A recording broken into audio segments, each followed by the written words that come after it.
Alright guys, welcome to Not So Stock Gaming's Amateur Bracket Tournament for October 12th. Looks like we have 23 teams participating this evening. We have released the bracket, so do find your team in the bracket, check out who your opponents will be, number of teams with buys into round 2. The only round 2 game that we'll be beginning immediately will be the game between the Golden Boys and Silence to Death. All other round 2 games waiting on a round 1 game to conclude for their opponents to become available. Again guys, we are still looking for a round 1 game to stream this evening, so if you're in Twitch chat and you are participating, let us know you want to be streamed. One team reporting their team has been missed from the check-in. Let us know what your team name is, we'll verify that you have checked in, and we can adjust the bracket.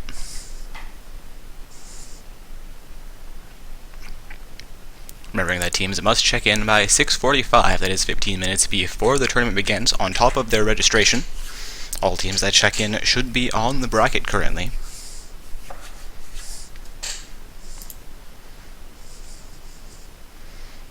Looks like I have a game invite here. This could be a tournament game. Checking out the team names, the summoner names, I do recognize some of those members. Looks like we have the Auspicious Ostriches here. Taking a look at the bracket, we have the A matchup, the Auspicious Ostriches versus Fourpex Gaming. I am good to go with that. So that will be our round 1 game on the stream this evening.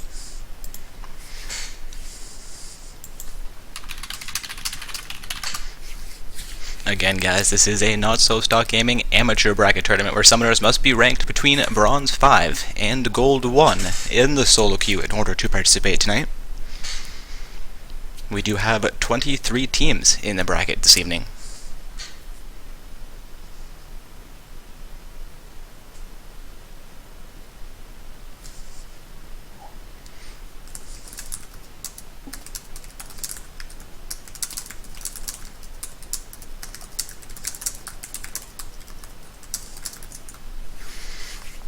Getting reports of late check-ins, which are unfortunate.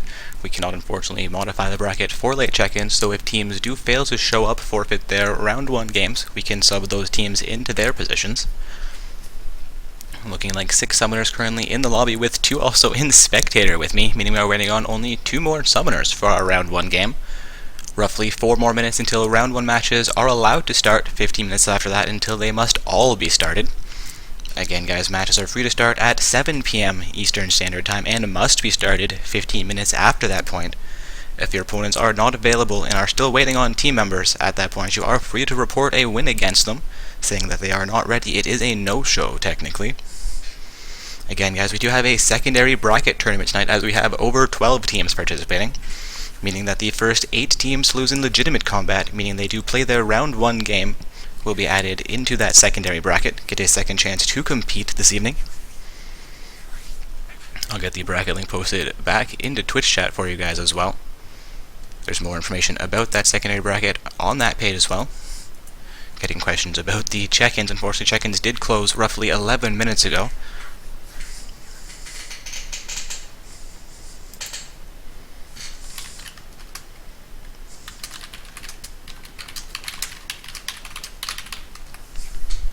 Getting reports that one of the players is playing a bot game. Hopefully he can finish it within the next 3 minutes. Get us started on time, though he does technically have 15 minutes past that point until that team can be disqualified for him not showing up. Suspect he'll be here before that point. Looking forward to a round 1 game on the stream this evening.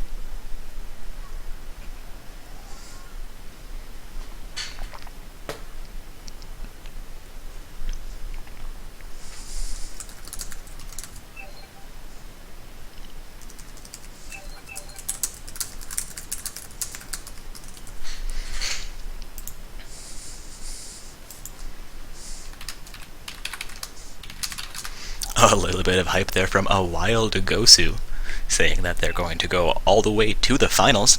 Not quite sure which team that summoner is from. Let's take a quick look here. Looking like that is Zero Penises. Well, let's see if they make it into the finals this evening. An interesting team name from those guys.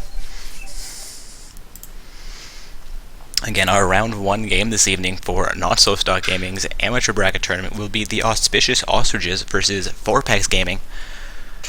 All matches are free to start in 2 minutes, and all round 1 matches are starting concurrently, meaning that all people in the bracket in round 1 are to be getting their matches set up. The person on the top half of the bracket is responsible for contacting their opponents, though if you're on the bottom half, we do recommend you attempt to find summoners from your opposing team as well. The top half of the bracket is responsible for forming up that matchup and will be the blue side.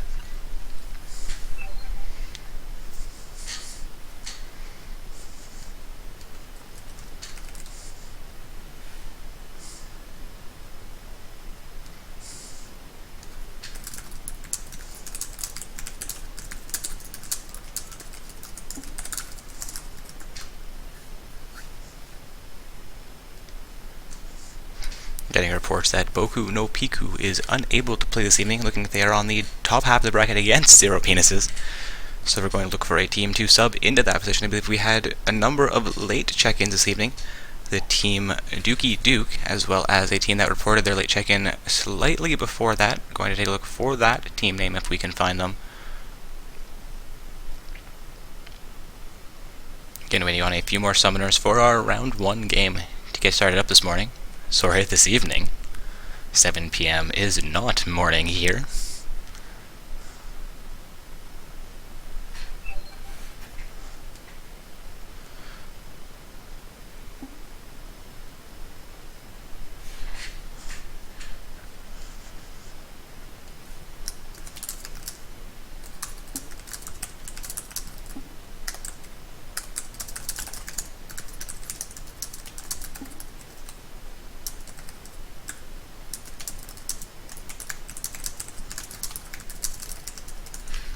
I apologize for my silence there, guys. Just contacting my admin team, letting them know about the late check-ins and the teams that are forfeiting their round 1 games. Seeing if we can get the late check-ins subbed in for teams that are unable to play this evening. So please bear with us there while we update that bracket potentially. We won't be changing any matchups that are actually ready to go. Just teams that are forfeiting their games are going to get swapped out for teams that are here and ready to play but may have checked in late. Looking like we do have 10 summoners in the lobby here, so our round 1 game is ready to go on the stream this evening.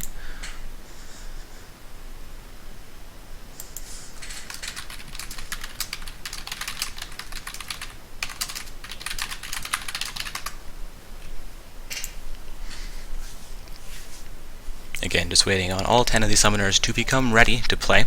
Potentially doing a little bit of background research on their opponents, looking for some targeted bans in round 1. Again, guys, we have 23 teams participating this evening, meaning we will have a total of 5 rounds of play. Looking forward to a large tournament tonight. A towel seems to be impatient, asking, "Are you guys ready yet?"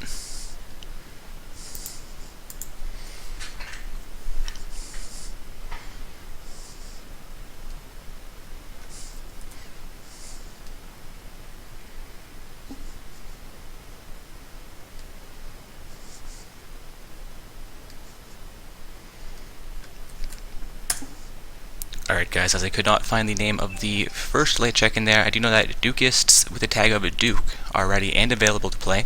So they have been swapped in place of Biku no Poku, or Biku no Piku, however you would pronounce that name. The opponent does of Zero Penises, so Fenrix in Twitch chat, your team is now good to go. You guys can get that matchup started.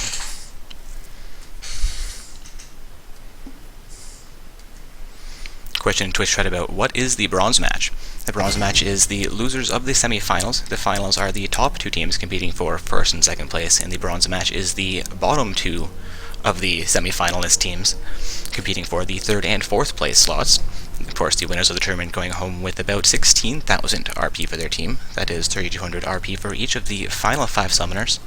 The second place team getting 2,400 RP for each of those final 5 summoners. The third place team going home with 1,600 RP apiece and 800 for the 4th place team.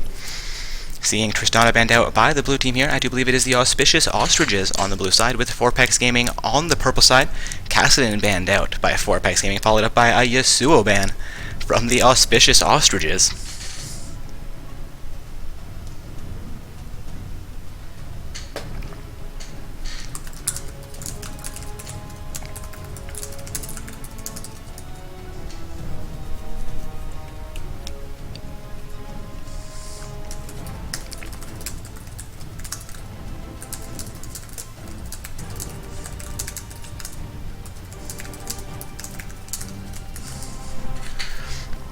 Seeing now a Thresh banned out by 4pex Gaming, as well as a Morgana ban coming through from the Auspicious Ostriches.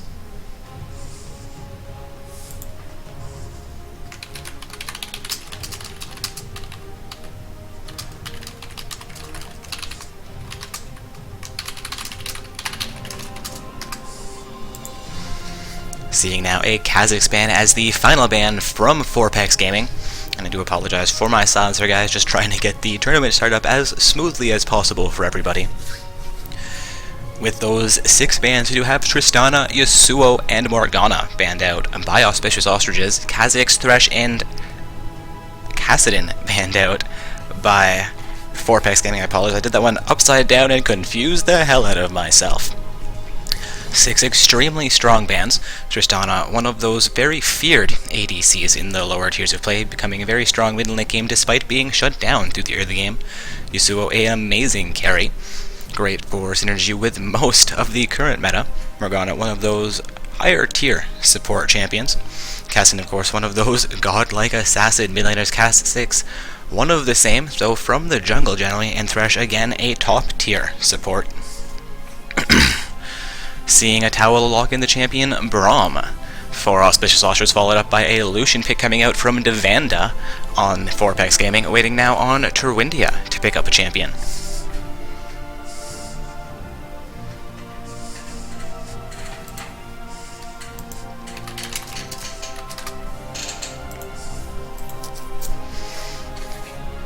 Terwindia does have 12 seconds remaining to finalize their champion pick. Now seeing them hover over a Jarvan 4.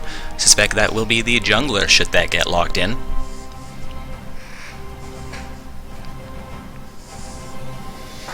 Again, guys, this is a not-so-stock gaming amateur bracket tournament where summoners must be ranked between Bronze 5 and Gold 1 in the solo queue. Seeing Graves locked in by the summoner Cincy nearly instantly for Auspicious Ostriches, now waiting on Drewster 300 to pick up a champion.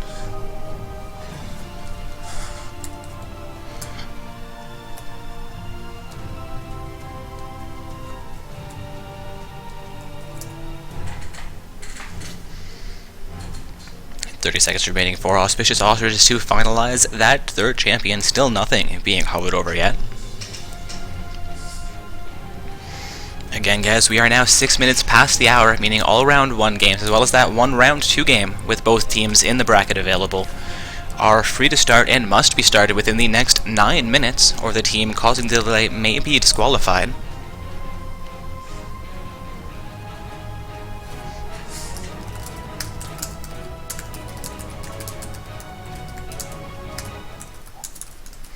And we are seeing these teams drop out of champion selection, potentially somebody lagged out here. We will allow a restart with the same champion bans as well as selections.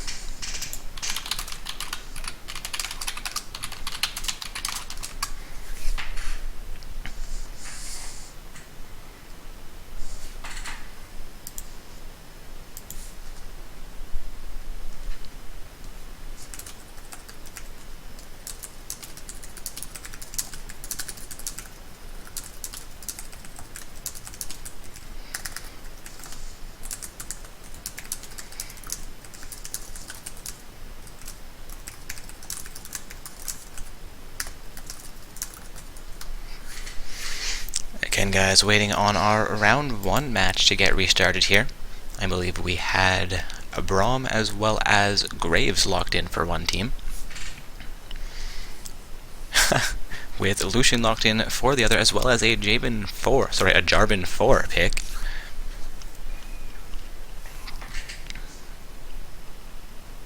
Seeming like the Auspicious Ostriches have lost one member here, potentially waiting for him to get back into this game. They do have 7 minutes now remaining to this matchup. Must be restarted.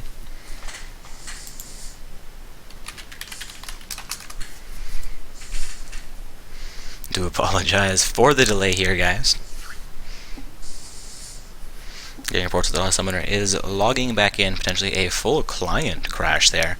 Bit of an unfortunate situation.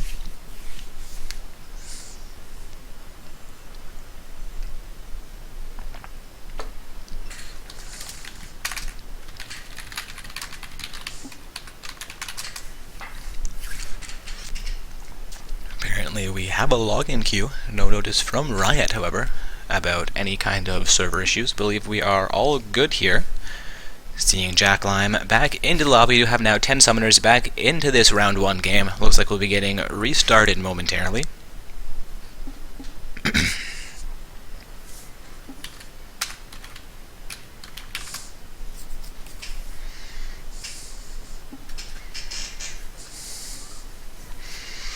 Just going over the bans that they had selected during that first startup, so they will be enforcing the same bans as well as the same champion selections for the summoners that had previously selected their champions. So we should see Tristana, Yasuo, and Morgana banned out by the Auspicious Ostriches, as well as Kassadin, Thresh, and Kha'Zix banned out by Fourpex Gaming. Again, this is the Auspicious Ostriches on the blue side with Fourpex Gaming on the purple side. This is round 1 of play for Not So Stock Gaming's amateur bracket tournament.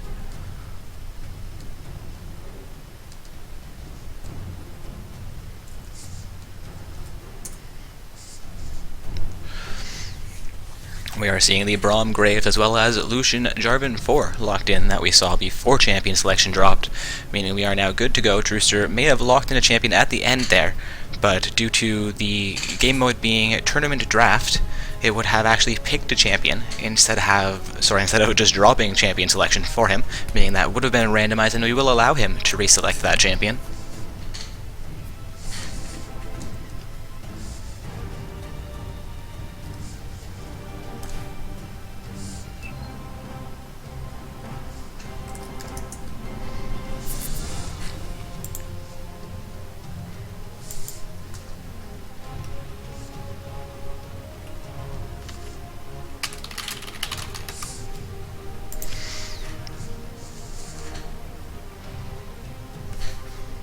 Apologize for my silence here, guys. I'm just looking for a few check-ins that are being reported from this morning.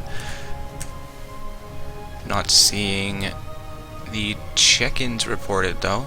I do apologize that you checked in late this evening. We are doing our best to get all late check-ins into the event, though it seems like we've only had that one forfeit, and we have already swapped one team into that spot. Seeing Ryze picked up by Drewster for the Auspicious Ostriches, as well as Sona and Irelia locked in for Fourpex Gaming. There will be a Syndra pick by Mian, as well as a Mumu locked in for their jungle on Jack Limestone. A fairly strong team composition coming out from the blue side. A great team composition already forming for the purple team as well. We'll see what they lock in as their last summoner here, as their last champion here. I believe that will be their mid laner, being locked in here by the Italis.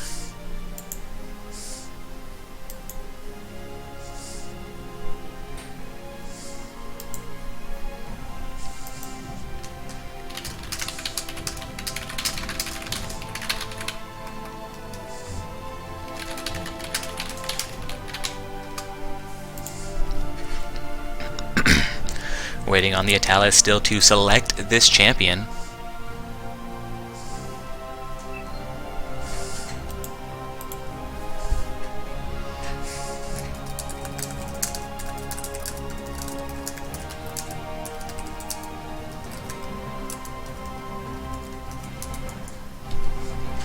Seeing an Orianna locked in here, that is what we expected. A mid laner being picked up here by the Italis. We now have a Lucian Sona bottom lane pair for Fourpex Gaming, with Orianna in the mid lane, Irelia as their top laner, and J4 in the jungle. A good amount of tank coming out from J4 and Irelia, as well as a huge amount of snowball potential from the Irelia and the Orianna. Lucian there to do a huge amount of damage for his team as well, while Sona offers great amounts of utility. For the Auspicious Ostriches, we do have a Graves Braum bottom lane. That's going to be a huge amount of mobility for them, as well as a decent amount of burst in that bottom lane, with a Mumu in the jungle. One of those all-time strong junglers, though he does require that hard blue start. We'll see if there's any counter jungling performed by Fourpex Gaming against the Amumu, with Syndra in the mid lane and Ryze as their top laner. A decent amount of tank coming out from the Amumu, Braum, and Ryze potentially here this evening for the Auspicious Ostriches. A decent amount of damage as well from Ryze, Graves, and the Syndra. Looking like we are now into the 3 minutes of spectator delay period, and then we'll be into the load screen for this round 1 game, and then on to the Rift after that.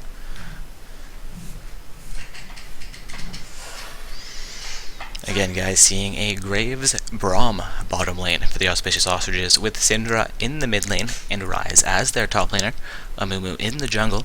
A fairly balanced team composition. We should see a number of all-in fights being initiated by that team.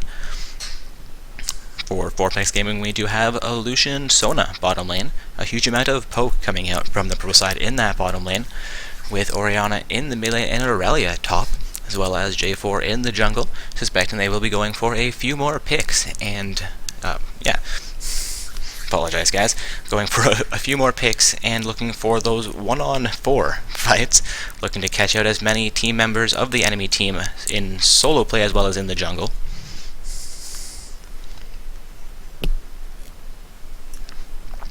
Though they also have a fairly strong all-in composition and could potentially be looking for split pushes as well with that team comp, Aurelia and Lucian, as well as the Jarvan 4 capable of doing a fair amount of damage to any given turret.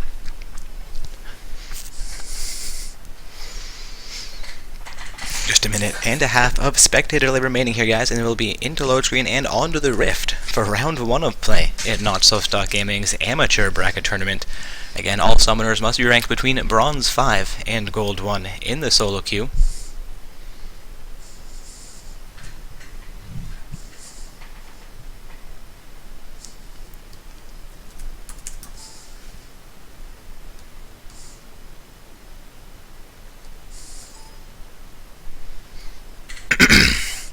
Just 1 minute now of spectator delay remaining.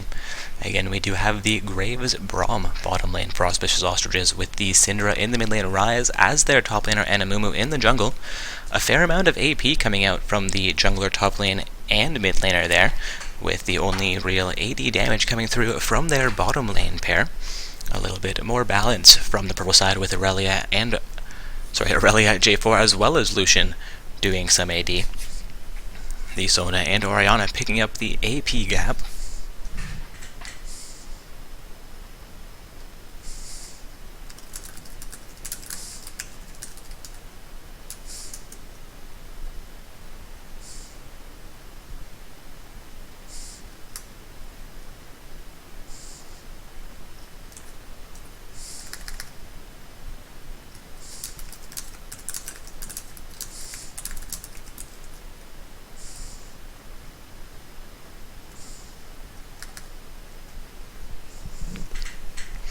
Looking like we are now heading into load screen here. Again, guys, this is round 1. The Auspicious Ostriches on the blue side, Fourplex Gaming on the purple side.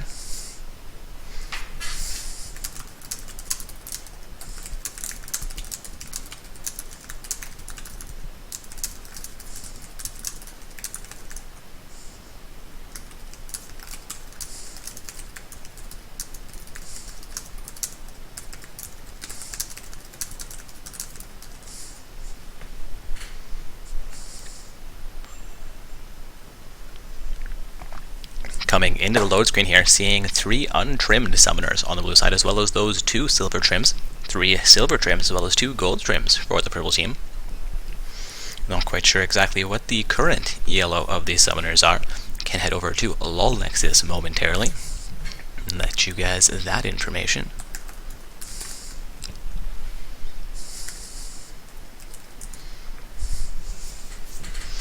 Again, guys, heading into round 1 of play here, we are on the A matchup in the bracket. I'll get the bracket posted back into Twitch chat for you momentarily as well.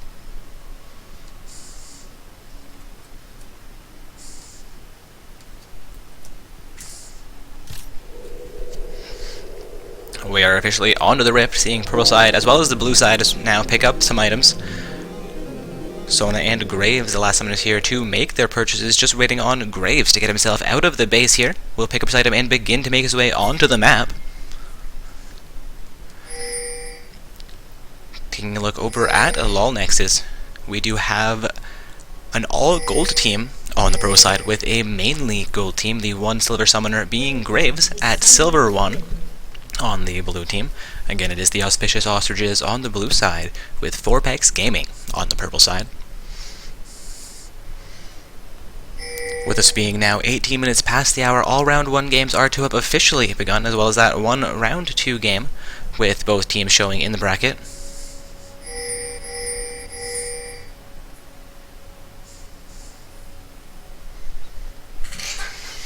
Both teams setting up to defend their jungles here. Amumu looking to be a little bit more aggressive here, potentially looking for an invade to pick up the enemy team blue buff early in the game. Syndra moving on to the purple side of the map. Amumu and Graves, as well as Braum with all, they are spotted out by a sight ward from the enemy team. Are getting a little bit of poke down from the Ryze, looking like, J4, as well as Aurelia are going to respond to this. Ryze could be in trouble here, will back out of that situation. This does leave Sona and Lucian alone in the bottom half of the map, looking to defend that blue buff. Amumu and Graves and the remainder of his team have moved back onto their half of the map, though.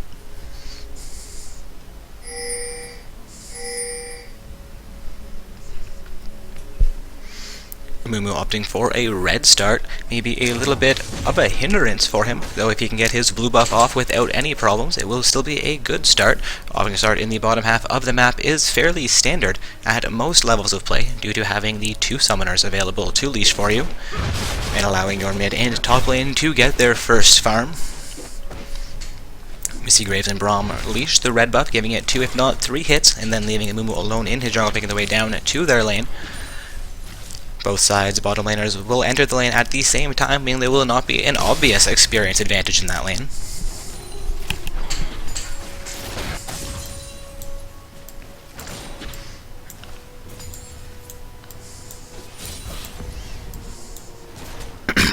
And I have reordered the scoreboard for you guys as well. Have our top laners on top with the junglers below them, followed by the mid laners in the bottom lane pairing. Looking like both mid laners have cleared an entire wave of creeps, potentially not missing a single farm in that wave. Though I do believe their second wave, if not third, is now coming out.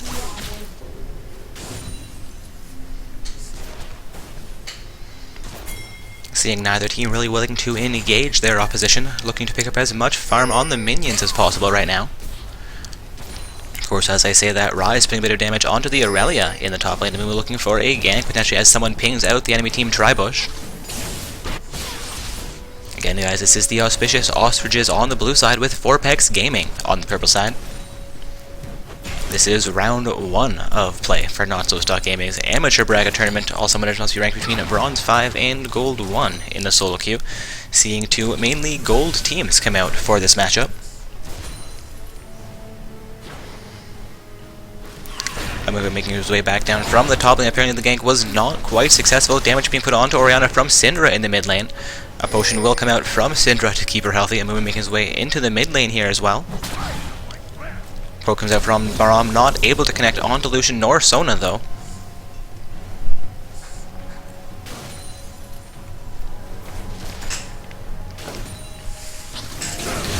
Braum trying to interrupt Lucian as he farms. We see Sona get a little bit of poke back onto the Braum, assisted by the Lucian as well. Braum is forced to pull off a health potion in the bottom lane. Poke out from Lucian as well as a double shot onto the Graves. Orianna still sitting at about half HP here. Syndra looking for more damage onto her. J4 will come out behind the Syndra though, managing to knock her up. She will go down to about half of her HP as Orianna manages to engage as well. Amumu is into the mid lane, however he engages onto his Wraith camp.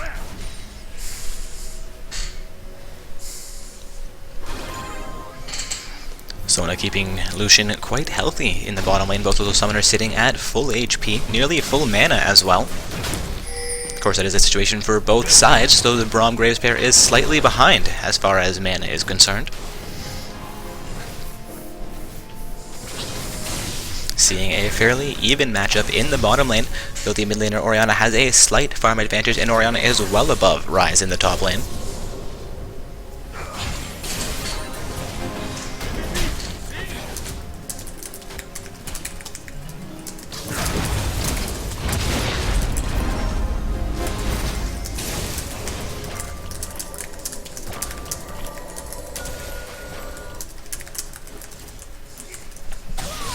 Aurelia looking to engage onto Ryze on top, and she will eat a Rune Prison there, but continues the engagement. Ryze down to 200 HP, has blown a health potion as well.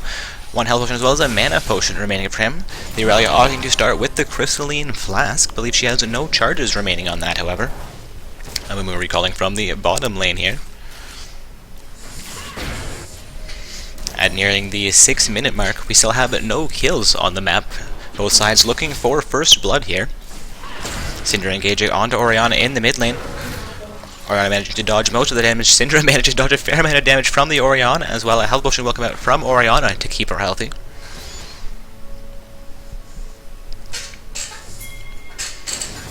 ping coming out from the purple side, potentially Braum coming into the mid lane for a gank. Will be roughly 15 seconds till they can make it that far, however. We'll see what occurs before then. Graves and Lucian focusing on minions in the bottom lane, potentially looking for the opportune moment to poke down their opponents.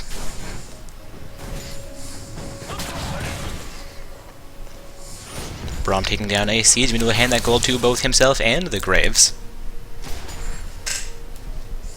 Again, that is the benefit of the Relic Shield starting item. Lucian manages a double shot on the Graves in the bottom lane, and a ward expires from their Tribush. Orianna appears to have his own Syndra against her turret, seeing Syndra look to re-engage onto the Orianna though.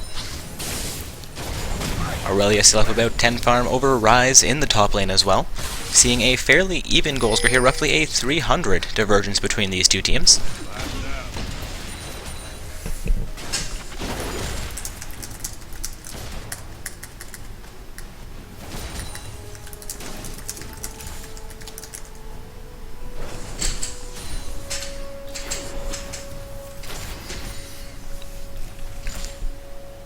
Syndra looking to maintain her farm numbers here, will take a bit of damage from the Orianna. J4 also looking to come in for a gank in the mid lane. Will get spotted out by the Syndra, though looking like this gank will not be successful. He lances over the wall on the opposite side. J4 opting to stay in the mid lane, they're looking for some pressure against that first outer turret. Amumu will be forced into the mid lane here, actually falling off of that as J4 and Orianna make their way down the river.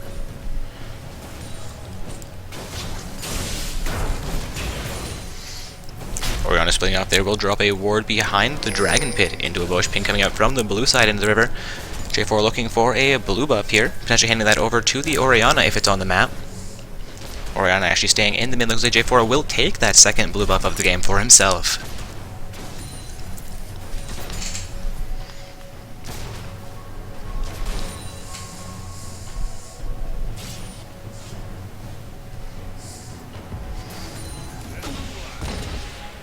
In the bottom lane, both of these summoners doing an amazing job of last hitting these minions.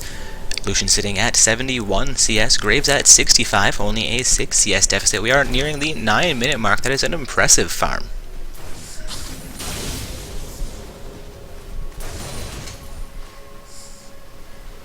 Mid laner sitting at 56 and 47 apiece, again in favor of Fourpex Gaming. Top lane again in favor of Fourpex Gaming. They are seeing them with roughly a 500 gold advantage, all of that in creep score.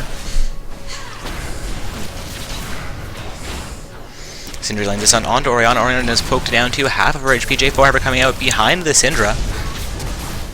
Syndra forced to burn her flash to escape that with her life.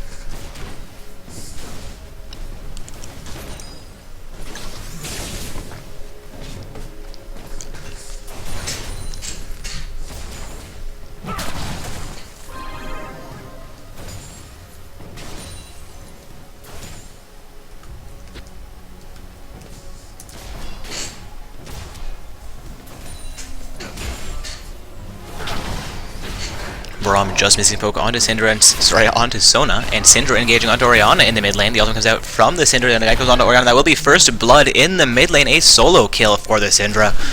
J4 making his way into the mid lane as Ryze teleports to the top lane. Aurelia making her way back out to the top lane as well. J4 opting to defend the mid lane against the now empowered Syndra.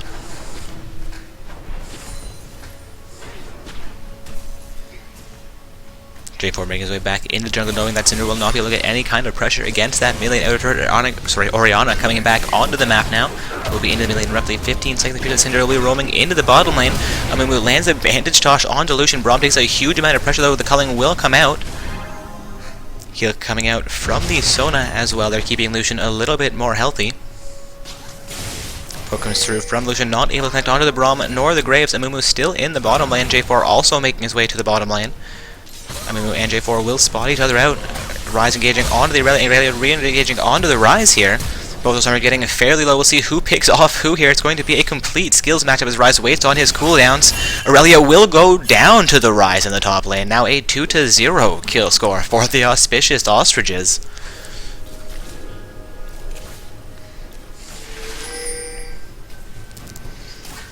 Syndra comes out near the mid lane. They will pick up one side ward for their effort.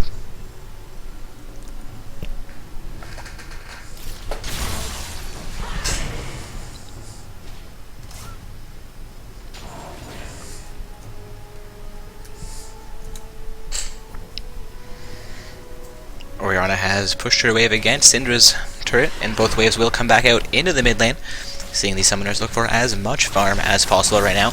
Orianna getting a little bit of poke against the Syndra, sitting just above half HP here. Orianna could be looking to engage onto her. However, she takes a bit of damage from the Syndra before coming back into the mid lane. They are not going to allow Syndra to farm without taking any kind of pressure.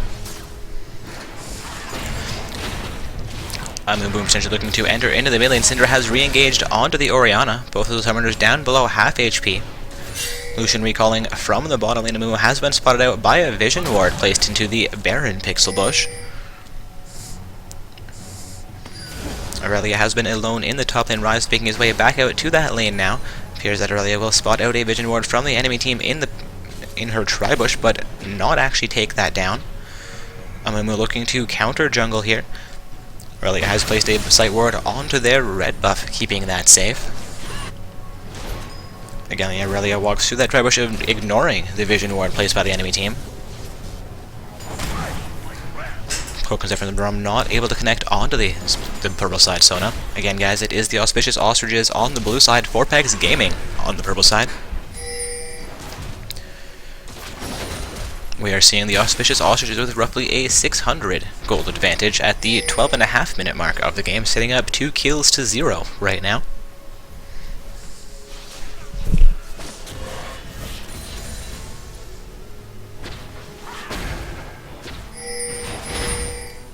Both sides content for the majority to maintain their presence in their lanes, not seeing a whole lot of roam from either team here.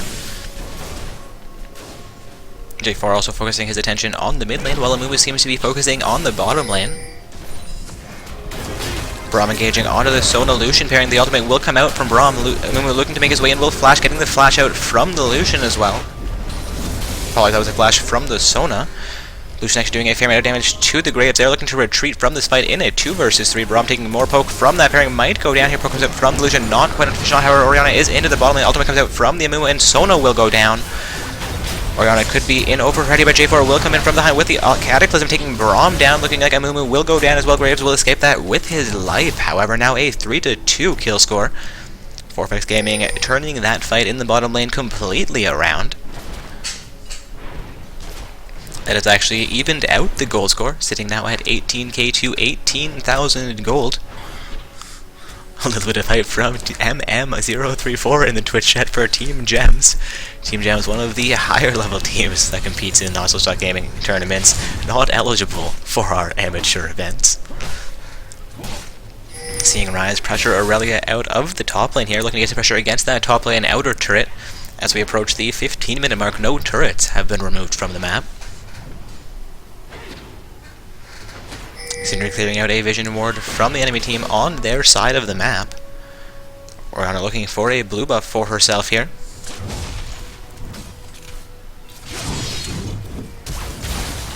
And the blue buff will go down to the Orianna for 4PEX Gaming.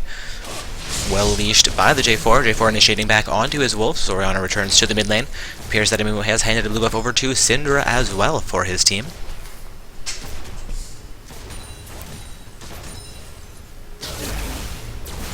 A little bit of Taric hype in the Twitch chat. Have not actually seen a Taric come out in quite some time. Graves getting poke onto the Lucian Sona pair.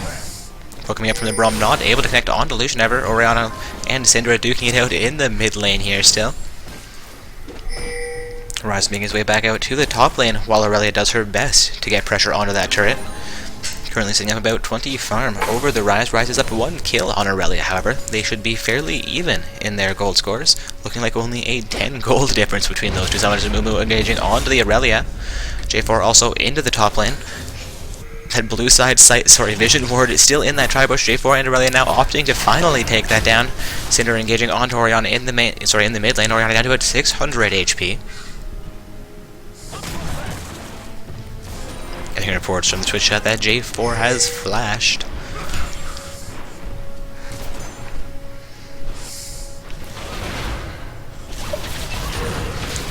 Ultimate comes out from the Syndra onto Orianna. Orianna down to about 100 HP here. Ignite has gone through and she will go down, making that now a 4-2 kill score in favor of the Auspicious Ostriches. They have roughly a 100 gold advantage over their opponents. That is 4pex Gaming on the purple side.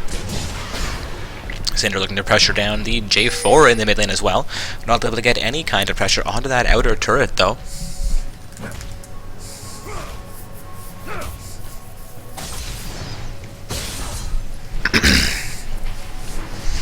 Amumu coming into the bottom lane has been spotted out by an enemy team site ward though.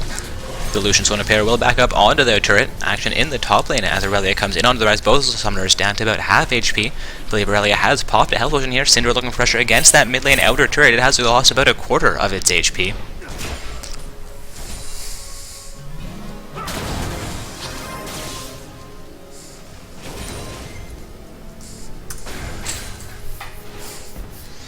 Orianna has now returned into the mid lane. He's a little bit of pressure from the Syndra. Syndra has gotten that mid lane outer turret down to half of its HP in that siege. Aurelia engaging onto Ryze in the top lane. Ryze down to half HP as well. Graves looking to come back in onto the Sona. Lucian parrying takes a bit of poke from the Sona and will disengage that fight. Amumu also in the bottom. We do have a 3 versus 2 Syndra and Orianna looking to engage in the river near the mid lane. Ryze starting to get pressured against his turret in the top lane to come back out and clear out that minion wave.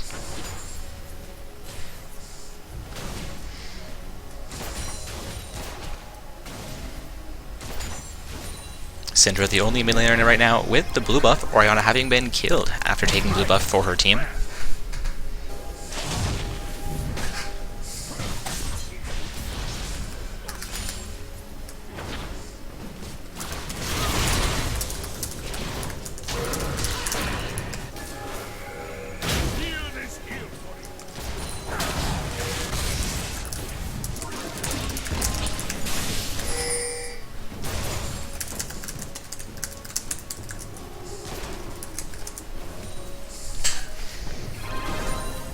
Lucian and Sona looking to siege onto that bottom lane outer turret against the Graves Braum pair.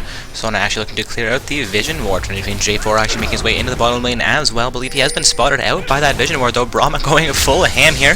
Stand behind a minion though. So I stand behind me onto a minion. Ryze teleports into the bottom lane. J4 will cataclysm into the 3 of them, making the 3 versus 3 fight. Looking like J4 will be the first to go down, flashing out from the Graves. Braum a little bit overextended here.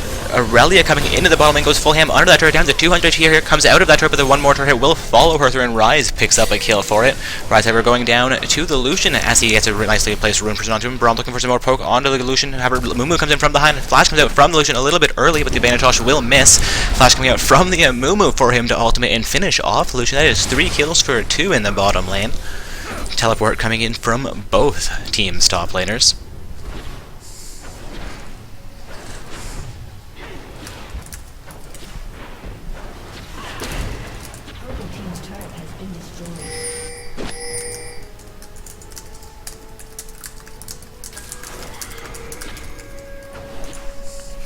And that was the first turret of the game going down to Syndra in the mid lane.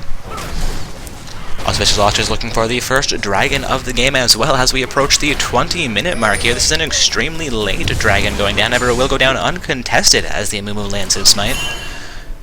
Sona coming in to the river. Orianna and J4 also in range here. Blue side, however, will fairly skillfully disengage that, maintaining all of their lives after taking dragon for themselves. Looking at a 7-4 kill score, as well as a 1-0 turret score. Auspicious Ostriches have gained a 3,000 gold advantage over 4pex Gaming. 4pex Gaming looking to take down their first turret of the game.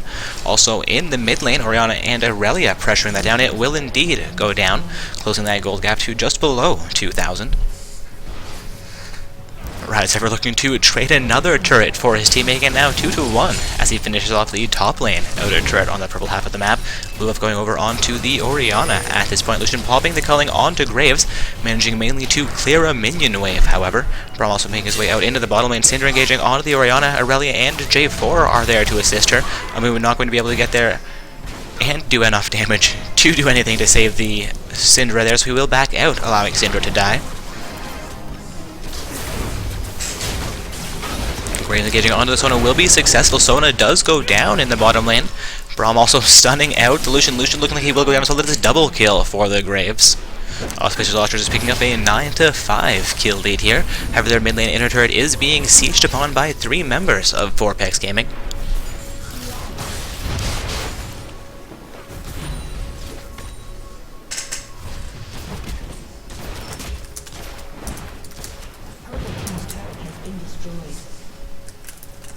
And that is going to be another purple side turret going down. All of their outer turret now removed from the map.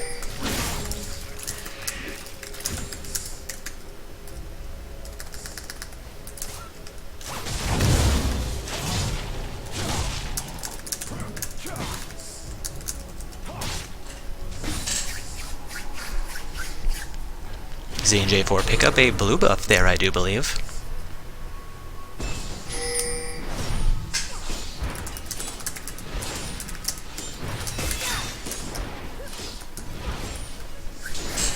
Aurelia looking for a turret in the top lane as well. Here, this will be the second turret of the game for the purple side. A 3-2 turret score. Still in favor of the Auspicious Ostriches, though Vorpex Gaming not going to go down here without a fight.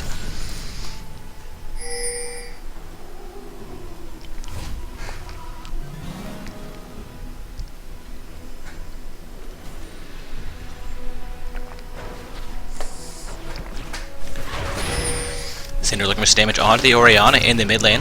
Braum also making his way there. Amumu just behind her will not get there in time. The Ignite does come out from Cinder. It will not be quite enough to take Orianna down.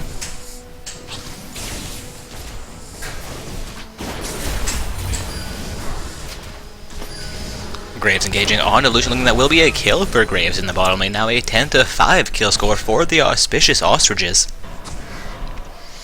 Braum looking to engage onto Sona in her jungle. Pops a sweeper around the enemy team blue pit, and they will take down a site ward. Syndra throwing her stun at the Aurelia, not going to connect that, however. I mean, we're looking to engage onto Aurelia as well. Actually making his way into the bottom lane to assist the Graves-Braum pair against Sona, potentially looking for their first inner turret of the game. J4 and Aurelia initiating into their jungle, pop a sweeper into the blue pit, take down the site ward from the enemy team again.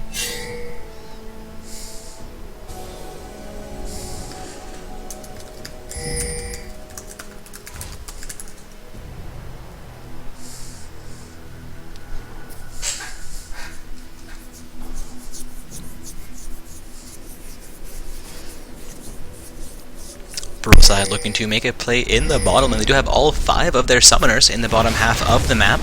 Ryze and Braum could get caught out here by the Aurelia, Orianna, Sona trio. J4 and Lucian also making their way up onto that part of the map. Aurelia has been spotted out here.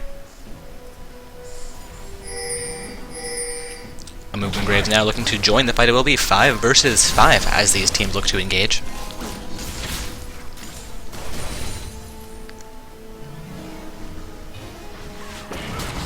As we are approaching the 25-minute mark, seeing only a 3,000 gold divergence between these two teams. That gold being the result of 5 kills with turret as well as 1 dragon in favor of the Auspicious Ostriches on the blue side. Their opponents, Vorpex Gaming on the purple side. Stun coming out onto Orianna from the Syndra. Ruby's coming out onto Orianna as well. She could be into Orianna, will go down to Syndra. Aurelia looking to continue the engagement. This fight isn't a 1 versus 4 situation. She will go down as well. Graves now on a rampage. Braum engages onto this one, his ultimate connecting at maximum range. Rangers team will continue that engagement. Graves picking up a double kill onto the Sona. Now a 5 versus 2 situation. Auspicious Ostriches could be successful picking up their 4th turret of the game. They continue the siege onto that mid lane inner turret. Braum now beginning to take it. The turret will go down. That is the 6th overall turret of the game, a 4-2 turret score in favor of the Auspicious Ostriches. Pings coming out around the purple team blue buff. We see Ryze as well as 1 other summoner from his team looking to take that down. I apologize, that is behind the blue buff. They're sitting in a bush looking to pick up a kill, and Lucian will go down. J4 looking to land back out of harm's way. Orianna coming in there a little bit behind. A sweeper will be popped to take down that site ward.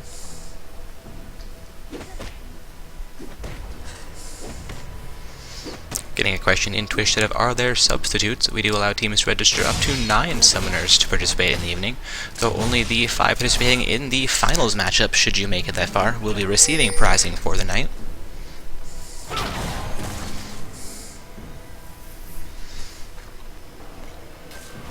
Appears that purple side may be looking to engage a dragon here, though they have been spotted out by the blue side. Again, it is Auspicious Ostriches on the blue team. Vorpax Gaming on the purple side. Rise teleporting into the purple team in jungle. Orianna will go down as Graves gets there to do enough damage as well. Chasing down the J4 will disengage that fight. Aurelia also in range to defend. Lucian and Sona in their bottom lane have made it safely to a turret.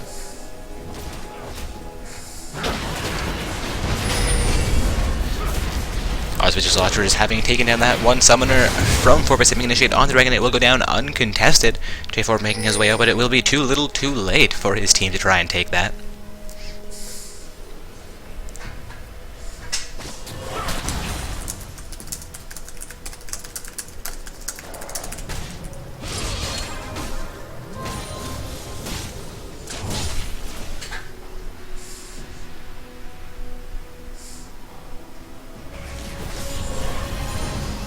Rise looking to defend this mid lane. He is in a 2 versus 4 situation with only Braum there to assist him.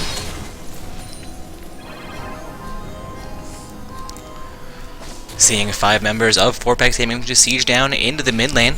Amumu and Graves make their way into the mid lane. Syndra has arrived there as well. It is a 3 versus 5 fight, and the culling will come out.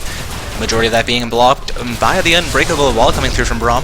J4 will Lancing Cataclysm out, and Syndra will go down in this fight. This could be trouble for the Auspicious Ostriches. It is a double kill for the Aurelia as Braum goes down as well. Rise now going down, however, to the Orianna.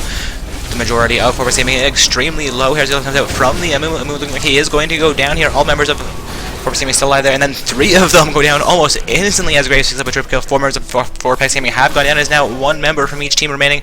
Graves looking for a pentakill, getting poked down, however, by the Orianna. Will disengage that fight. No penta. No penta. Rise screaming penta into all chat. Graves has disappointed his team, however, a great play there, picking up 4 of the enemy team.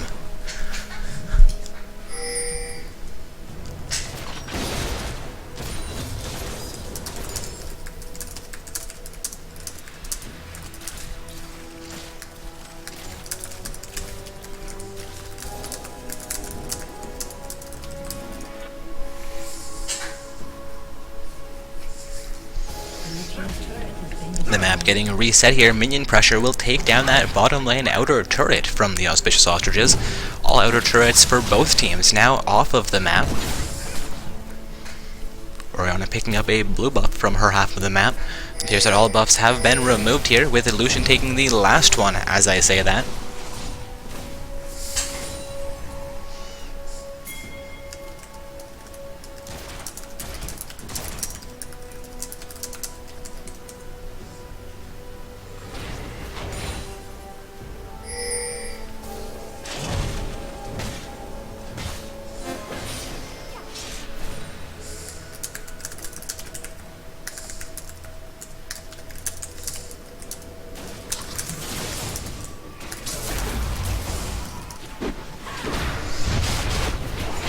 Three members of the blue side taking out the small wraith camp for themselves there. And I apologize for my silence, looking at Twitch chat for a couple of admin issues.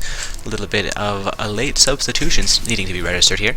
It appears that the summoner SGT Chopsticks will be added to the team Marshmallows, and we will allow that.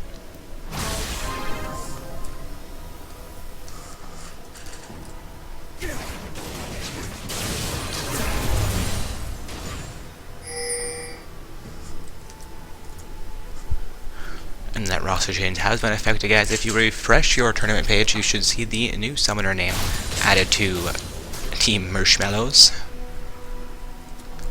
You can get that bracket link posted back into Twitch chat for you guys as well. And we are seeing a little bit of a lull in the action here. 3 members of the Auspicious Ostriches looking for pressure in the bottom lane. Looking like Lucian, J4, and Sona may be responding to that.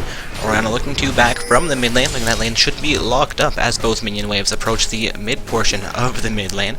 Aurelia also recalling from the top lane, having pushed her minions past the midpoint. There's going to be action in the bottom lane. Braum laying a poke onto J4. However, they do not engage that fight. Graves laying a poke onto the Lucian as well. Looking like we have all 5 members of Auspicious Ostrich in this bottom half of the map. We now have 5 defenders from Vorpax Gaming as well.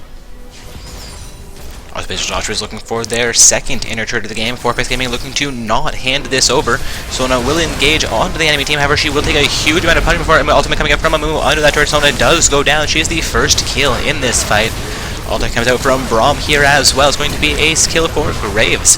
4 members of Fourpex Gaming go down as Syndra picks up a double kill, and Rise goes full ham, picking up the 5th member of Lucian for a double kill and an ace. We will indeed see this bottom lane inner turret going down to the Auspicious Ostrich with a 24-9 kill score, 5 turrets to 3.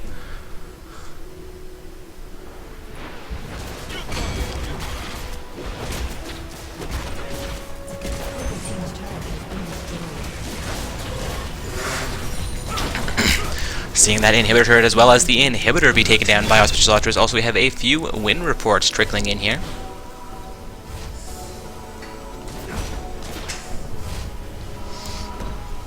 Going to take a look over at the bracket, see if those have been affected by my other admin yet. Seems like the Golden Boys win has been affected. They are officially into the quarterfinals, winning over Silence to death.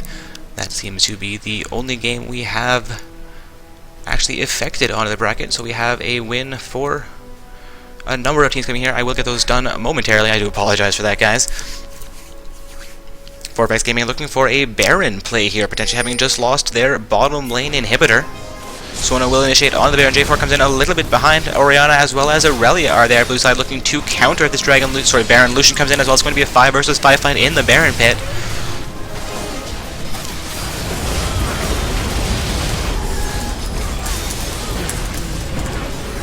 Going to see 3 members of Fourpex Gaming go down here, make that 4 members of Fourpex Gaming. Only Aurelia left live. Comes up from the Syndra, not quite enough to finish off Aurelia. However, we could see blue team either looking for a second inhibitor or looking to pick up that Baron for themselves to secure a win. Again, guys, this is Auspicious Ostriches on the blue side and Fourpex Gaming on the purple side. Again, looks like we've had the Golden Boys win a round 2 game. That was the only round 2 game that started at 7 o'clock. Team Marshmallows has lost a round 1 game here. They're playing against I'm Trash 313. I'm Trash 313 moving on to play against Gilmore's Blowfish. To apologize about the delay getting that match affected. So that match report affected, seeing now the Auspicious Ostrich siege down that mid lane inhibitor turret. Potentially this inhibitor going down as well. We also have Muffin Tops winning a round 1 game in the main event. And Muffin Tops will advance into round 2 to face off against You What Mate, seeing a rally pick up kill onto Graves in the mid lane as this fight continues. However, Sona will go down, make that a 1-for-1 trade right here. Seeing, however, 2 other members of Auspicious Ostrich go down as Braum, Graves, and Rise have all lost their lives. Fourpex Gaming looking to come back into this match. Potentially they're going to engage onto the Syndra. Orianna might go down here, but they do pick off the Syndra. Orianna maintaining her life.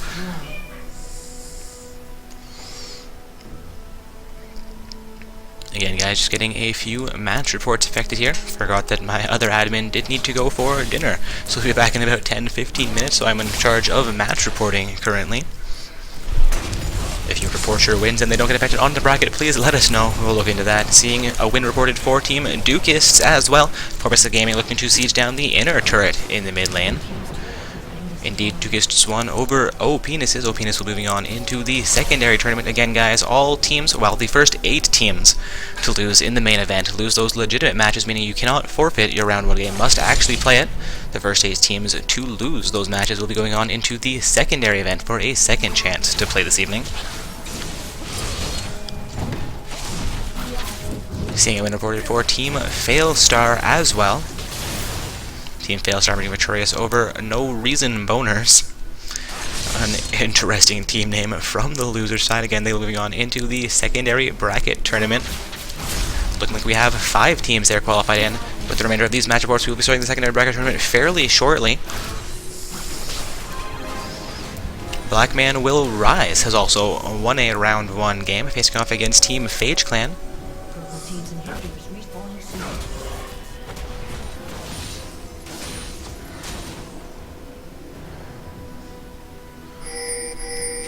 I would report here that Phage Clan had lost game. That is indeed the last game we reported as a loss. Taking a look, we have 1, 2, 3, 4, 5, 6 games now concluded, waiting on 2 more matches to finish for that secondary bracket to begin. The next 2 teams to lose their matches will be added into the secondary bracket along with the last 6 teams that have lost matches, and we'll have a second tournament starting up momentarily. Again, guys, the matchup at hand is Auspicious Ostriches on the blue side to engage onto the Sona from 4Pax Gaming. Sona will not go down. They're actually skimming that with her life. They engage onto the Aurelio, and Aurelio will go down, seeing a 30-13 kill score with 7-4 turrets. Auspicious Ostriches have roughly a 15,000 gold lead.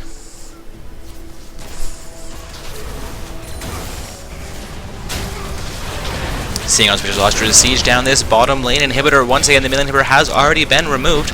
Looking for a little bit of additional minion pressure to try and finish the game in their favor. J4 will Cataclysm in and flash out of that, locking down 4 members of the enemy team. However, we do have a surrender coming out from 4Pax Gaming. That is a 4-0 surrender vote. A good game and well played by both sides. 4Pax Gaming will be the 7th team moving on into the secondary tournament this evening, while Auspicious Ostriches move on to face off against Kappa Feel in round 2 of play. Again, guys, the Auspicious Ostriches have defeated 4Pax Gaming. We're now waiting on one more round 1 game. That is the game between 1v1 Baron You Won't and Taram Rock. I believe that may be a synonym for teamwork, or an acronym, or a... what is it you call those? Where they scramble the letters. I believe Sensei was on team Auspicious Ostriches. Taking a look here, it was Graves indeed. Auspicious Ostriches have won that round 1 game. Just double checking that I was telling a summoner from the correct team to invite me to that round 2 game. Waiting on one more round 1 game to conclude, and then we'll have our secondary bracket tournament starting up.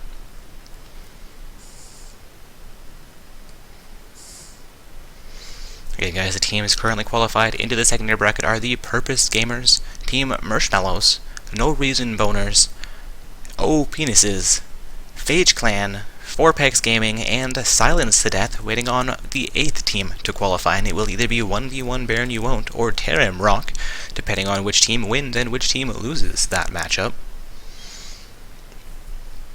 Waiting here on Kappa Feel to invite the Auspicious Ostriches to their matchup, and then we'll be into round 2 of play. Getting reports in Twitch chat that Taram Rock has lost their matchup. You guys do need to report that through the official means. I am now seeing that match report come in, so that will be accepted. You guys are moving on as the 8th team into the secondary tournament, while 1v1 Baron You Won't moves on into the second round of tonight's event. So give me 2 minutes here while I collect all of those team names, get them pasted into the secondary tournament bracket, and we'll get that started up momentarily for you guys. Again, waiting on an invite to our round 2 game. See if these are the correct teams here. Looking like we are good to go for round 2, meaning I will take a moment to get the secondary event organized here. So give us, again, 1 moment for that. Going to try and get all of the correct team names into this. Again, the teams that have lost are 4Pax Gaming, Phage Clan, Oh Penises, Taram Rock, No Reason Boners, Marshmallow, the Purpose Gamers, and Silence to Death. All those teams moving on into the secondary event. So give me 1 moment to paste all those names into the new bracket. Oh.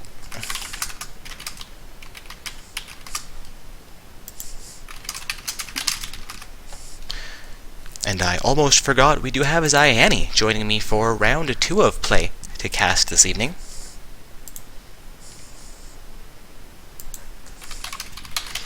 Just give us 1 moment while we get our second caster into the lobby. Unfortunately, I'm going to have to flash our Skype onto screen here momentarily. Pop up our caster call, which is somewhere in there, and hope that only Ziani decides to answer. Come on, Skype, you can work. There we go. Not quite sure what was in that chat window, so if anything was inappropriate, I do really apologize. Again, just trying to get Ziani into call here.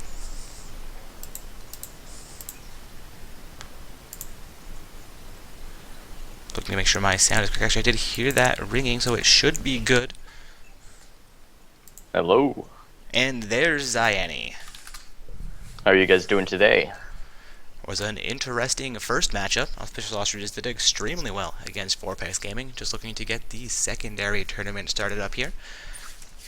So if you want to take over the voice portion for 2 minutes, I can get all those teams collected and into that secondary bracket. We're looking at round 2 here.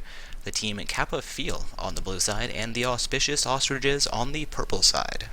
Alright, seems like Stock, your team has abandoned their old name, Team Salt Gang, for Kappa Feel, which I'm assuming is a joke about hoping a feel, since it sounds very similar, Kappa Feel, which is a very clever name. Now, both teams have 10 players in the game, so it means we can start whenever each team is ready. So looks like both teams are ready to begin. Looks like the match will begin now. First ban will be for the Stock team, Kappa Feel. And banning out Graves, which I can only assume is a target ban for last game. Or maybe just for general. Yasuo being banned out. Rise coming out as a ban. Tristana. So it looks like they're focusing on 80 carries more often here. Now, each team has the option to either ban or pick up Lucian here in the first pick or draft,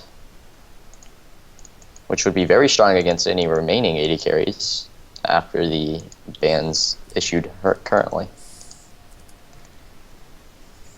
Because the only person that could possibly beat Lucian in lane at the moment is Caitlyn or Jinx. But even then, they have a difficult time doing it, depending on the support. It looks like Lucian and Morgana will be banned here. Bot lane being heavily targeted this match. And picking up Braum first pick. So we can see a Caitlyn here, maybe, to go with the Braum poke, which would be a strong lane overall in the bottom lane, and can secure dragons. And the enemy team will opt for a Thresh pick for certain. And maybe I'd like to see Corki or Jinx, personally. I think they would want to pick away Caitlyn from Kappa Feel here. So it looks like they'll lock in the Jinx and Thresh for the kill potential, as well as Kite and Peel.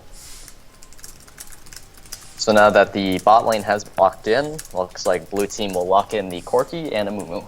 Now normally you wouldn't see a Corki pick when you already have AP damage on your team, but it looks like they're going to pick it anyways as a comfort pick, maybe, for the matchup. So Kha'Zix being locked in here. Jack, I remember, is a very good Kha'Zix, so they might regret allowing that to go through the ban. And if I believe, Mion is an amazing Karma, if I think. He's a lot. I believe everyone was talking about it last tournament, last the amateur tournament. Everyone's like, ban Karma. But it looks like he's going to get that pick once again. Very, very confident with the Karma. Overall, she's a fun champion, for sure. But if they lock down that Karma and Kha'Zix, you just have so much chase potential with the empowered Q and empowered W from Kha'Zix. There's no way you can possibly escape from a Karma E on her team, especially if the Jinx reset. You just have a lot of utility locked in right now.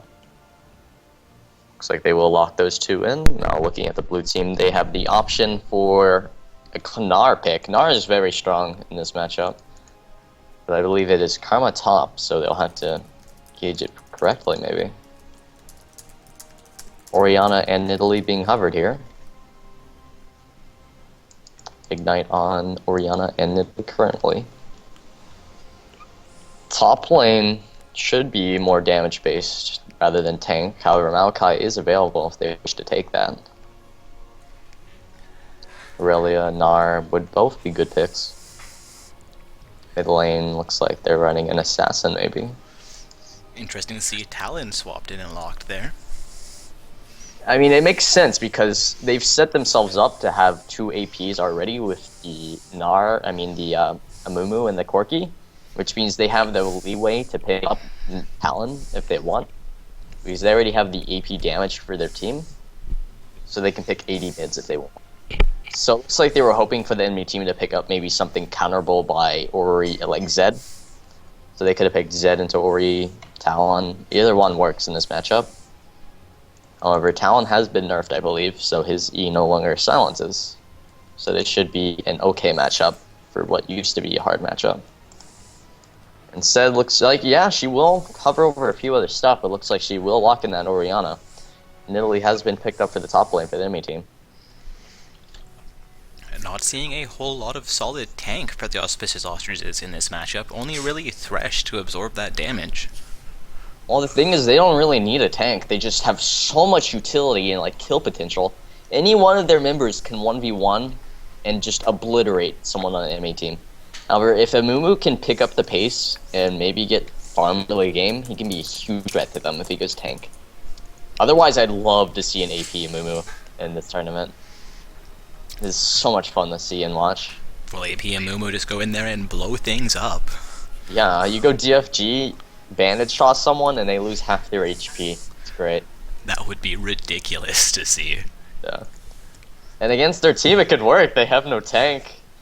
And neither Orianna nor Karma generally runs MR. Most of the time, you'll run scaling AP. Indeed, we're seeing a lot of damage come out from both sides tonight. Honestly, the blue side does have their early advantage with Braum bot lane.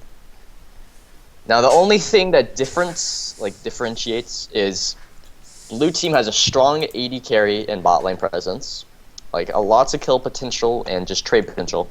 They have a strong top laner and a strong mid laner.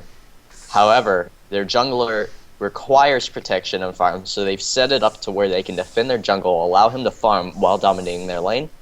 Meanwhile, the enemy team has Jinx and Thresh, which does have certain potential for kills, but against the enemy team it won't have much potential, so they're just going to be farming up.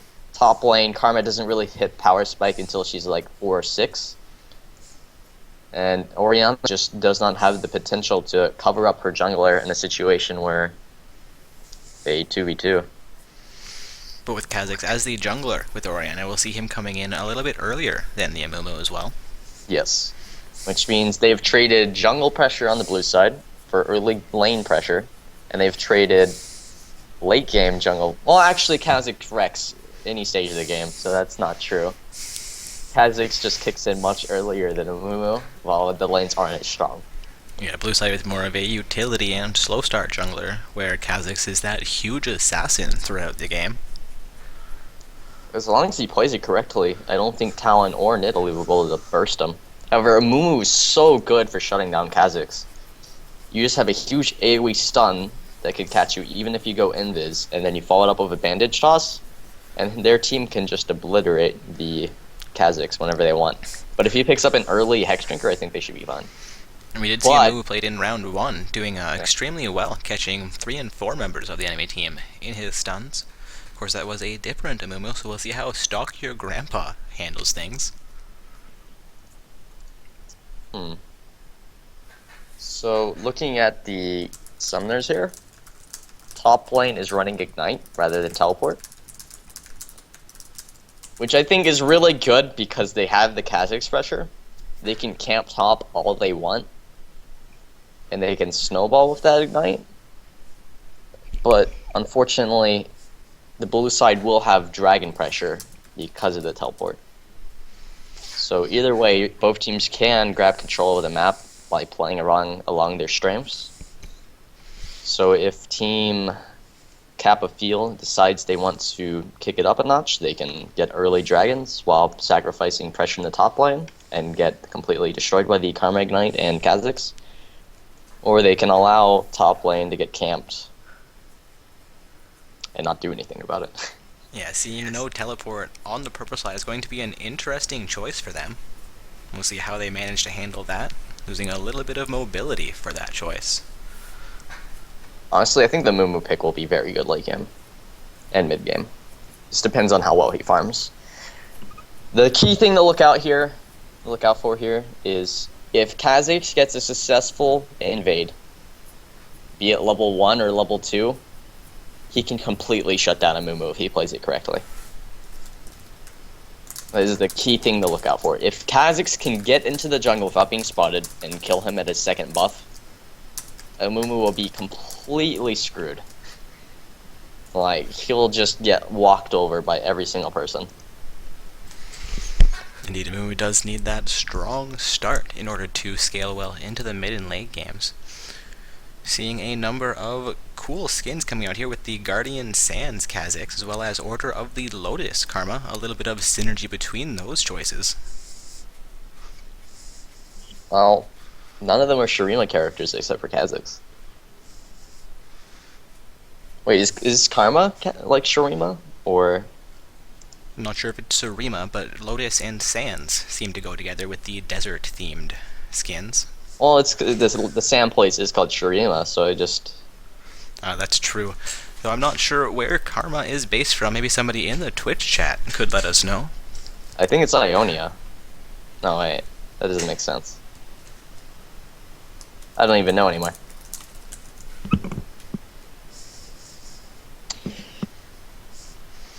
Getting reports that I've accidentally added Muffin Tops into the secondary bracket. That should have been the Purpose Gamers. To apologize for any confusion, though, we'll get that fixed up for those teams. Muffin Tops are still in the main event, while the opponents they faced in round 1, the Purpose Gamers, have been eliminated and are added into the secondary bracket.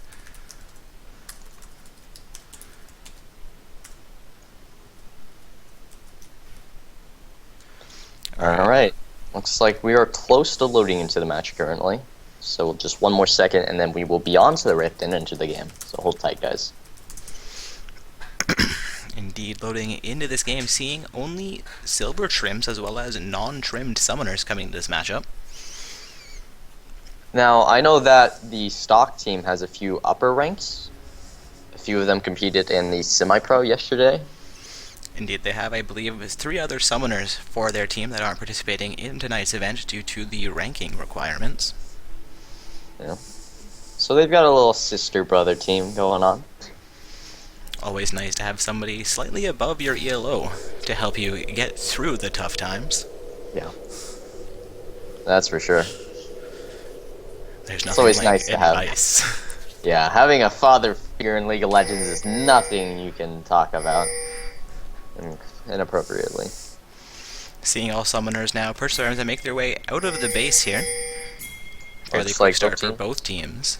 I think they're both going to focus on the bottom jungle here. However, it looks like Amumu will start red to deny Kha'Zix the possible level 2 invade on his red buff.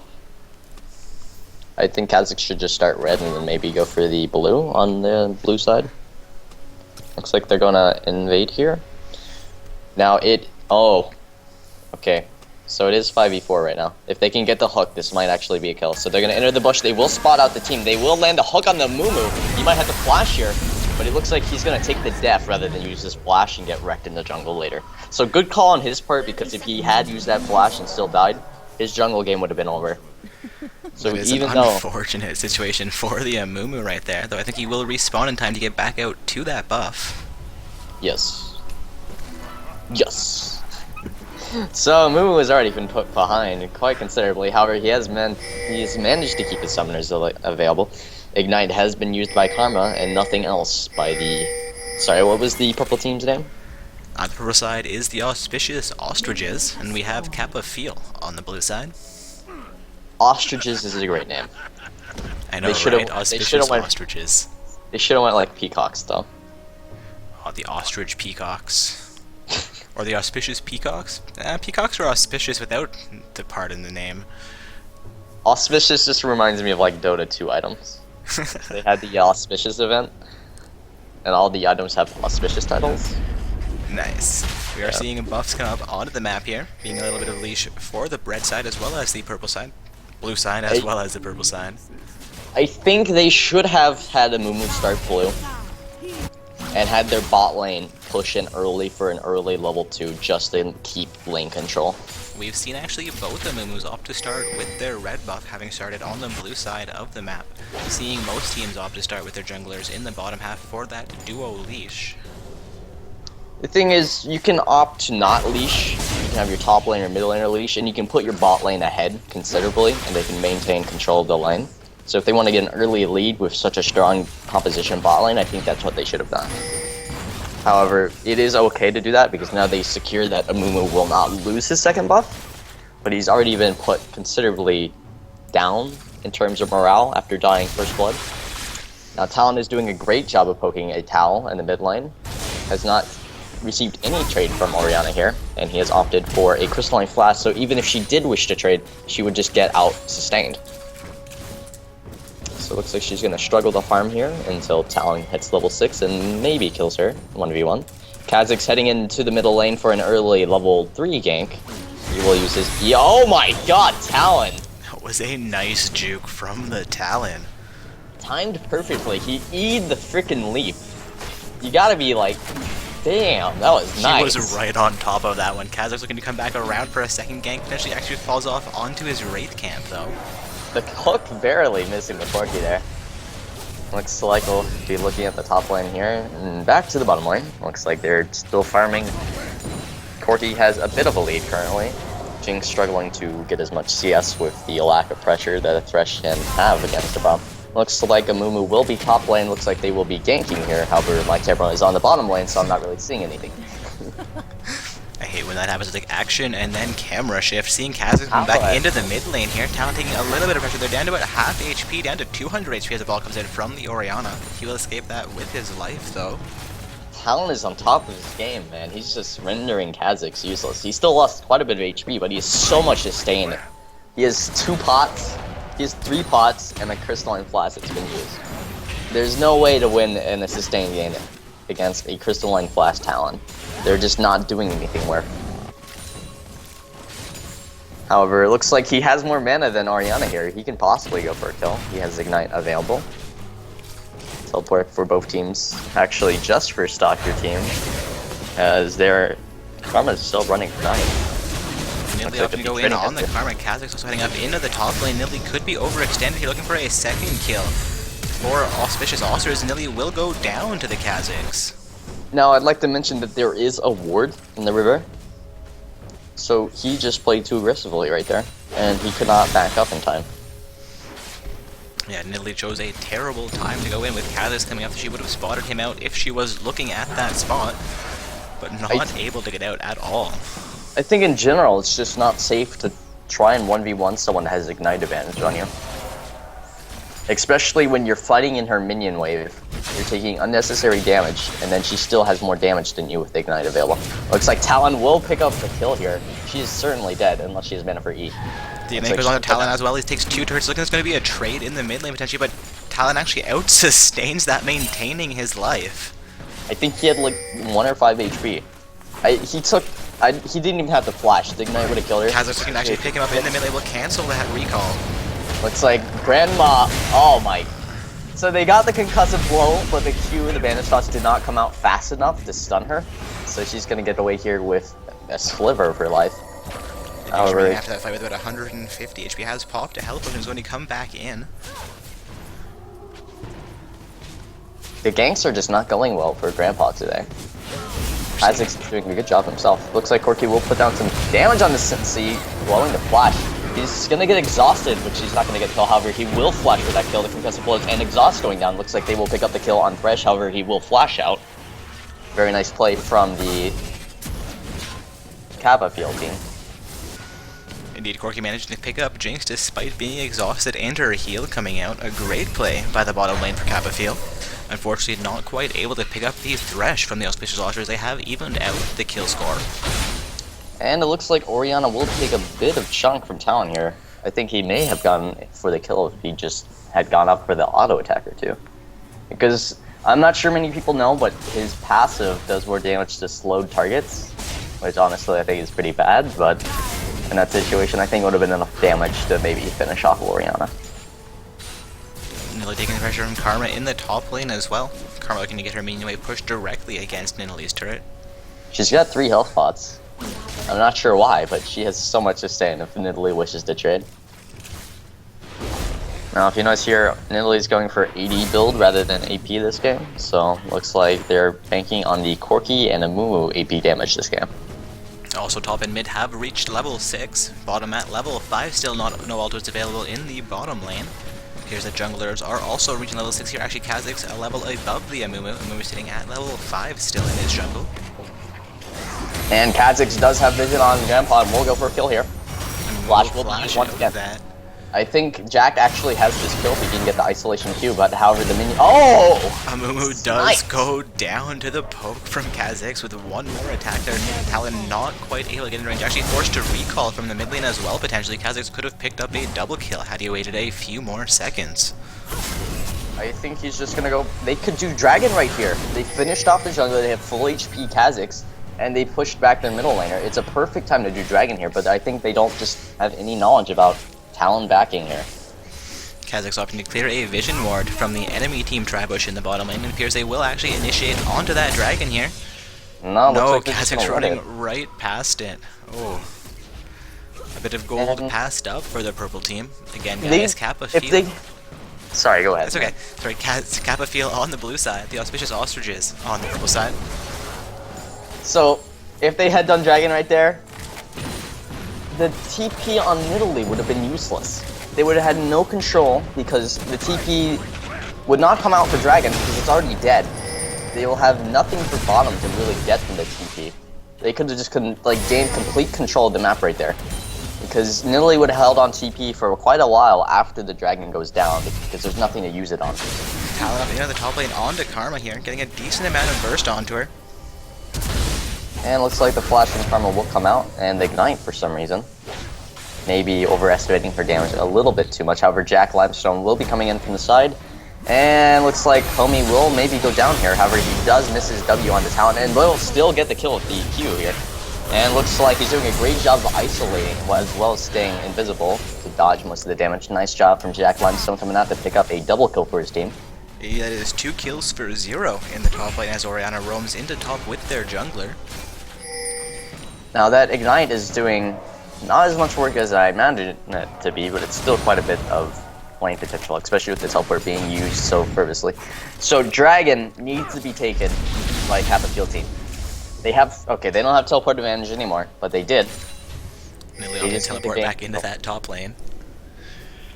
And he didn't need to teleport because the lane was already pushed.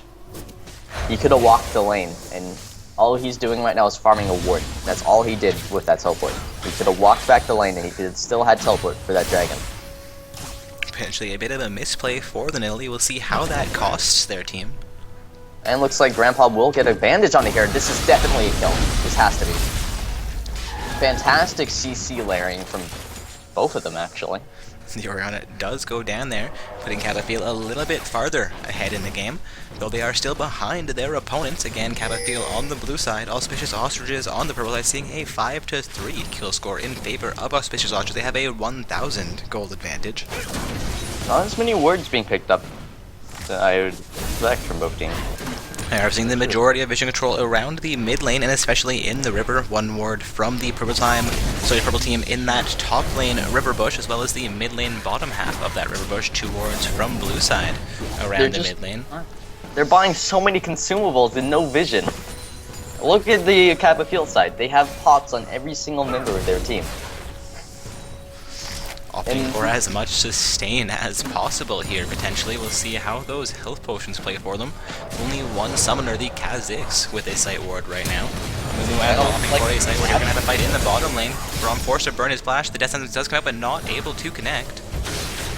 So he went for the flash play, but he couldn't quite get the play off. Otherwise, it would have resulted in a kill. Looks like the Nidalee will fail her swipe as well as her Q. However, she will not pick up the kill here.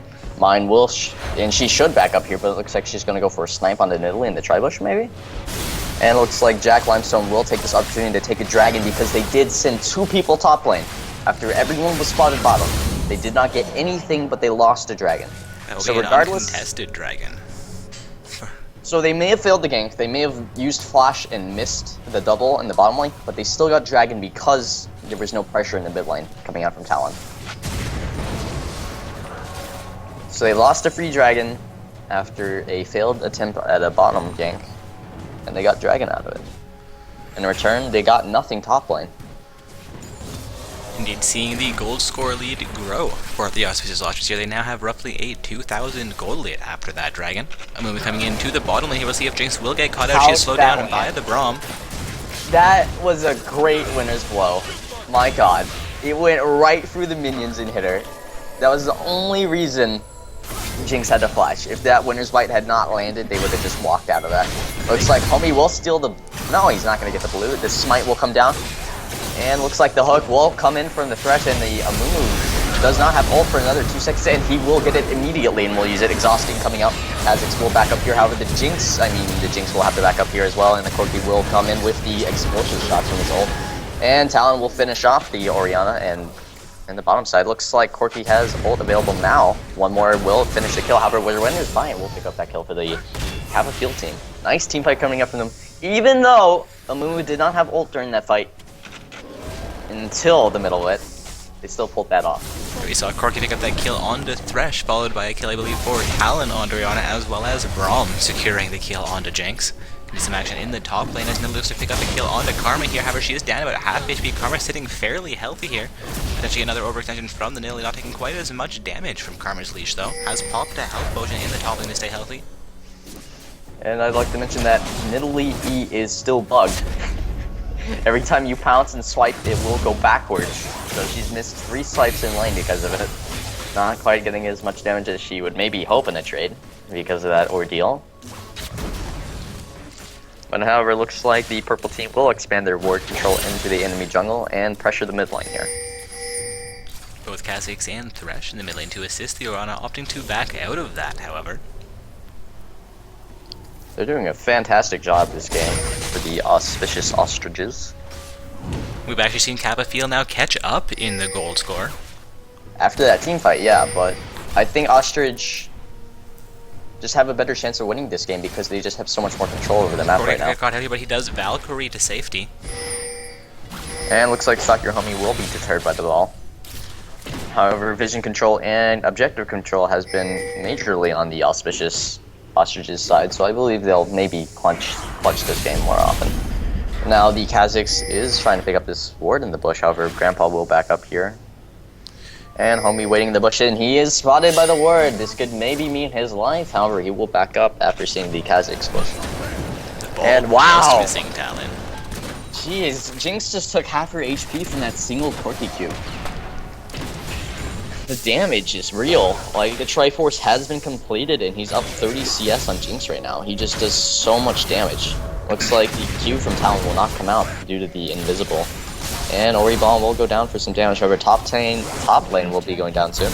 As it's going to be the first turret of the game. At the 15-30 minute mark. And the second turret of the game. They have a 1-to-1 turret score. Karma successful taking that top lane outer turret in exchange for the bottom lane outer turret. Now, every time Amumu finishes another camp, he's just getting stronger. The next team fight, he's going to destroy as many people as he wants with that ult. And it is available, so they should definitely start getting some more objectives. And it looks like they will initiate onto the bottom. Nice ult coming out from Braum, however, he will go down to the isolation. Looks like Jinx and Corki will be 1v1ing out with a nice lantern. Corki picks up the kill onto Jinx before going down there. A 2-for-1 trade. I'm not sure if it was, like, the armor shred or, like, an auto attack after the flash. She died to a dot, I'm pretty sure. I'm not quite sure what took the Jinx down, but that was well played, or at least making the best of a bad situation for that Corki. Karma flashed the Q from Nidalee, escaping life and death. However, she will back out here. Talon will overextend here. And the Q might actually kill him. Oh! Just barely escaped the Q radius before the explosion. Orianna looking to come in as well. Talon's still extremely low in the bottom lane, backing under a ward. I don't believe Orianna will get there in time, however. I think she should try for it anyways. However, she will opt to finish that minion wave anyways.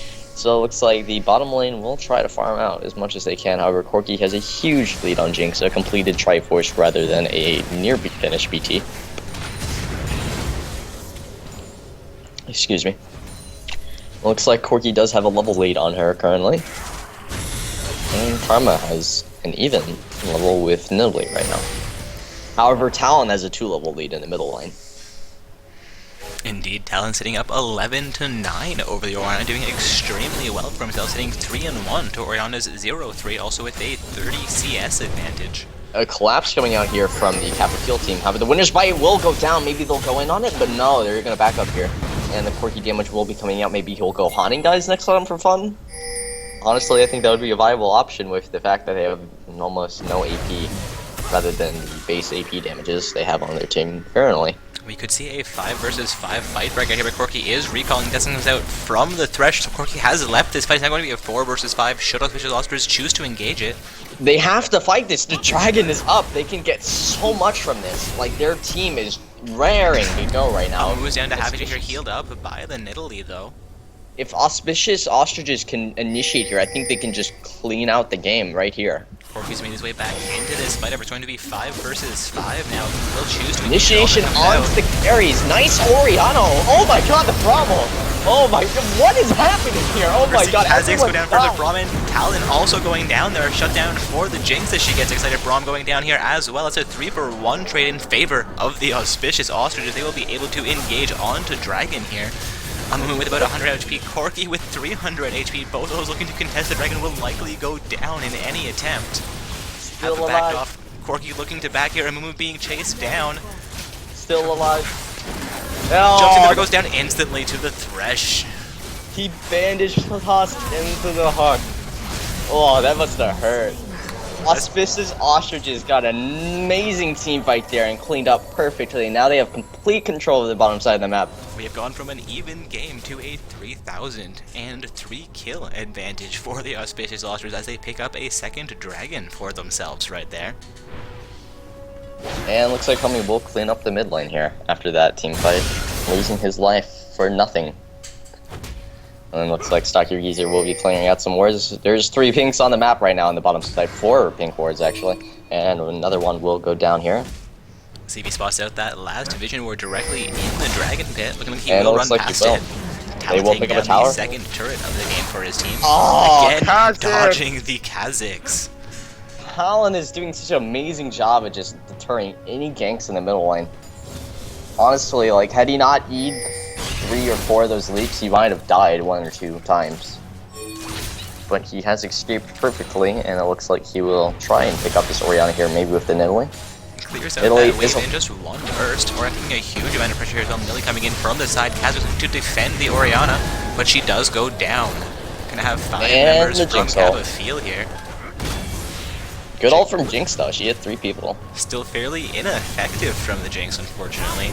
Talon up to about 400 HP after the Super Mega Death Rocket. And looks like Karma will put down a leash, however will not connect.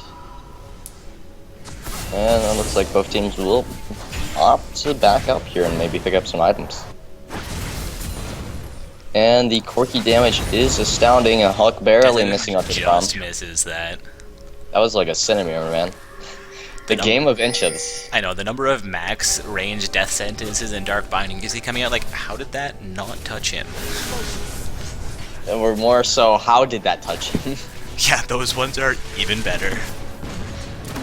And the Dark Binding goes backwards. What? It hit him from across the map?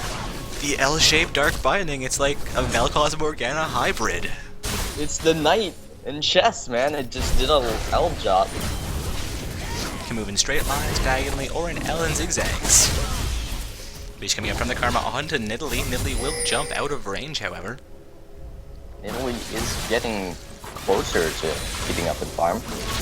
She has finished her Sheen as well as Chalice. Onto Jinx, she's down to 100. Pure Destiny out from the Thresh, connecting onto Stalk. Your Grandpa on the Amumu. This team fight will continue exhaust onto the Kha'Zix. Orianna going fairly low here. She will not go down quite yet. And she will go down to Nidalee. Karma is behind enemy lines, and she is a free kill here. It looks like the winner's bite will miss, however, Mumu will not land a nice double. Looks like Nidalee will miss her swipe, however, the Corki ult will not do enough damage. However, they will pick up the Thresh here and maybe pick up the Karma. Nice! Winner's bite coming out, landing on the Kha'Zix, and looks like they will pick up a Karma as well. Flashing through that for the double kill. The Jinx will come up in time to finish off the Corki. Braum down to about 200 HP here. Spear will land. I'd like to mention that the only reason he did get the second kill was because it crit. That was an extremely lucky play for the Corki. Saw him try and flash through turret range, but not quite get far enough there.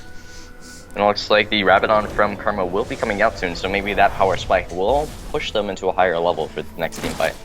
Taking look across the board, we're seeing a 13 to 13 kill score with less than a 1,000 gold divergence between these two teams, as we have passed the 22-minute mark. And looks like they will maybe pick up the top lane tower here for free. Dragon is not available for a couple more minutes. And the Sheen Prox will put this tower down to no HP in no time, and she will back. And it's a 4v4 if they want to fight in the middle lane. They do have the advantage with the Jinx bottom lane. Orianna and there's potentially overextending here. Well, Kha'Zix is already back, so Karma is in a prime time to get killed here. However, the Karma could just halved Corki for free. That is a huge burst coming out from the Karma. Looks like 4 members of that purple team will set up for their blue buff. Not quite sure who they're planning to hand it over here. I apologize, Orianna already with the blue buff. I think I should have went on Karma. Orianna is helplessly behind. Karma just... Yeah, Karma sitting at 316 with 151 farm, doing much better than their mid laner. I mean, if they just want the CR for the ball movement or the shields, I can understand that, but Karma just does so much more damage in utility right now. Nidalee actually looking to split push into the bottom lane here. Jinx will be forced to respond to that. Again, guys, Kappa Feel on the blue side, Auspicious Ostriches on the purple side. This is round 2 of Not So Stock Gaming's amateur bracket tournament. Bandit Toss comes out from the as well as the ultimate onto Orianna. The Lantern's on the ground. And she will not be able to click it. That is unfortunate for the Orianna going down in that 3 versus 2. Okay, On so in the bottom lane. they're trading their mid tower for a Nidalee kill. I don't think that's the wisest decision, but it was worth it. Seeing that first inner turret of the game go down there, a bit of a questionable choice by the Jinx Karma, though they might not have gotten back in time to respond to that had they opted to. Seeing Jinx now opts to take down this bottom lane outer turret potentially. Will get forced off by the minion pressure though. She's gonna back right before Dragon starts. Like, they're giving them a free Dragon now. Looks like Talon will escape here, and Neon will be exhausted, however. Oh my god, Talon just got blown up by the Kha'Zix. Isolation damage looks like he will maybe go down here. Yeah, looks like he will go down here. Looks like the Corki will fight, however, will miss the big one. Royale coming out. And looks like the Karma will be stunned by the Winter's Bite, however, Bandage Toss will come out and will miss. However, the Stop Your Sun will pick up the and looks like he's gonna go down here actually. And they will doubly excited.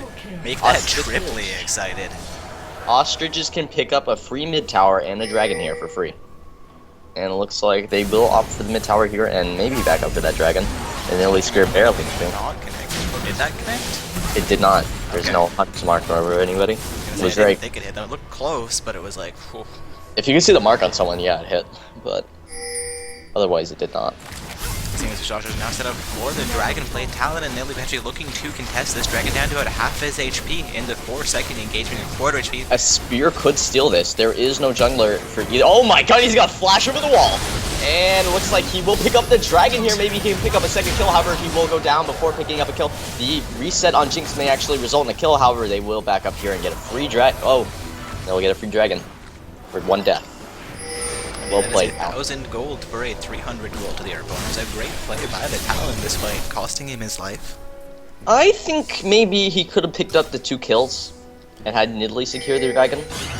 Because he did have ults before he flashed over the wall. He could have maybe E'd to one of them. However, he just decided to go into dragon. He secured it, but I think he could have got more. Nidalee taking down a Vision Ward in the Dragon Pixel Bush there. Kha'Zix and Jinx looking to pick up the red buff. Looking like Kha'Zix did indeed pick that up for himself, not handing it over to their Jinx. Yeah, Kha'Zix is huge, dude. Just look at his items. He just penetrates to your soul. Both those summoners sitting at 6 and 3 though, both doing fairly well for themselves, the best on their teams. Kha'Zix a little bit ahead though with 9 assists to Jinx's 6. I mean, look at those pickaxe items. He's got so much armor pen, so much damage. If he evolved Q, he needs that red. He just... Isolation Q is probably doing like 500, 600 damage right now. Actually, looks like Jinx has double buffs currently, so that could be why the red buff went over onto the Kha'Zix as well. Nah, there's no way. Why would they do that? And the hook will barely miss here. Karma is face tanking a Amumu here. It looks like this kid in badly, however, she will take the lantern back up here. The Orianna Kha'Zix ball is optional. Looks like they will E into the team, however, he will be blown up here for free. Nice ult from Amumu. However, he will be hooked after flashing away. Going to be a 1-for-1 trade as both junglers go down there. It's not worth it. Talon's split pushing now. And Jinx has got the back here, and if they back, they might actually lose Orianna here and Karma. Nice 3-man ult, however, Braum will barely miss the Karma. It looks like they will exhaust the Karma. Looks like they'll pick up the... does go down there. Karma will go down as well. And they pick up the Jinx for free. So that's a free inhib. That's a free quad, pretty much. And now they can pick up Thresh and maybe get an ace as well as an inhib. That was well played by Kappa Field to pick up those 4 kills as well as the inhibitor right here. There just has been no concise calls for the Ostrich. Like, none of them agreed on backing or something because only half of them backed and half of them kept pushing forward. Orianna overextended, everyone else decided to stay back or maybe back for real, like Jinx and Karma. However, they cancelled, except for Jinx, to assist Orianna, and they lost in a hit for it. Not a good trade. Indeed, that was a questionable choice, the way they opted to recall half and half there. The Karma potentially getting caught as Orianna was caught as well. Jinx managing to effect a recall, but not effective defending against the Talon in the mid lane. And taking a look here, the gold lead has stabilized at the exact same number. Again, seeing an even gold score between these two teams, though Kappa Field is up 2 turrets over the Auspicious Ostrich with a 5-3 turret score. We are going to see a pause come out here. I believe that's from the blue side. Not quite sure what's happening there. Corky saying he's got some ping issues going on. I mean, he has missed a few ults this game, but we can blame those on the lag, on the ping. So Locket has been picked up for Mumu here. A good buy against the AoE from Orianna and Karma. So very good of him. Banshees on Braum will mitigate a lot of damage from the Karma, as well as hooks or any potential picks from the enemy team. And looks like Talon will finish off his armor pin items and maybe try and assassinate anybody on their team again. And for the Ostriches, they've got that Zhonya's on Orianna completed finally. So here's why she got wrecked. She went first item of Fiends versus an AD. She did not poke him out with the Chalice sustain. She did not properly trade. Instead, she went for a Chalice just so she could farm, and then she got wrecked. Indeed, opting for the MR item against an AD mid laner could have cost her a lot of sustain there.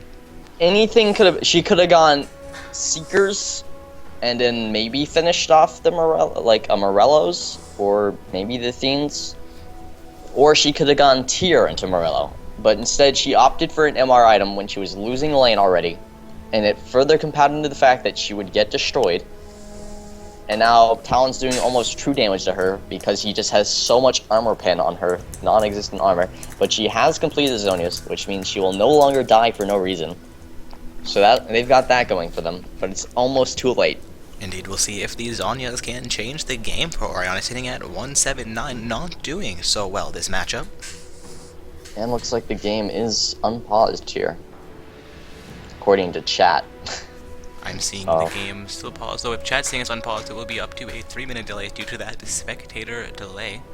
Oh, someone's saying just unpause in the Twitch chat. Yeah.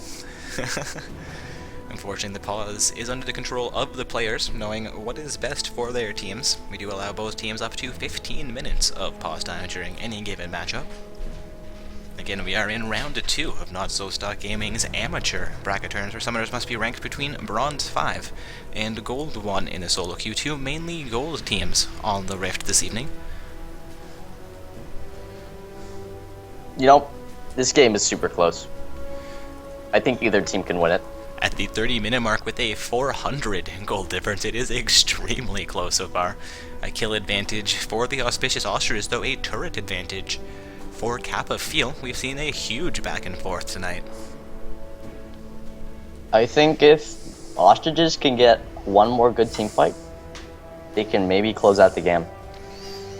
However, if the Kappa Feels can get some picks, I think they'll also clean out the game. Because the inhib is already down for them. They have the potential to maybe pick someone off on their way to cover the mid or top lane, or bottom lane whenever they decide to split push or something like that. But the purple team can capitalize on that and maybe go for a 4v5 while Talon splits, and maybe clean out the fight and maybe send someone back. But the TP advantage is with Kappa Feel. And the teleport on that Nidalee may play to their advantage here. Talon has been doing an extremely good job of split pushing so far, picking up that inhibitor during his last endeavor. Taking a look over at LoL Nexus here, it appears that the Auspicious Ostriches have 4 gold summoners with 1 silver summoner as their Jinx. Kappa Feel being 3 silver summoners as well as 2 gold summoners, their gold members being their jungler and their top laner on the Amumu and Nidalee. Corki asking if their opponents are ready. Seems they may have stopped lagging, and the pause timer will tick down here, back into the matchup. Dun dun dun! Welcome back to the match, guys. Jinx takes down a super minion with skills. Nice! Elite skills, 1337. That's 50 gold. Seeing Amumu and Corki both with red buffs, Nidalee with a blue buff, there is no unempowered summoner on the screen right now. Just look at Jinx, she's got the blood of her enemies circling around her. Is that what that is? Missing. Yeah, it's a freaking shield of blood. It's like she shoots you and just sprays. Oh, Jinx, you're a nasty person. Yeah. However, once she finishes that IE, I think they'll have a great opportunity to clean up fights. Kappa Feel looking for some picks around the Baron pit here. They're standing on a ward, and Italy's sitting bottom lane. Looks like they will go for the split push into teleport to Baron pit. Another pause going to come out here, saying that the Corki may be disconnecting here now. Going to be a little while until we get back onto the Rift, potentially. They have roughly 10 minutes of pause time remaining for their team. Again, both these pauses have been made by Kappa Feel, so 4.5 minutes of pause time have expired against the blue team. Nice. I think purple team should go for something here. They do have the vision in that pixel game. They may have a slight advantage coming into this. They can pick those two and then go back, but it looks like they'll spot out the Baron and return to their lanes. Now, Nidalee is still pushing bottom. She still has teleport. She can just leave and go straight to the Baron pit with Karma bot lane. She has no way of getting the Baron in time. And they're going to start it. Looks like the teleport will come out soon enough. Nidalee can just tank all of the damage and teleport, and it's not like she has to worry about Karma here. And looks like the purple team won't spot out this Baron. The gold lead has left to... Oh my god, he's going to go into the pit. Thresh dancing over the wall into the Baron pit. Like the ult will come out and maybe kill. Oh my god. Kha'Zix does go down. Thresh goes down as well. It's a double kill for the Corki.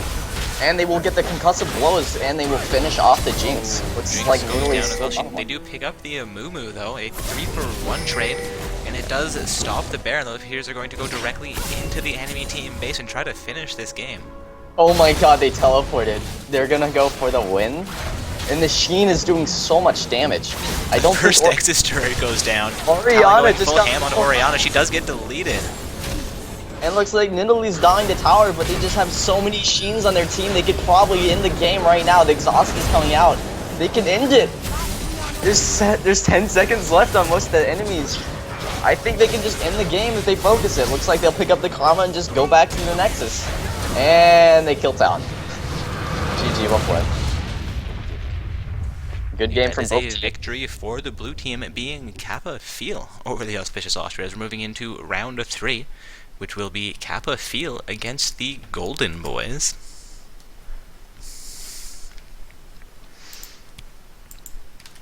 See if I have a member of Kappa Feel on my friends this year. Hopefully Stalker Coot is playing for them. Indeed, it was the Nidalee for their team. Let them know to invite us once they are ready to go. That was very well played. Like, that was very smart of them. Yeah, that was an extremely close game throughout most of the matchup as well. They won the game because they baited the Baron. The mid lane was left unprotected, except for by Orianna. And they just ran down the middle lane after securing the 3v4 at the Baron pit. And they have so much pick that there was no way they could have won that fight without the Karma of Orianna. They should have just moved S5 and maybe given up the Baron. Indeed, Thresh going full ham into that Baron pit may have, well, definitely cost them the game, as all three of those summoners went down. So again, the teams just need to make a group decision to follow a path. Indeed, Baron is one of those key areas where we see most throws in a game occurring. Even in the higher tiers of play, Baron can be one of those contested areas where teams tend to make huge mistakes.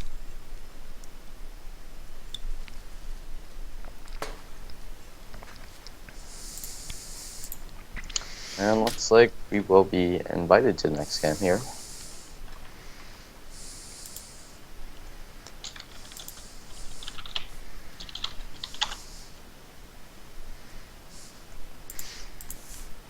Just throwing the bracket up onto the screen there, guys. If you are participating and watching, if you have reports or matches not been affected yet onto the bracket, please let us know in Twitch. I will do our best to get that updated. Looking like we have 7 teams qualified into round 3, waiting on 2 more quarterfinalists. The matchups between Cumulus 9 and the Black Man Will Rise, as well as the matchup between Janna's Ming and Team Failstars. Actually, I do believe the matchup between Janna's Ming and Failstars has concluded. Team Failstars did emerge victorious over Janna's Ming, so that will be affected onto the bracket. Also hearing more summoners coming into the lobby here, so we should have our round 3 game starting up momentarily. I still need an invite, by the way.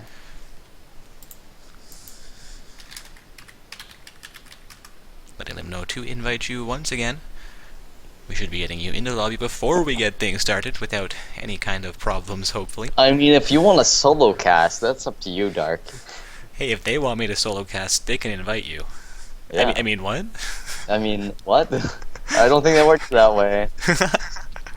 That's alright. We're coming into this game. Hopefully Izani will get his invite momentarily. I am like a shadow. Oh man, Sion's only 1350 IP. I'd like to see him pick. He's probably the most cost-efficient champion to buy right now. And the game's full, so I have failed the join.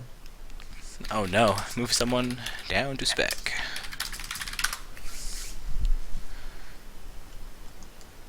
Alright, so just waiting on one more round 2 game to conclude, and we'll have all round 3 games underway. Again, it is a round 3 game we are currently getting ourselves into, waiting for an invite to be sent out to Izani. There we go, I have received an invite.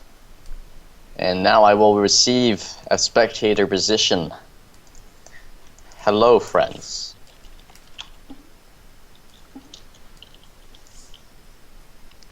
Are both teams ready?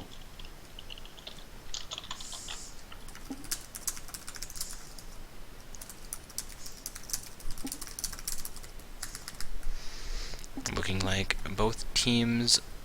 Oh, not quite ready yet. Oh, one team saying they're ready to go. Again, we have the Kappa Fields on the blue side here. Indeed, that is the correct side for them, and they're facing off against the Golden Boys on the purple side. Both of these teams previous contenders in not-so-stock gaming tournaments. Oh my gosh. Oh my gosh. These guys are all potions. Yes, there is a huge amount of synergy coming out from the icons on Kappa You can Field. tell how good they are because they just have so much icon synergy. With health potions being red and mana potions being blue, what exactly is a green potion, though?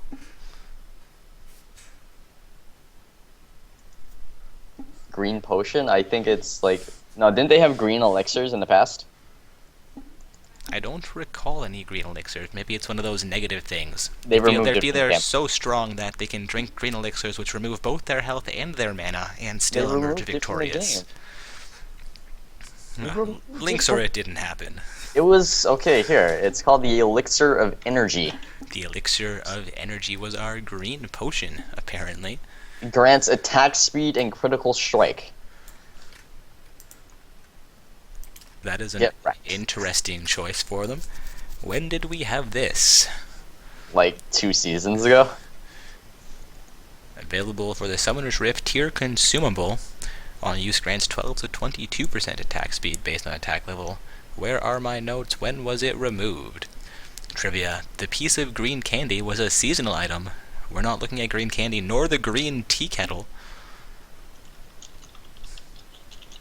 Looking like it was removed all the way back in Season 1, potentially. And we're going to be into champion selection here. And looks like the Kappa Field team will be first ban again. Indeed, Kappa Field playing blue for the second time tonight on the tournament stream. We are seeing Kha'Zix as their first ban. Lucian banned out by the Golden Boys.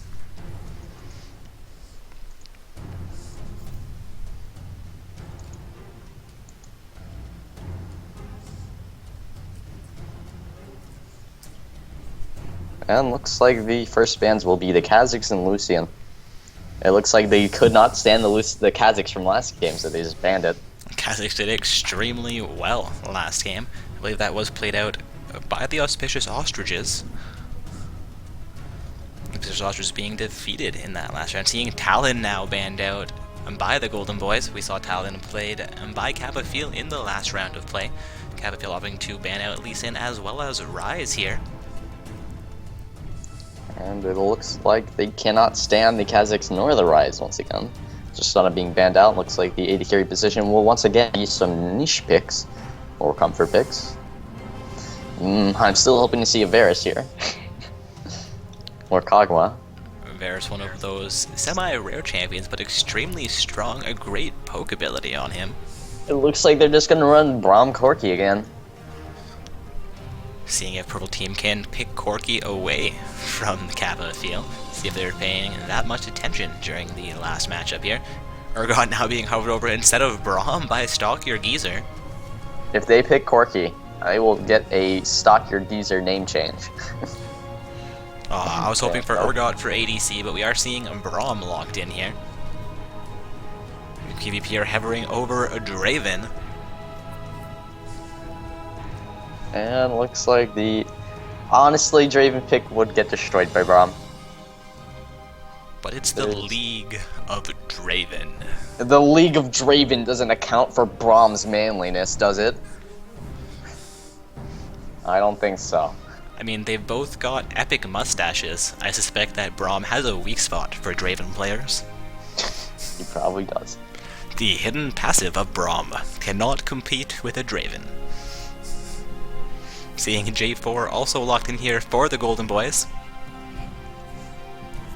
And J4 and Draven is quite deadly in a sustained fight all in.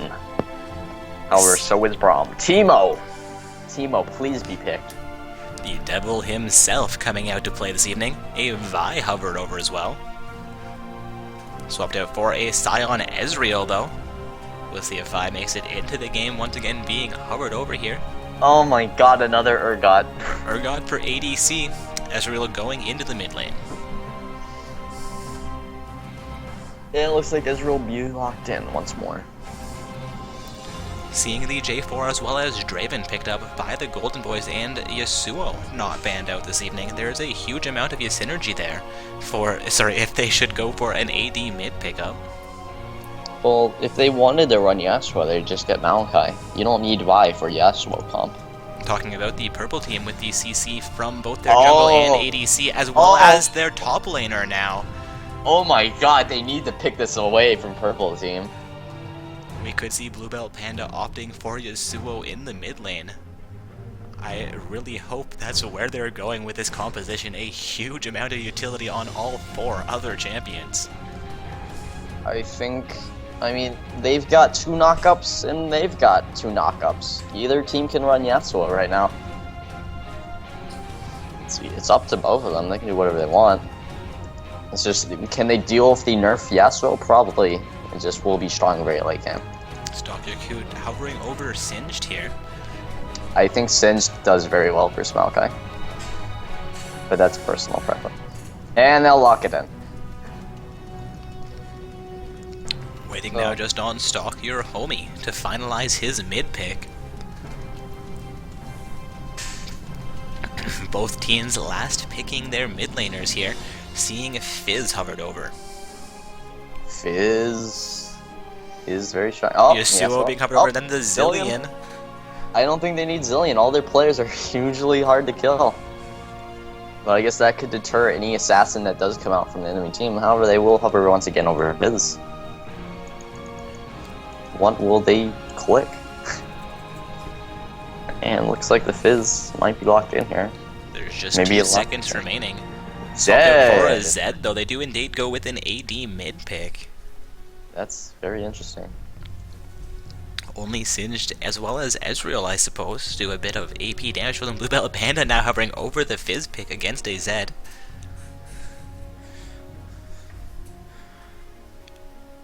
We did see Yasuo hovered over for a brief moment. Was hoping to see him come into this game with so much hard crowd control from both teams. Bluebell Panda does have 30 seconds remaining to finalize this pick. The Fizz will indeed be locked in for round 3 of play. Kappa Feel on the blue side, the Golden Boys on the purple Both side. of these teams are scary as hell. Yeah, those are 2 very, very strong teams. Just the portraits make me scared. The Just Leona the thing. J4 Maokai combo, as well as the Singed Vi Braum combo, a huge amount of tank, as well as a huge amount of damage potential from both teams. Honestly, I think that the purple team has a stronger comp. Much stronger. Especially when it comes to burst and tank. I think the Geezer team doesn't really... I think having Vi being all-in champ doesn't really suit them with the Ezreal pick. I think the Ezreal pick is a mistake. Because you've got long-range poke, but you've got a whole team that dives. I just don't think it makes any sense. It's true, but Ezreal and Zed both have a huge amount of poke potential, and with both of them having a huge amount of mobility as well, Braum's going to have an easy time getting around the map for his team. Could be potentially looking for huge amounts of aggressive engagement, the way that those champions can move. I think a Rammus would have been cool. That's just me. Need to be able to see a Rammus played during the last couple of nights. Really? I would have loved to see it in this tournament. I think we've only seen that one Rammus come out, though, in the last few not-so-stock gaming tournaments. Not a very popular champion right now, despite being a fairly strong jungler. I think he has the highest win rate right now. I think he has a 60% win rate. Rammus, that ninja. Ninja Turtle, man. Mighty... Oh wait, that's Power Rangers. Mighty Power Ranger. What is the Ninja Digimon, Turtles theme song? Digimon monsters. Digital monsters. Oh man, taking me back to the Pokemon days. That's Digimon, man. What the hell? That was the joke, Ted. What do you mean, Darren? Anyways, guys, a minute and 30 seconds of spectator lane nearly remaining here, heading into a round 3 of play for Not So Stock Gaming's amateur bracket tournament. 2 very strong, all-in possible team competitions coming here. A little bit of split potential coming out from both sides as well, mainly with the Zed and Ezreal as well as the Draven. I suppose the Maokai and J4 also split potential. Again, guys, round 3, the quarterfinals of play starting up here. The winners of this matchup will be guaranteed some form of RP prizing for the evening, as once you reach the semi-finalist spots, the worst you can place is 4th. 4th place team going home with 800 RP for each of their final 5 team members. I like RP. Who doesn't like RP?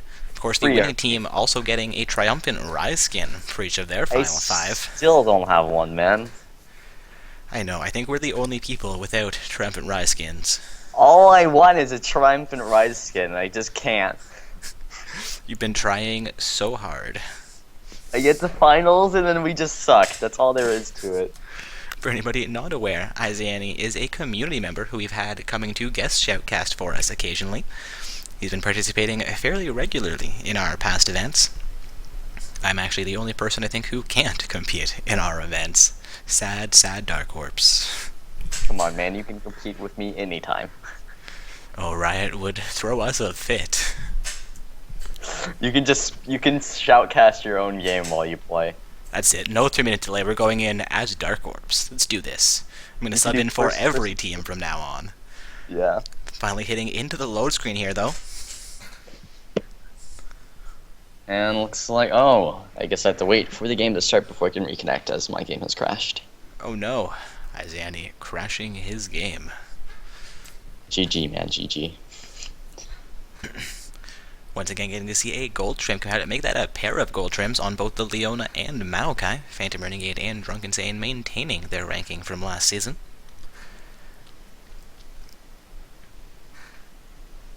Looking at a Warring Kingdoms Draven as well as a Gladiator Draven. A little bit of synergy coming out from those skins as well. Though Leona sitting on the pool party apparently missed the memo that they were going for medieval times. I don't know, man, that's Chinese. The Warring Kingdoms period? Ah, yes, that's true. Gladiators not and Warring medieval. Kingdoms, not really the same period, though still historically relevant and very This guy armor-induced. is like the Quinn king, man. Jarvan, king of Quinn. That explains the beautiful tiara that he's wearing.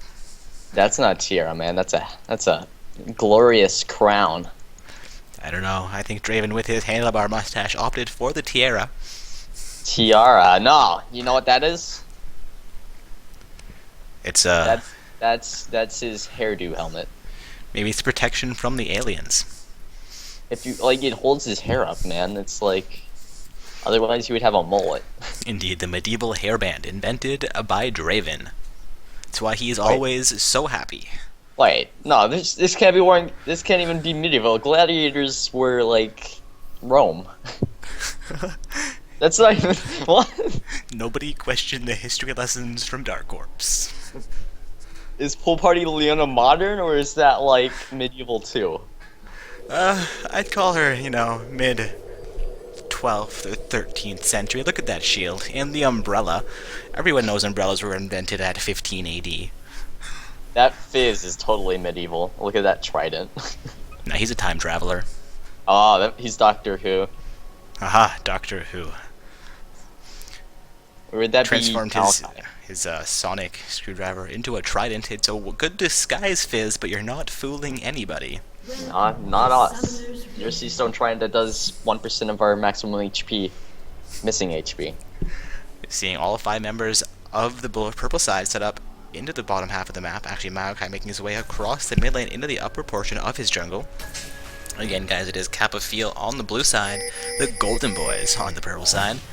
As we also spoke, actually connects that onto Leona. I think the purple team should kill that buff. Which buff? Their buff. I think Right, that's a good because decision. Fizz is a time traveler, right?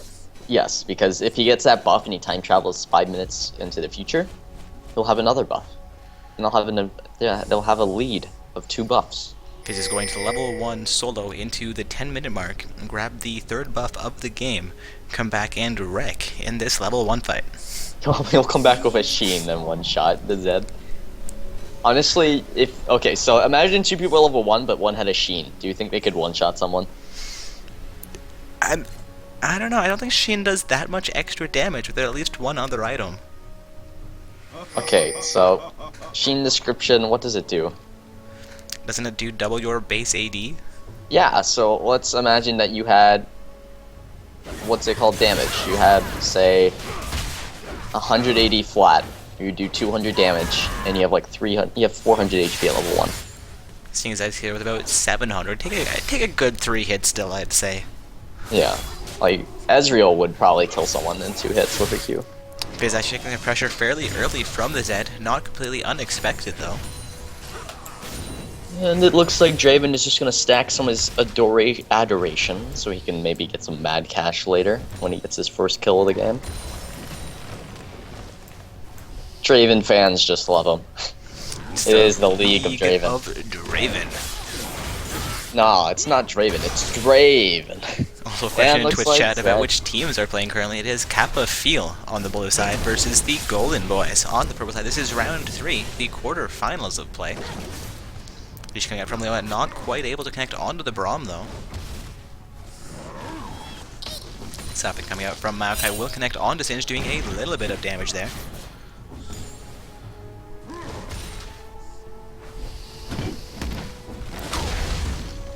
Bit of an exchange in the top lane as Singe grabs the Maokai, forcing him through a tiny poison trail. Singe managing to out-farm Maokai here as well by at least 2 creep score.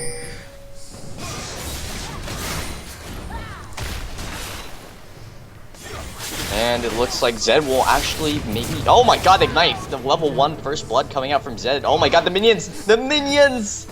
I think Ignite was also onto that Zed from the Fizz. They trade in the mid lane, the first blood going over to the Zed, but Fizz following up with a kill of his own. I think that kill was better. Even though the other guy got first blood, the minions carried him so hard. J4 now looking for pressure in the mid lane as both mid laners have been removed from the game. They're making their way slowly back out onto the map.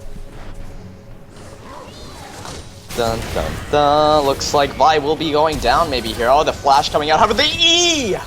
And the heal! One more attack would And finish the off. A flash comes out flash! from Leona and Vi does go down. The concussive blows coming out the exhaust onto the Ezreal, but it looks like Draven has nowhere to go as Fizz is coming. Oh, the winner's fight will land. However, the Jarvan and the Fizz will come. And the, Braum oh my flashes god. over into the dragon. Yeah, Fizz the initiates dragon! onto the dragon. And the Ezreal will have to use Flash Shield to get away, and it looks like the Jarvan will pick up this Braum kill in the middle lane. Zed has neglected his team and has decided to push the mid lane instead. Now, Maokai will be forced back, and he still has support, so he can return to his lane for free and maybe pick up some free CS. Getting a little bit more poke onto the Fizz. J4 coming into the mid lane will miss his Lance combo though. Takes a pair of turrets there as Zed looks to continue the engagement. Leon looking for some damage against the Ezreal, at least keeping him off of his farm. Will take some poke. She does have double buffs right now though. Double buffs onto Leona. Buff transfer complete. J4 levels up in the wing. Fizz takes a huge amount of damage there before J4 manages to engage. And J4 again misses that. Oh, there was no flash for him available. He could have, if he just landed it, it would have been a kill.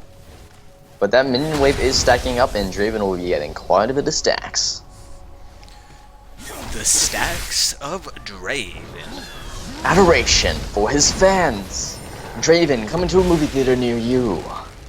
And J4 coming in for the return gank in the middle lane. However, Maokai is fighting Singe in the top lane, and the camera decides it is more important. Looks like J4 will be going in onto the Zed in the top middle lane, and he will fail his gank, and looks like Zed will escape for free. The ghost coming out from Singed. Nice. J4 is being attacked in the Wraith camp. Zed throwing out the Q, but however, he will not pick up anything, and it looks like just Fizz will stay under tower and farm. Power farming. Is that like power thirst? Yes. Babies, millions of babies. 400 babies. 400 kills. Lightning bolts, lightning bolts. Oh man, if Singed had lightning bolts, that tree would be split. Fizz takes pressure in the mid lane from Zed. Will troll pull out of that situation. Zed looking to re-engage, so is going to go full ham under the enemy team turret. Zed, what are you doing? Zed looking like he's going to be in trouble. Here's Leona and J4 coming to range. Zed does go down to the J4. Singed also forced out of the top lane. And bot lane's freezing the lane. And Leona got a kill while roaming. Oh. Leona sitting at 1-0-1, doing fairly well so far. The Golden Boys are just, oh god, they're doing so well. They are golden right now.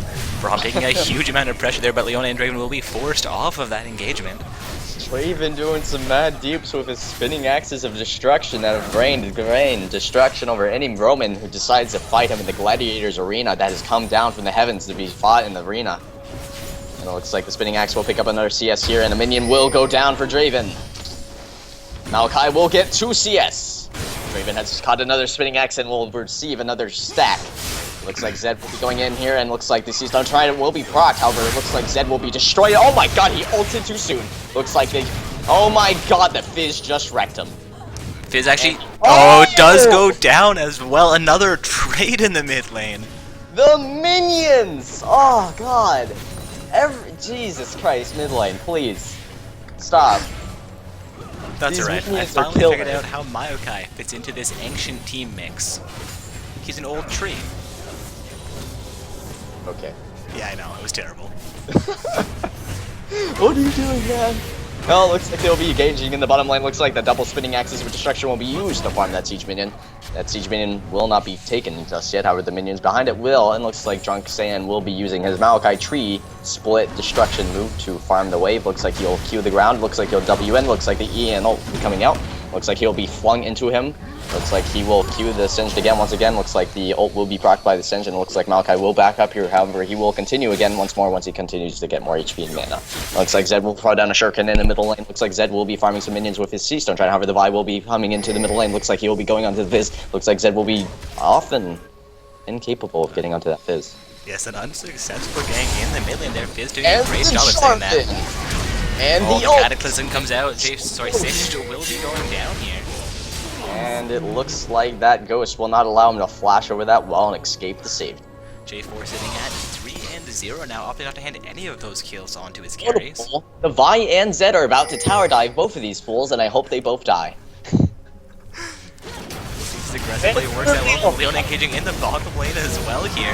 Braum could be Oh all comes my out god, from Ezreal though. The concussive blows going down. Looks like he will not be able to go down. Oh my god, the dive at the top I lane. goes down in Looks the like top lane. will be Zed goes down in the top lane. lane, so Maokai stays alive there.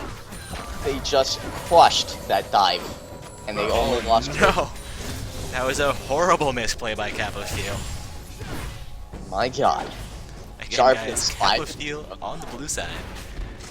Golden Boys on the purple side, seeing some strong plays coming out here by the Golden Boy. Shut out a huge dive from Capo Steel right there. And it looks like Fizz will be roaming down to the bottom side to maybe pick up some Wraith camps. Ah, you just worded the Wraiths. Nice word. And it looks like he will return to the middle lane. Looks like Braum will be backing here as well as stalk your summon a bit. Looks like Lennon will return the lane. Looks like Singe will clear out that pink ward in the top lane. Nice. And looking at the map right here, we can see that neither team has much ward control except for the purple team in the middle lane. Looks like Zed will be pushing into the Fizz once more. Fizz has not much mana left. Looks like they'll be fighting here in the middle lane. And looks like Zed will be pushed back here. The Sea Stone Trident Q is available with the flash. He can one-shot this guy. WQ. Fizz not connecting there though. He didn't oh my god, the behind gank looks like Jarvan will. Oh my god, the dive. Oh my god, looks like Oh, he said does go down. Sea Stone Trident's broken, man. That's all I can say. That's Degen so from Fizz finishes off the Zed under his turret there. J4 and Fizz both get out with their lives, leaving Vi to farm up in the mid lane. He goes out from the Braum onto Leona though. Like, even though they're losing in farm, they have so much control over this lane. They've just destroyed every single fight. I mean, maybe the Braum and the Ezreal have picked up a few solo kills, however, like, for a majority of the lane, they're just dominating. No return. Leona has done a fantastic job this lane, as well as this game. She's done some great roams. Leona sitting 1-0-1 still, has not gone down per team, though Draven sitting 0-2-1, not doing so hot. Of course, Ezreal sitting at 0-0-2 as well, is not in a position of power for his team either. Maybe action in the mid lane as Zed engages onto the Fizz. J4 coming in from the lane and that goes onto the Fizz. Fizz will go down. It's going to be another trade in the mid lane as Zed also goes down. And the Draven Axes will come out and will not do any damage. However, the Winter's Bite will not land onto the Draven. Looks like the Leona Cube will come out onto the Braum. However, Vi will be coming in from the back. And the Jarvan and Vi are on a track of destruction. Never mind, they're both going to back up here, except for the J4, who's going to continue on his downward path. It looks like he will E over the wall and maybe spot someone. Now it looks like he's going to peek at the Dragon Pit and pick up a ward here. There is a Tribush ward, so the enemy team has spotted Vi in that bush and has seen her for the last minute. And it looks like Singed is about to do some proxy farming. It is a shame he has missed the first half of the wave and will only get the backside. However, he will still continue to farm in that back of the farm. Yeah, Singed going extremely deep. They're aggroing those minions behind the inner turret there. Fizz is going to respond to this. Malcolm is going to actually stay in his lane though. I don't even think Fizz could kill Singed with a Ghost available and an ult. But I'd like to see him try. He doesn't have Ignite available. I think that's the most determinal factor. And looks like he's going to return to the mid lane and just get some farm. And look, why would... Okay, so J4 took farm. I mean blue buff. I think Fizz could have done more with it. I mean, sure, J4 is doing a fantastic job this game, but Fizz is just such a mana whore. Yeah, J4 sitting at 5-0-2 though for his team. Going quick with that to good use indeed. Picks up the kill onto the Braum. Ezreal will also go down here as J4 continues using it. One more Lance finishes off the Ezreal. I think the CR is the only reason he got that kill, actually. Nice job taking that blue buff. Oh, Oh, like J4 just takes the BC and put it. Oh, you I could go down here. Oh my, Zed, Zed, J4, oh, what? Jukes, Josh. There we go, seeing Five pick up a double kill in that. So much action, I couldn't even follow that. Also, because from Fizz on the bye-bye, 100 HP here. Oh my god, Just he taking 3 turret hits, though he does go down to the Zed. A huge missed play from the Golden Boys. I believe that was a 4-for-2 trade in the bottom lane. Fizz used his E to get closer and instead of just W queuing under tower than Eing out. I think that was the misplay there. He could have lived and gotten 2 kills if he just used his E properly. Instead, he used it to get closer and use that Q. However, that was some really nice jukes from Zed. Surprisingly, he is 6 kills in 6 steps. He's half of the purple team's kills. And he is almost he's 2/3 of the blue team's kills. Zed being involved in all of the action here. We're seeing him with 6 kills and 2 assists, with the team only having 9 kills. That's only 1 kill he's not participated in so far. As Joga taking a huge burst there, does go down under the purple team turret. Also from Leona will lock Braum down. Draven looking to finish things off here. Viles making her way down to the bottom lane. Could be a triple kill for the Draven. Singe taking a huge amount of pressure, being chased down by the J4. Maokai making his way into range as well. A nice throw by the Singe, but not enough to save his life as Maokai comes in to finish things off. By on to the only one down to about 200 HP here. Fizz in trouble as well. We're going to see a disconnect from the Ezreal in the bottom lane. EQ coming up from Jarvan and will not save the Fizz's life. However, they will get the shutdown of freaking Zed, which is definitely worth it. Wondering where that pause is with Ezreal disconnected here. Hey man, they don't need a pause. Okay, yes they do. Seeing the pause come down here, Ezreal being out of the game for roughly the last 10-15 seconds. Hopefully he'll be able to get reconnected momentarily. Looking at a roughly 10-15 kill score in favor of the Golden Boys right now. They have roughly a 2,000 gold lead over Kappa Feel on the blue side. As we have just hit the 15-minute mark, we have seen no turrets yet removed from the game. I like to think that the purple team will finish some of their boots and then get some very nice roams. But it looks like they will continue to rely on the Jarvan and Fizz controlling most of the map. Yeah, Maokai, 15 minutes into the game, we're seeing only Fizz with that 2nd level boot. However, Rod of Ages has been completed for Maokai, so he will be kicking in quite a bit. So look out for that Maokai teleport gank, which I think will be very important soon to come plays. Taking a look here, we can see that although Fizz is slightly behind, he has almost the same amount of gold and items. Taking a look at the champion gold here, it is 4.5 to 6k, so he's actually 1.5k behind to the Zed, which is pretty startling, because I thought Fizz was doing a good job in the middle lane. Indeed, Zed has 3 kills on him, despite being 2 deaths above the Fizz as well. Seeming like most of the gold for the purple side has been going on to their Jarvan. I think the only plausible explanation is some of those kills were shutdowns. Indeed, Zed's picking up a number of shutdowns on the opposition. Dang. I feel bad for Fizz. He had such amazing minion kills in the middle lane. Yeah, we've seen 3 trades in the middle lane, both Fizz and Zed finishing each other off almost instantaneously. Assistance from minions in 2 of the cases, and J4 in the 3rd. Again, guys, we are in round 3, the quarterfinals of play for NotSo.Gaming's amateur bracket tournament. Currently watching Kappa Feel on the blue side face off against the Golden Boys on the purple side. Oh, seeing a Singe now disconnect as well. This is a double disconnect for Kappa Feel. Only 2.5 minutes of pause time have expired though, so they do have roughly 13 minutes remaining to get those summoners back into the game. Hopefully nothing overly serious has occurred. Again, guys, round 3 quarterfinals. The winners of this matchup will moving on into the semifinals for tonight's event, where they are guaranteed some form of prizing as long as they continue to finish out the match. Even if you lose the semifinals and lose your last match, you finish off in 4th place for a minimum of 800 RP, for each of the final 5 summoners once they get into that semifinals position.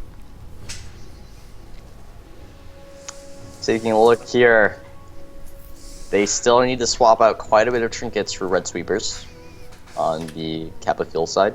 Only one sweeper being obtained for the Braum. I think having more vision control would greatly benefit them at this point in the game.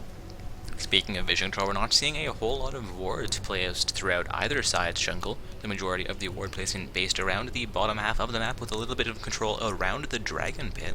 So the Golden Boys can completely control the map right now if Jarvan picked up a Sightstone. It's not uncommon for Jarvan to pick up Sightstones, but it would greatly help them out with that dragon control. He's so far ahead that he could actually saying so far ahead looking at the gold scores. That is actually 100 gold above the Jarvan 4 right now. That sucks. I don't like pauses. I know, right? Again, about 4.5 minutes of pause time expiring here, guys. I guess let us know in Twitch chat who your favorite for this matchup is. We're seeing the Golden Boys with a 2,000 gold lead right now, with 5 kills to their name as well. Sorry, 5 kills above their opponents right now as well. Again, no turrets yet taken off of the map, as we have hit the 15-minute mark in this game. 2 members of the the blue side have disconnected here. Oh my god. Getting asked in my client there from a member of the pro team, how long do they have to wait? Again, both teams are awarded up to 15 minutes of pause time should they need it. Of course, it does kind of make things a little bit awkward when that pause time is used on the stream. We are not always the greatest at killing time, as much as the summoners are great at killing their opponents, of course. And hey man, my I'm pun playing... just died. What's that? I'm playing RuneScape while I play. Ah, the RuneScape plug. Yeah. I'm building scaffolding while I wait for the teams to finish their pauses. Been so long since I've played RuneScape. Minecraft, though. Now, there's a game. I could probably play that during champ select and stuff like that. Except actually that requires too much effort because of the build stuff. I think you should get a dual screen setup, watch through LOL Nexus while playing ranked matches. Be like, the guy, oh man, I'm out of this one for a minute. That sounds brilliant. That or I could just cast my own games while I'm playing them. Yeah. I want to see you do first person commentating. Oh man, I can do it though. I tend to forget to talk when I play a game, or I end up talking to myself, which is twice as awkward, especially when you're streaming or recording. What I mean is I want you to cast your own game while you play it. I do. Yeah, but you said you don't talk when you play. Oh, I do. What you just said, man. I said I tend to forget, not that I don't completely. How forget to talk or commentating your own game? You're shoutcasting, man. Exactly. Unlike tournaments, it's a little bit more intense trying to actually maintain control over the entire situation, as well as analyze and speak about it at the same time without managing to miss your clicks at all. I guarantee you, if you can shoutcast your own game, you're gold material. Alright, speaking about Dark Orb shoutcasting his own games, I will post my YouTube channel into Twitch chat. A little bit of a self-plug there. Nice self-plug. We need more 7 minutes of pause time expiring here. Hey Dark, I'm having some fantastic Pizza Hut right now. Great pizza. Oh man, Cyani looking for sponsors here. This Fanta is delicious. Let's go for Burger King, Wendy's. I mean, what's good? Go for Ferrari. Yes. Sitting in my love Ferrari, my Ferrari. streaming my game. We've had one summoner reconnect, looking for one more reconnection. Dark, how old are you? I am 23.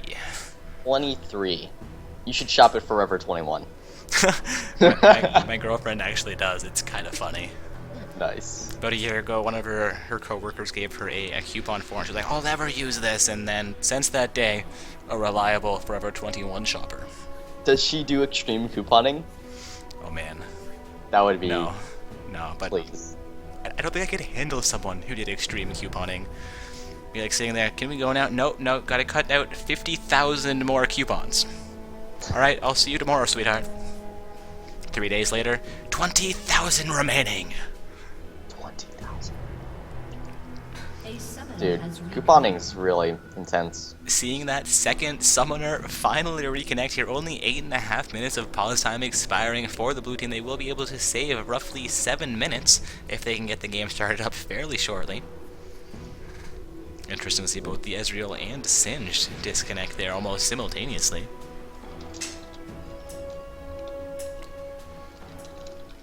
Again, Twitch chat potentially heading back into this matchup. We've had both summoners reconnect now. Looking for somebody to ask their opponents if they are ready. I cannot wait. I'm so excited. I'm so excited. I'm so hyped. I just can't hide it. Too far, I know. Yeah. Go. Way to go, man. You just killed the mood. Seeing another win report coming in for No Reason Boners. I believe that may be in the secondary event. Taking a look over there. Indeed, that is a round 1 win in the secondary event for No Reason Boners over the O Penises. Wow. The Boners playing against the Penises. I'm glad the Boners won. No offense to the Penises, of course. You're forgetting the first letter, OP. Ah yes, the OP Enuses. Yes. Making it so much more appropriate. We are now seeing Braum with the R question mark Z asking if the other team is ready. We will be back onto the Rift momentarily. Almost 10 minutes of pause time already expiring for Kappa Feel. I really hope they feel better. Yeah. And there's going to be a ready coming out from the purple team. The pause timer will begin to tick down here. That was a huge pause. Whoa, when I broke my camera. Oh. And Oh, again. no. Oh, No. Stop. Alright, here we How go. are we only 15 minutes in? The 10-minute pause time will do that. Seeing Vi now look to pick up a Vision Ward from her team. Just gonna put behind some of these matches, like the round 3s. That's right, a bunch of the round 2 games finished up after this match actually started, so we shouldn't be too far behind here. Seeing Leona and J4 look to pick up Dragon, potentially Super will come out, they will take down the Sight Ward. The teleport for Singed is down and Malachi's already there, it's free. It's absolutely certainly free. And they just crit that Dragon. 4 members from Kappa Field looking to respond to that, though. It's going to go down uncontested to the J4. Indeed, you were right, that was a free Dragon. Kappa Field not able to get in range in time. I think they should have sent Fizz top lane to go deal with the Singed. Looking like Singed might be able to pick up that tower. He's going to definitely begin proxy farming here. Yeah, man, proxy farming's the best, but it looks like they're gonna react by pushing in the middle lane. And maybe the Bork or ult coming out from Zed will not happen. That sapling is showing fear in the minion wave. Looks like Zed will push up mid. Now, I think they're gonna go for that Singed. Those pings certainly say they're gonna go for that Singed. However, it looks like Singed will be ulted in, and he has no escape. Oh my god, he got flung out of the wall. And the Singed will go down to Maokai. J4 opting to start handing kills over onto his carries, now sitting at 616 for his team. Maokai sitting 303, also doing fairly well. The only summoner with no deaths on his champion. Oh man, Zettel coming out, however, the Shark will do tons of— oh, the Shuriken of Death, showing that Fizz will indeed go down, and he will. And that lead for Zed is growing once again. The CS— Fizz was out of that one clean, and then he just got removed from the map. It's weird because every single Zed ult has not been timed to block the fizzle. It's just been for the damage. Seeing And J4 even initiate through back onto the Zed here. Zed might be in trouble. We can see another trade in the mid lane if J4 can connect again. Flash comes out flash. from the Zed though, keeping him alive through that fight. That was a great flash. That was such a nice juke. Like, into the bush and out the bush, and the guy was like, I don't even know what he's doing. And then he got away. It seemed like J4 got a little bit confused by the lack of vision there. Well That's executed why- by the Zed. That sight stone would have certainly secured him that kill. It's kind of like that 30-second YouTube video of Caitlyn in the bottom lane of their turret. Caliber netting into that first bush, picking up a double kill, coming back out, all while having 100 HP the entire time. And then we see a triple kill for Caitlyn, taking 0 hits from the enemy team. Which game are we casting? Oh man, you've not seen that video? It's intense. Seeing Vi get pressured down here, though she does go down to the The J4. Caitlyn picked up a quadra kill. Oh man, you missed the first part of that comment. It's all good. It's okay. Talking about a short YouTube video that circulated about 3 or 4 weeks ago, the Caitlyn with amazing Oh, I remember jukes. 4 weeks ago. Oh, I know, 4 weeks ago, so long ago. I can remember breakfast yesterday. Looks like the exhaust will save his life, and he will be ulted over the wall. Oh my god! J4 lands back in, but he does still goes down to the Zed as his ultimate finishes up. Zed still going down to the Draven, though. Draven had no mana left. Trade. If he hadn't crit right there, he would not have been able to get that kill. Very nice luck from that Draven with that crit, with that 25% crit. Singe and Maokai both opting to recall from the top lane. Fizz looking for pressure against that first outer turret. I apologize, one turret has gone down here. Looking across that, but was the mid lane turret on the purple side being taken down by Kappa Feel. Yeah, but the dragon was taken as well for the purple team. Ah, indeed, they traded that first turret for a dragon. We're seeing another pause here, this time by the purple side. They do have 15 minutes of pause time available to them as well. We'll see what this pause has come across for. Baby, I don't need ya. We could see a full 30 minutes of pause time used during this matchup. I would probably not enjoy that. Oh, I know, right? Pauses are the bane of our existence, though. If teams weren't able to pause, it wouldn't be nearly as fun seeing somebody disconnect and lose that match in the next 3 minutes due to the 4 versus 5. Or 3 versus 5 in the situation we had for Kappa Feel earlier on in this matchup. Braum with a question mark, wondering why they've paused, seeing no kind of hints from either team as to what's going on here. Leona asking if their enemy teams are ready. Looks like we will be back into the game momentarily.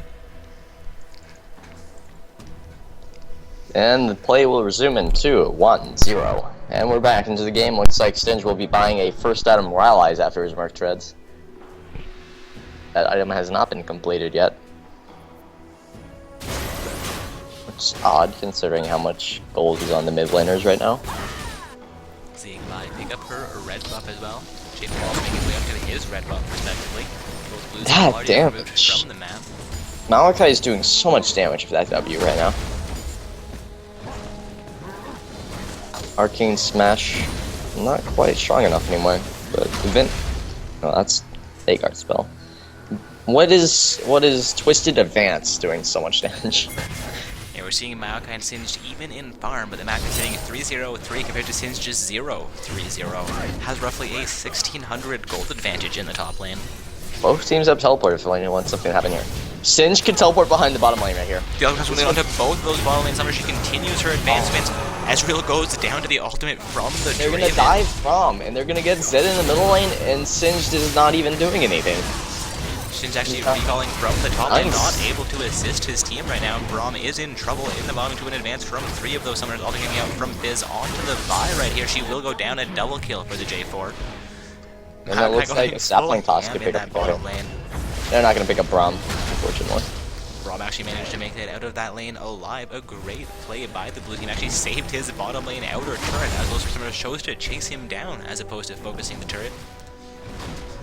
Yeah, but I think they'll get quite a bit of damage on the mid lane tower. And Leonel just walked into the Singe. Oh, what? Singe? Singe? Are you there, buddy? Singe. A bit of a slow response there from the Singe, looking to pick up some damage onto Leona. Actually picks up a kill onto Leona as Ezreal comes through. It does cost Singe his life, though. I think it was worth it. I think getting a Rylai's money was more important than his life at this point. But it looks like he's getting a Abyssal?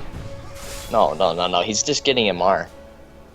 I think delaying his allies like that isn't that great. However, it looks like the bottom lane will... Oh, they're backing on a ward here. Elgin and Braum looking to come into that, not quite able to pick up the Maokai and Draven combo. Seeing a bit of a turnaround back in favor of the Golden Boys. They're now up 2 turrets to Kappa Fields 1. Still up 24 kills to 13. They have roughly a 7,000 gold advantage right now. As we're looking for this bottom lane outer turret potentially.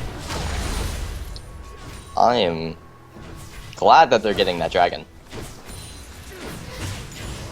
So that's free gold right there. And then Before might actually try to solo dragon as Leon spins past it. They're going to actually ignore the dragon going through the try, which is looking for a kill onto the Ezreal Braum combo.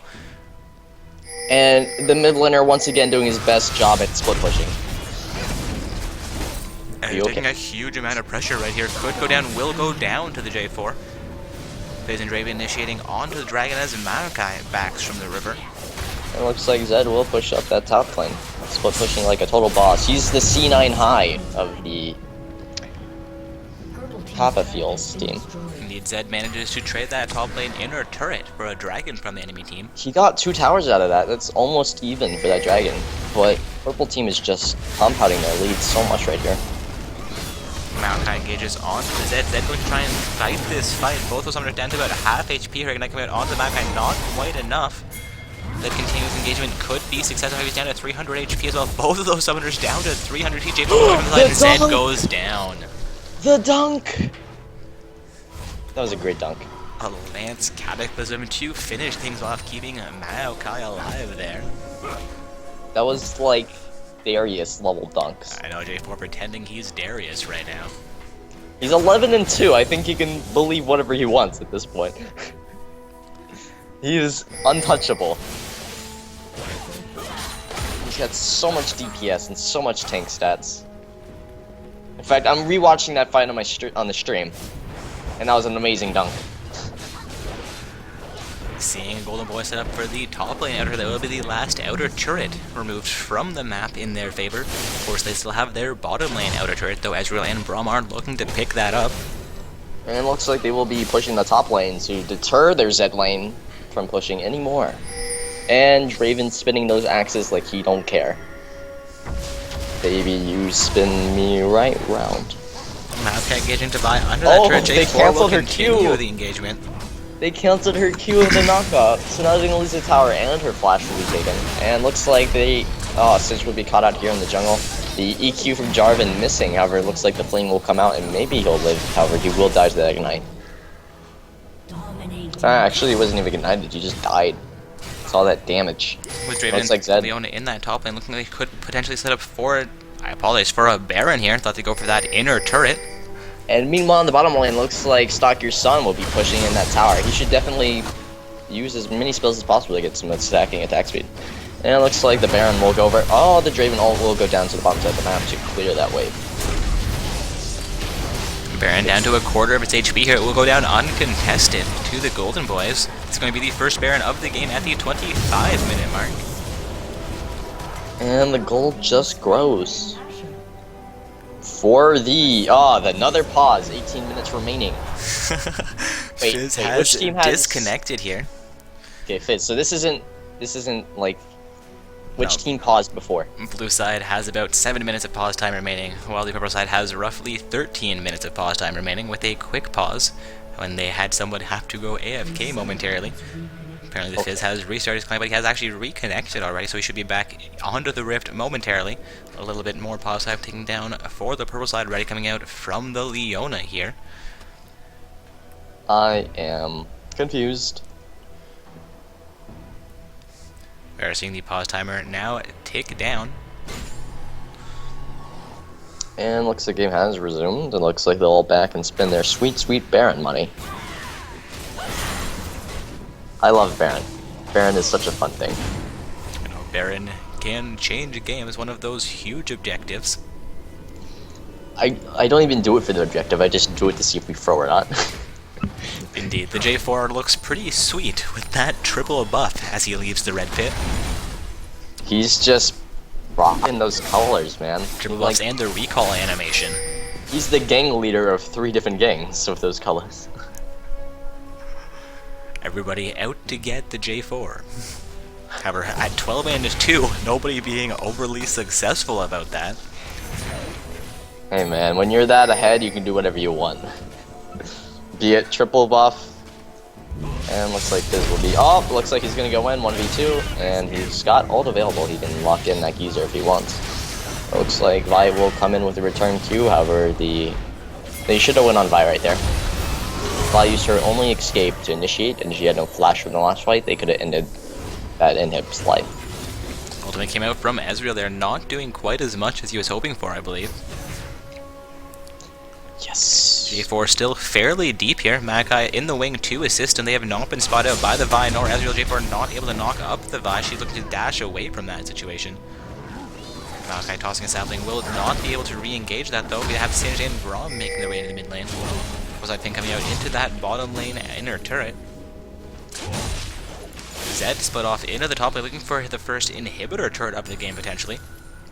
If they can pick that, that would be a great play by the Zed. We saw him do that during the last game in the mid lane. Looking to make that work once again for his team. A careful ping coming out from one of those teams, feeling they know Zed is either there or that Zed needs to back up right now. The Golden Boys are spotting in the bottom lane here. J4 and Maokai still in the enemy team jungle fairly deep. They would be 4 versus 2 should they engage that. Maokai actually opting to back They're stacking the bush like Fnatic. They really want this Maokai backed. So J4 it's like engaging by himself onto the Singed. he has enough damage. That is insane. All comes out from the J4 and Singed goes down. Braum could go down here as well. That is a 1 versus 2 for J4. So Fizz coming in from the side. A double kill for the Jarvan, forcing now 14-2. Doing huge volumes of work for his team in this matchup. They're gonna lose an inhib while Zed and Ezreal pushed mid and top. I don't think it's worth it. It looks like Ezreal will be 1v1 here, as well as Zed being forced back, and they'll lose an inhib tower for their attempt at a split push. And it looks like J4 will EQ out, and the inhib is bare and exposed to the elements before the Fire Nation attacked. Avatar comes in the match. And it looks like, oh my god, that's Zed go down in that fight. And he's flung into the team, and he's gonna flash out over the bite. He will land, and the nice Leona failed. J4 going back into the mess. Looks like he will build down here to the winner's bite, though. And it looks like he will be stunned on top of the swampy toxic gas that slows people. It's going to be a 2-for-2 trade in that bottom lane. Managed to keep that inhibitor alive throughout that fight. I think it would have been best if Maokai had teleported. Just taking a huge amount of damage, might degen out. With that 50 HP, he will survive that. Maokai engaging onto Singed in the mid lane. Leona, Fizz, and Maokai will have her be forced off of that fight. They are still Baron empowered, only the Draven and J4 losing Baron so far. And they're Fnatic pushing again, and they're gonna get Dragon.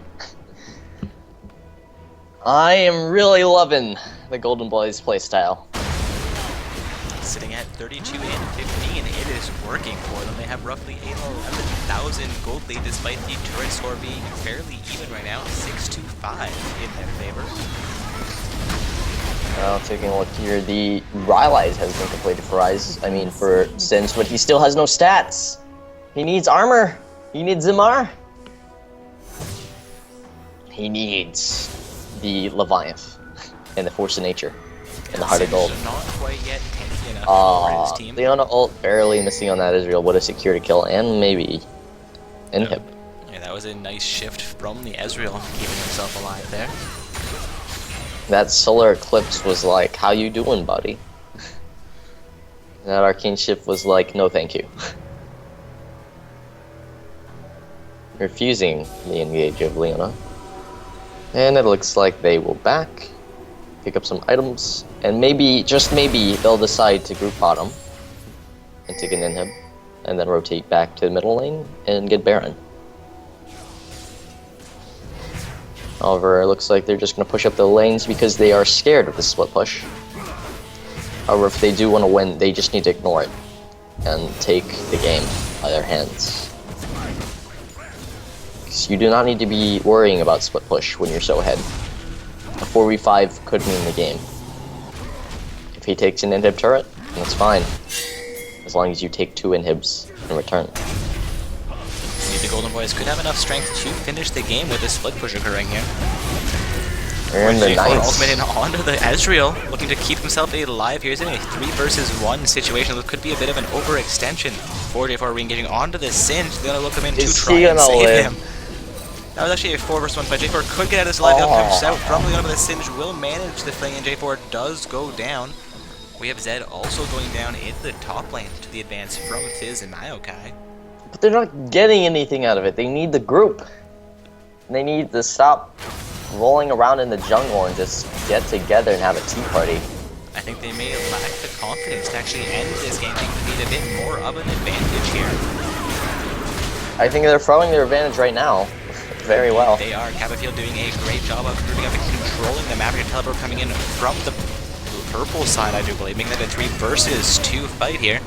Seeing Maokai and Leona maintain. Capafields won't be able to pick up this fight. I don't think they can actually fight the... Oh my gosh, nice E from Leona coming out.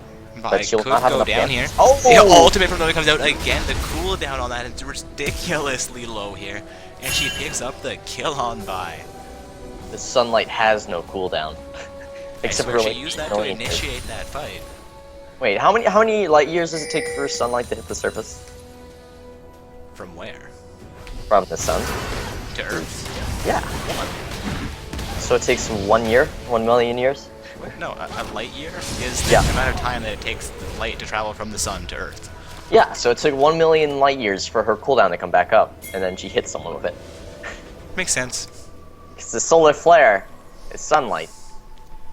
So she is predicting that situation 1 million light years ahead. And then she allows for it. Does that make sense? I don't see how it's 1 million light years. It could be 1 light year, unless she's coming from like a star across the galaxy. Well, whatever Runeterra world lives in, maybe, yeah. That's a fair point. Then I suppose the weird little place that League of Legends resides in our universe is far away from Earth. I like to think that they have a sun in their world. I like to think they have terrible, terrible monsters like the Baron. What do you mean? Seeing a couple of win reports coming here, I believe the Phage Clan has won a round 2 game. So, important thing here, Maokai doesn't have teleport and he's pushing the top lane. All of the blue team is grouped in bottom lane as well as the purple team. There could be a fatal clash here. However, it looks like Maokai will be heading into the middle lane to stop that Zed. And the purple team has such a strong lead on the 4v4 that their most important player, Zed being not there, is just going to completely devastate their team. And it looks like that Singed will go down. Fizz will also maybe not go down. The Zhonya's not quite needed, however, he will live. That's going to be the first inhibitor of the game. And Zed's still fighting in the middle lane with Maokai. Zed and Maokai pretending that they are islands, not caring what goes on with the rest of their team here. J4 and Draven looking for the first Nexus turret. A 4v4 is very beneficial for the purple team. The Golden Boys are utilizing their gold lead, and they are crushing the enemy Capafields. Looks like Zed will return. However, the Shark will be placed short, and it looks like Homie will also die with that kill. And I think that will be game for the Golden Boys, playing a very nice job of using their gold lead and building up their advantage to come to a point where their late game completely outscales that of Team Capafields. The Solar Flare coming out for show at the end. GG roleplay. Alright, indeed, that is a victory for the Golden Boys on the pro side versus Capafield in the quarterfinals, meaning that the Golden Boys will be our third semi-finalist team qualifying this evening. Looks like we are waiting on the match between the Black Man Will Rise and Team Dukists to conclude in order for our semi-finals to begin. Those were some fun games. That was a very well played game. It was. The Golden Boys did extremely well for their team. It looked like Capafield had a chance during the early game. It looked like they tried to come back, but nothing they did was quite enough against the strength and lead that J4 kept picking up. They tunneled too much on split pushing with Zed.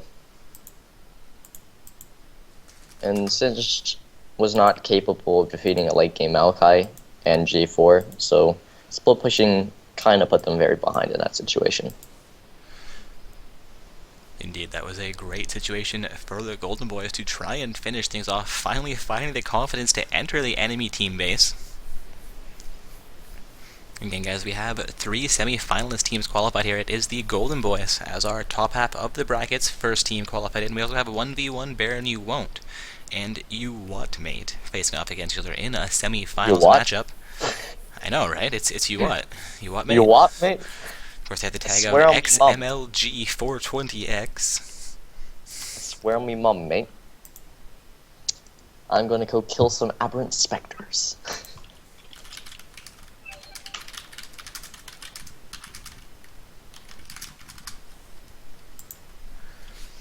I'm going to check out the team rosters from Blackman Will Rise and Dukius, see if I can get myself into that game through LolNexus, potentially, or if I have a member from one of those teams on my friends list. Get a little bit of the delay between these two games covered up. Again, it will be Blackman Will Rise and the Dukists.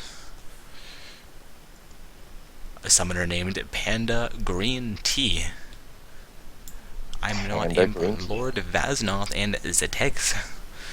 I don't think I have any of these summoners on my friends, so we will head over to LolNexus to check out where they're at currently, see if we can get ourselves into this game. I'm gonna take a look at this bracket here. Amateur League. I can get the bracket posted back into Twitch chat as well for our viewers. Alright. LolNexus is taking its time to load up here. I'm gonna go eat, and I'll be back for the finals, if you'll have me. Alright, we look forward to having you back for the finals tonight. Alright, thank you for your time, Dark. I'll see you in a bit. Not a problem. Again, guys, that was Zyani joining me to showcast for the last 2 matches. Sounds like I'm going to do the semifinals by myself this evening, and he might be returning for our finals matchup. Looking now for that last quarter-finals match, which is still underway. Waiting on that match to conclude for our semifinals match on the stream tonight to get itself underway. Looking like Panda Green Tea is not currently in a game. I have had a win report come in for the Golden Boys as our last win, meaning that we are still waiting on the results from the matchup between Blackman Will Rise and the Dukists. If there's a member of one of those teams in Twitch chat currently, let us know what's going on. Can't find your game currently in LolNexus, which is a little bit weird. Though I've only checked one of those summoners.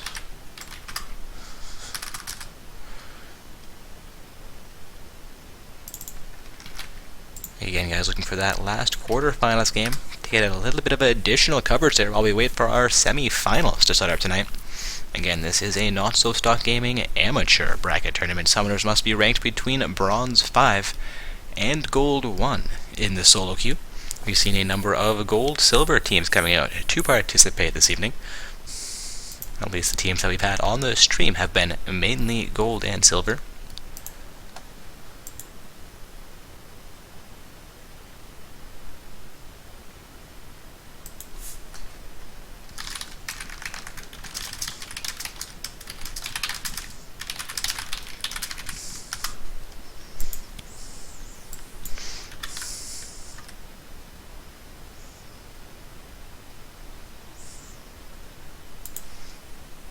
Again, guys, waiting here for a last quarterfinals game to get itself started. Sorry, not get itself started, but get itself concluded. That is the matchup between the Blackman Will Rise and Dukists. The winner of that matchup will be facing off against the Golden Boys in the semifinals. Actually, since we can't get into the game between Blackman Will Rise and Dukists, I do believe I have a member of 1v1 Baron You Won't on my friends list. So we can potentially catch a little bit of the other semifinals game while we wait for our main game to get itself underway. Again, for those of you not aware of how Not So Stock Gaming stream works, we pick a more or less random game in round 1, and then follow the winners of that game through to the next game, so forth and so forth, all the way up to the finals.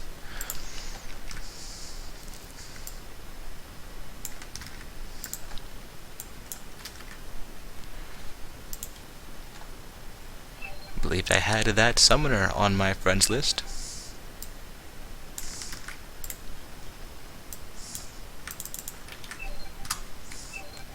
Looks like we may have time getting into... Sorry, may have a difficult time getting into that other semifinals game.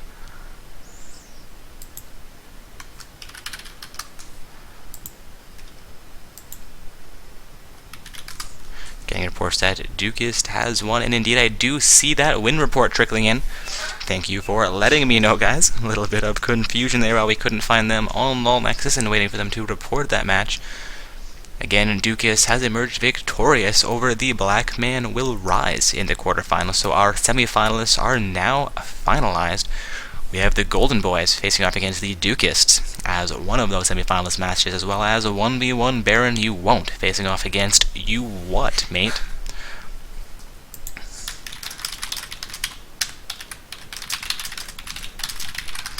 Just waiting to let the Dukists know to invite me once they're getting formed up.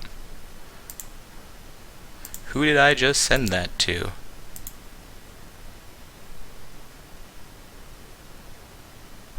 Okay, it was indeed the correct person there.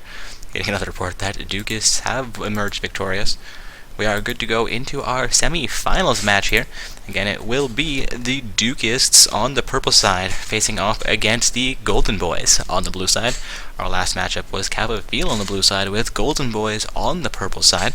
So it's going to be our second time getting to see the Golden Boys on the streams this evening. Of course, we got to see Cavafeel in round 2 and 3. They won their round 2 game, but were defeated in round 3. And our first round game was the Auspicious Ostriches, who got streamed in round 1 and 2 as well, being defeated by Cavafeel in round 2.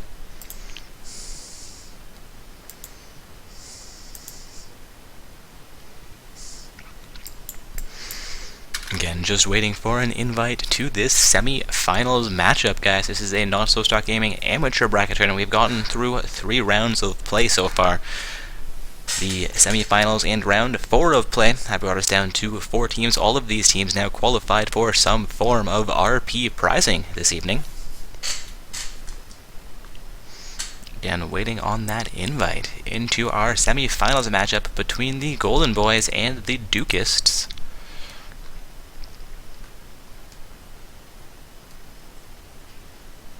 Also getting one final match report coming in here from the secondary tournament. Team Terem Rock has lost their semifinals match against 4pex Gaming, meaning that the finals for our secondary event tonight will be Team Phage Clan versus 4pex Gaming, and the bronze match will be No Reason Boners versus Terem Rock. So good luck to those finalists as well.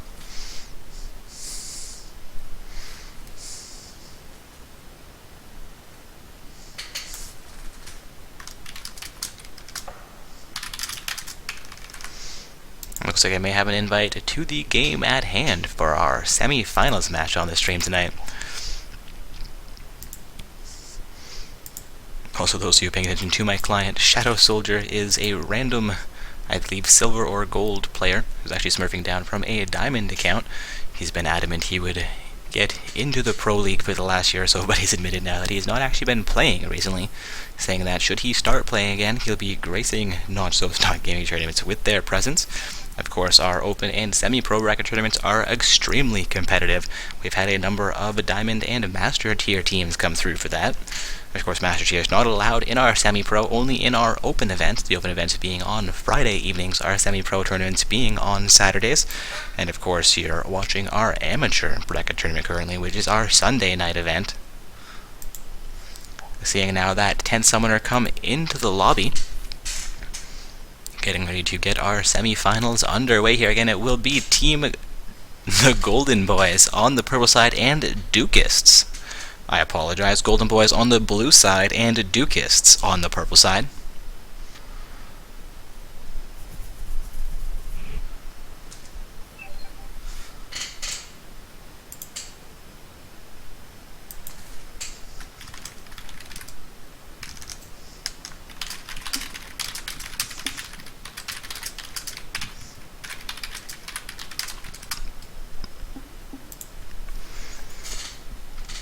People asking client if I am ready.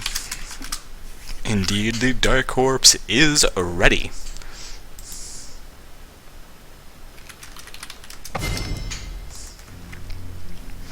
And we are into champion selection for our semifinals matchup here, guys. Again, it will be the Golden Boys on the blue side and Dukists on the purple side.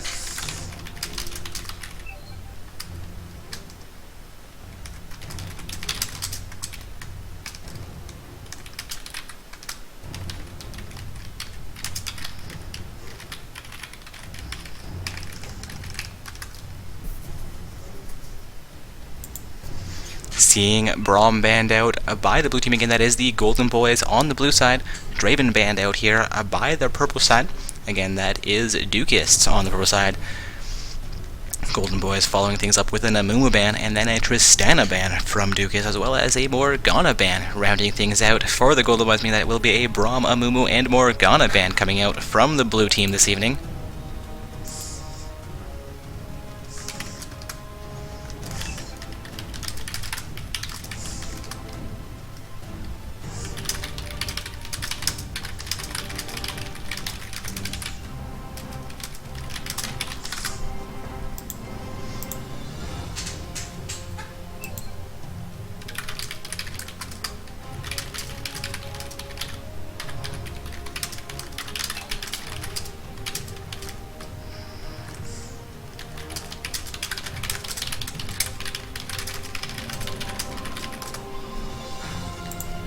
Seeing Lucian first picked by the Golden Boys. I do apologize there. Apparently Phage Clan trying to field an invalid summoner, or at least a summoner not available on their roster, though we did have a number of roster changes being reported to us. I may have potentially missed one.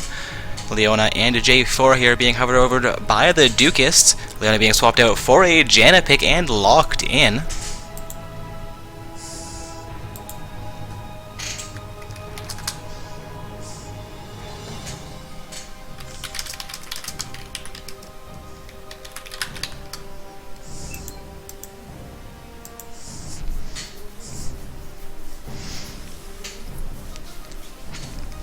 Seeing now Wukong hover over here by Lifetime. We did see J4 locked in by Zetex. That is taken away from the Golden Boys. We saw that J4 on the Golden Boys do extremely well in the last match, I believe, finishing off around 19-3 for his kill score.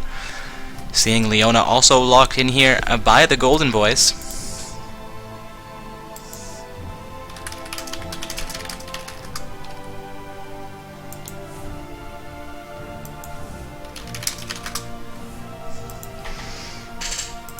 Red Wisp opting to hover over Nidalee for Dukists, waiting now on I'm Not Imp to select his champion.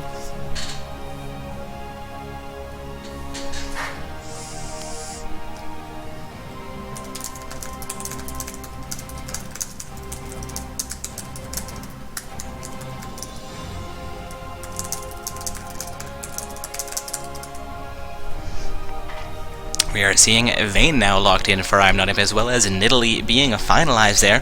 Sarath will be hovered over here by Phantom Renegade for the Golden Boys.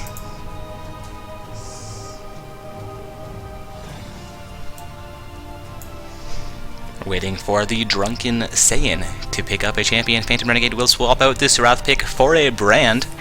Also, anybody paying attention to my conversation in the lobby, in League client, a little bit of info about Ninjakin. Apparently a low opinion of him from one of my friends, so we've seen him play and he's done fairly well for his teams. A Masters or Diamond, Masters or Challenger level player playing for Faxon will dominate during our open events. The Brand will get locked in and Drunken Fae will begin to hover over and a Kali swapped out for Irelia, however.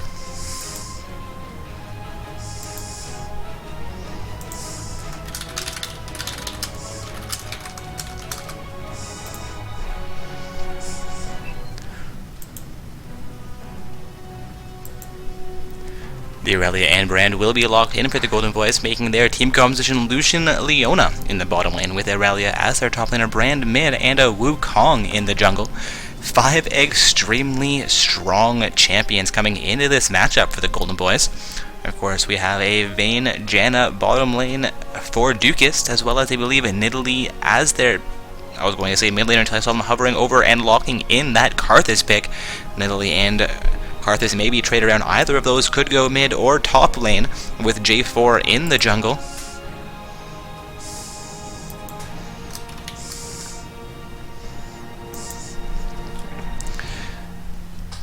picks for both teams now have been finalized, meaning we will have a Vayne Janna bottom lane pair for the pro side with J4 in the jungle and Nidalee or Karthus as the top lane, and the opposite for the mid lane. We are seeing Karthus currently showing with teleport, though that could be teleport in the mid or top lane for their team. Nidalee doing fairly well in the top lane with either teleport or ignite, of course doing fairly well in the mid lane as well.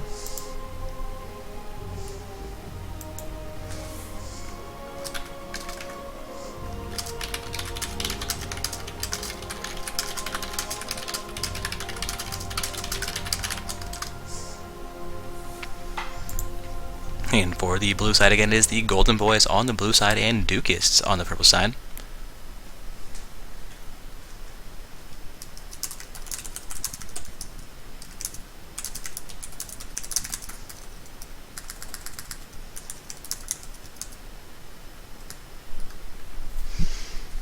And now we are into the 3-minute spectator delay period. And with that, I'm actually going to run and refresh my water since it finished off. Sorry, I finished it off during the first 20 minutes of our last matchup. And then as we get into low screen and back onto the Rift, I shall return to shoutcast our semi-finals matchup. Again, it is the Golden Boys on the blue side and Dukists on the purple side. This is a semi-finals match for Not So Stock Gaming's amateur bracket tournament.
the screen here, we're into the finals matchup.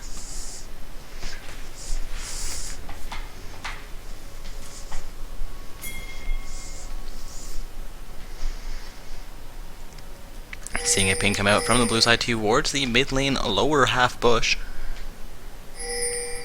Welcome to Summoner's Rift. We've officially been welcome to the Summoner's Rift, and Karthus almost auto-walks into the Brand to take a little bit of damage. Brand forces him back, though. Not able to get any poke there. Seeing all 5 members from the blue team again, it is the Golden Boys on the blue side. Move up into Dukist's jungle. They will continue their advance. Purple side actually moving into the top half of their jungle. However, this could be a blue buff steal for the Golden Boys.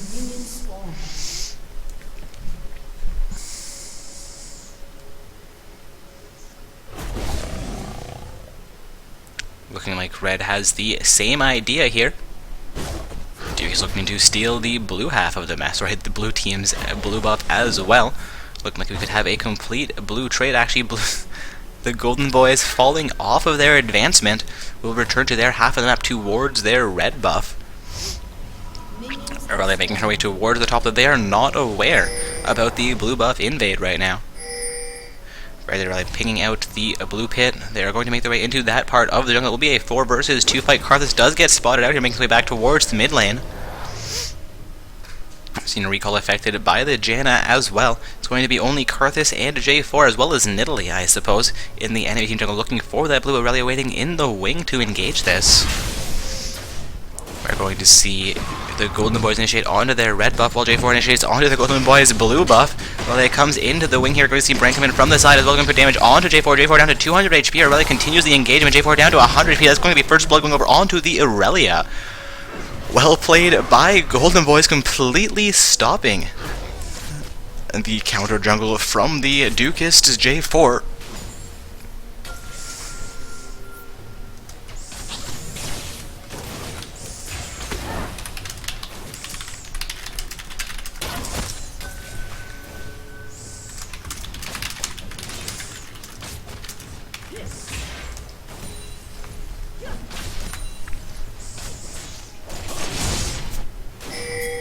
Seeing some counter jungle here go on. The Wukong has invaded onto the enemy team blue buff, knowing his has gone. Actually, it is still on the map, unless Aurelia has that in the top lane. Wukong is fairly low here, down to 100 HP, down to 50 HP. Burns his flash to try and get out of that. Karthus burns his flash while Wukong goes back in. Karthus down to 100 HP here. Wukong actually gets out of that alive as a heal comes out from the Lucian. An amazing play by the Golden Boys.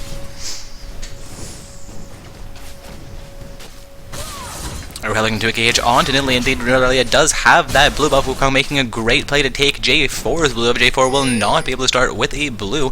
Will not have that available until the 9-minute mark, I believe. We're going to start that with his double flash. He picks up a Wraith Camp after going down to 50 and then back to up to 200 HP in that last team fight. Q from Janna comes out onto the Lucian. They take a bit of punishment, but Leona will continue the engagement there. Janna down to 100. She's forced to flash out.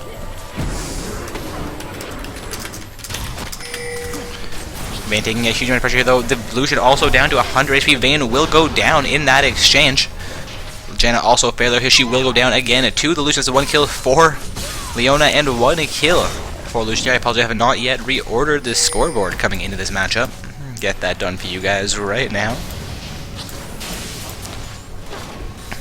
Lucian and Leona opting to stay in the bottom lane for a bit.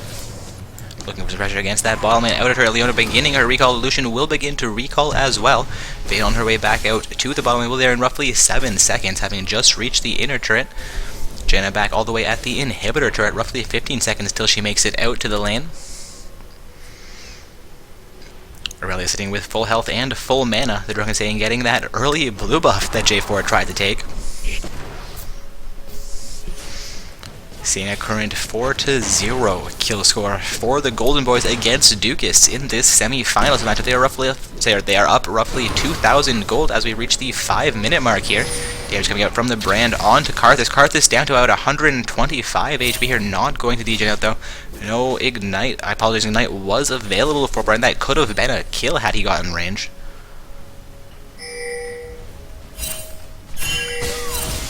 Aurelia re-engaging onto Nidalee in the top lane. Nidalee down to about half her HP. Re-engages onto Aurelia. Again coming in for the J4. Aurelia going full ham though, despite J4 being in range. This could be trouble for the Drunken Saiyan in the top lane. Action in the bottom lane. I am not mad. Life will be going down here. That is a kill for Leona onto Janna. Leona for ADC. Vayne getting down to 200 HP here. Leona continuing the agent will take one turret, but Lucian was forced off that as minions begin to pressure him out. Down to about 100 HP. He has popped a health potion to stay alive. Again, guys, currently a 5-0 kill score for the Golden Boys. They've made some amazing plays during this early game. A bit of a misplay by J4 staying in the enemy team jungle, trying to pick up that blue buff steal without a support from his Nidalee or Karthus. Aurelia able to finish that kill off as well as pick up the blue buff for herself. Lucian with another health pot popped in the bottom lane, back up to about 500 HP. We're seeing Lucian have about 29 farm to Vayne's 23. Both of these summoners doing a decent job of last hitting. Brand looking to re-engage onto the Karthus, just misses his poke though. Lucian managing to poke Vayne down to about half HP in that exchange, picking up a kill onto the Siege minion, gives him 49 more gold. Lucian doing a great job in that bottom lane of last hitting, currently sitting at 103 for his kill score. Leona at 202, making plays for her team.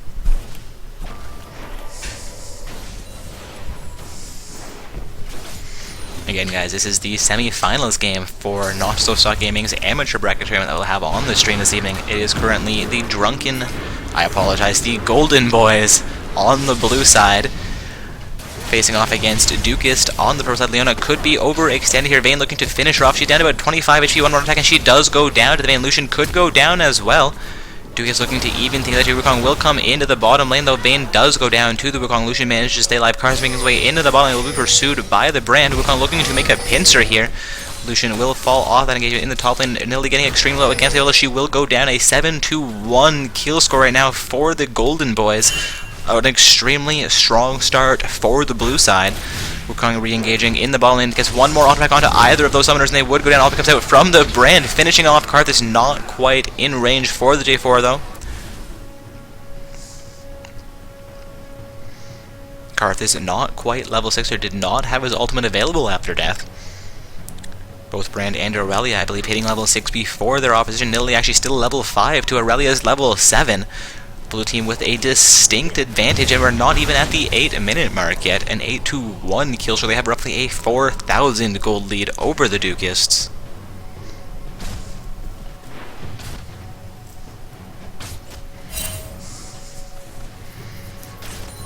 Wukong picking up a Spirit of the Elder Lizard.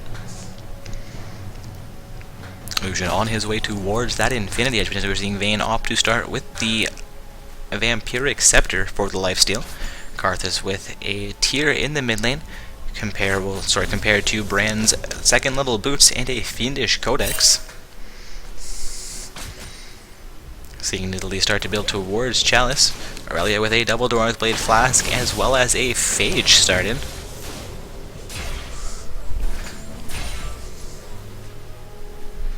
Aurelia likely looking for an early Triforce.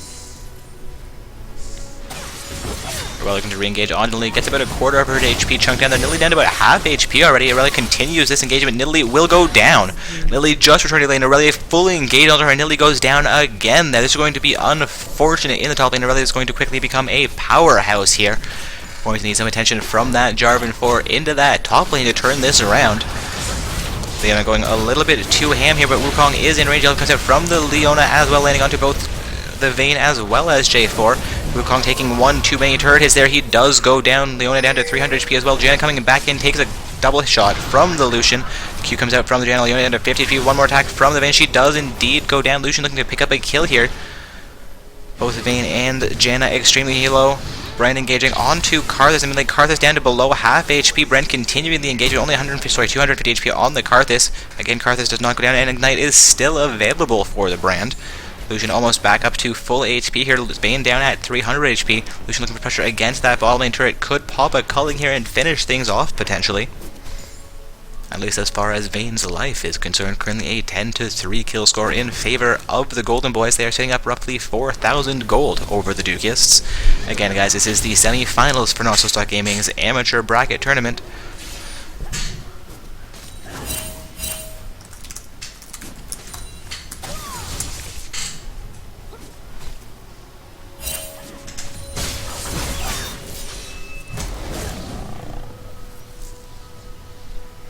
Rather looking to re-engage. Lily managed to stay out of range this time, though.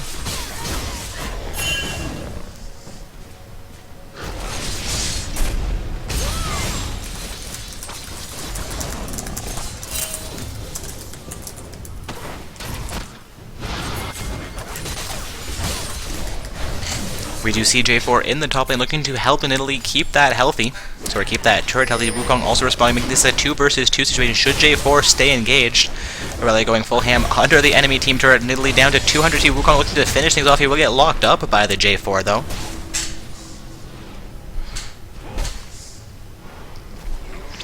Getting a question into actually about when is the next tournament. We do host 3 events per weekend on Fridays, Saturdays, as well as Sundays.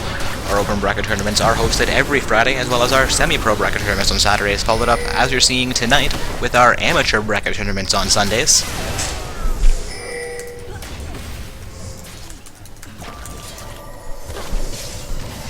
Leona continuing the engagement onto Janna. Both ADCs having gone down in that fight already. Seeing some action into the top lane. Brand looking for a kill here. Both J4 and Nidalee are fairly low. The spear lands from Nidalee onto the Brand. It's going to be a 3 versus 1 teleport coming out from Aurelia into the top lane. Brand down to 300 HP. Seeing Karthus will go down and that Brand remains alive. Now a 12-5 kill score in favor of the Golden Boys.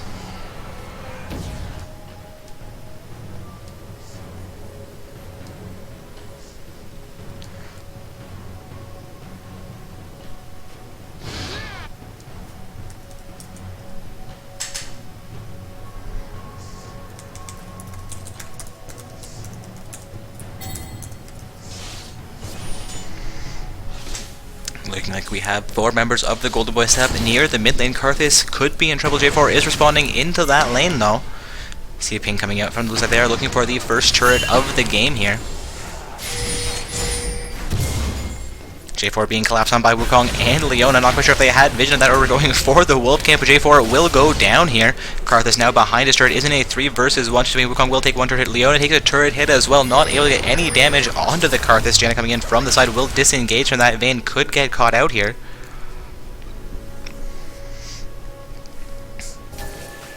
Dragon is available on the map, and there are 4 members of the Golden Boys in position to try and take this. They will initiate onto that Dragon. 3 members of Dukists also available to attempt to contest it. However, Janna takes a huge amount of poke from the Brand. Nidalee in the wing looking to throw some spears onto that Dragon as well as summoners from the Golden Boys. Brand takes a Q from the Janna, takes a bit of poke from the Vayne as well. It's going to be a successful Dragon for the Golden Boys, as I believe is the first Dragon of the game, going down at the 13-minute mark. Currently a 13-5 kill score in favor of the Golden Boys. They're sitting up roughly 7,000 gold over their opponents. Cataclysm will come out from J4 onto the Wukong. Going to see a shutdown from Vayne onto Brand as well. Going to be a 2-for-2 trade as Vayne and Janna go down with the Wukong and Brand also going down. Leona could go down as the fight continues. Leona will indeed get removed from the map. Ignite goes onto the Lucian. They might be able to finish this off as well. J4 getting a fairly low here. Lucian turns around, picks up a kill onto the Jarvan Tor, but it does cost him his life. It's going to be a 4-4-3 trade, or rather looking to pick up a second turret in the top lane, having just picked up that outer turret as well. Getting the inner turret down to about half HP. This will be a quite successful split push for the Aurelia.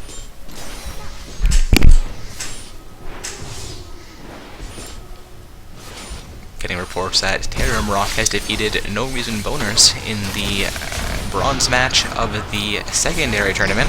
It's going to be a shutdown onto Aurelia as Vayne and Janna respond into the top lane.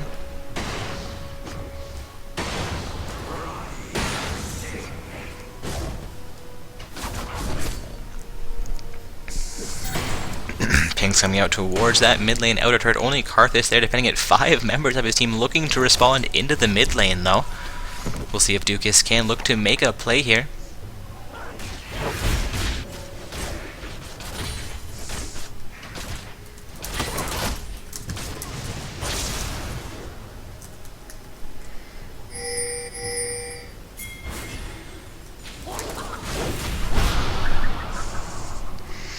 Looking to chase down the Janna here, looking to get one more kill for his team. Lucian will pick up a turret in the bottom lane, making that now 2-0 for them.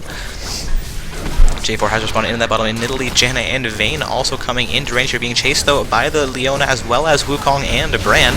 Ultimate comes out from the Leona, not able to connect onto any. Some the Culling will also come out from the Lucian. Ultimate comes out from the J4, however, Janna, J4, Vayne, and Nidalee go down almost simultaneously as Brand picks up a triple kill. Brand flashes over the wall onto the Karthus, looking to finish things off, make that an ace for his team. However, Karthus gets out of that with about 200 HP remaining. Not quite sure who got the last hit on that. Fourth summoner, Brand was looking for that Quadra, if not pentakill. Of course, one of those summoners being taken down by someone else, he would not have had the pentakill. Aurelia picking up an inner turret in the top lane, continuing the split push quite effectively.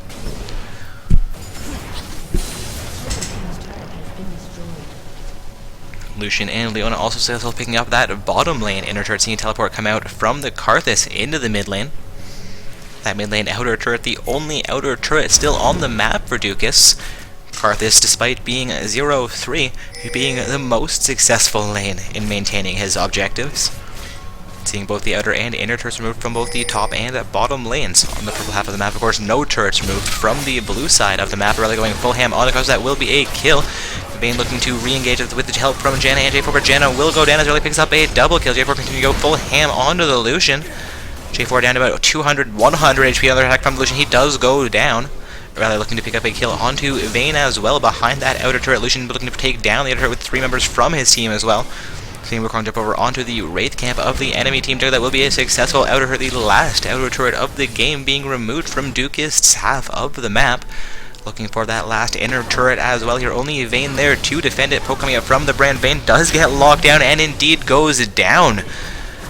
Nidalee is back onto that Brand, just dodging a spear from the Nidalee. Turret down to about half HP in the middle, down to a quarter HP. This will be a successful inner turret. It might cost Brand his life, however.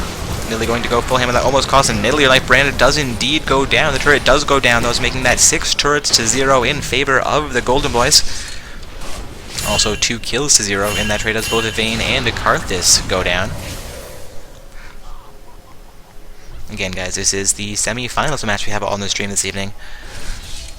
This is our amateur bracket tournament where summoners must be ranked between Bronze 5 and Gold 1 in the solo queue. Of course, we have our semi-pro tournaments on Saturdays where summoners must be ranked between Gold 5 and Diamond 1 in the solo queue, and our open bracket tournaments where summoners can be any level and any rank.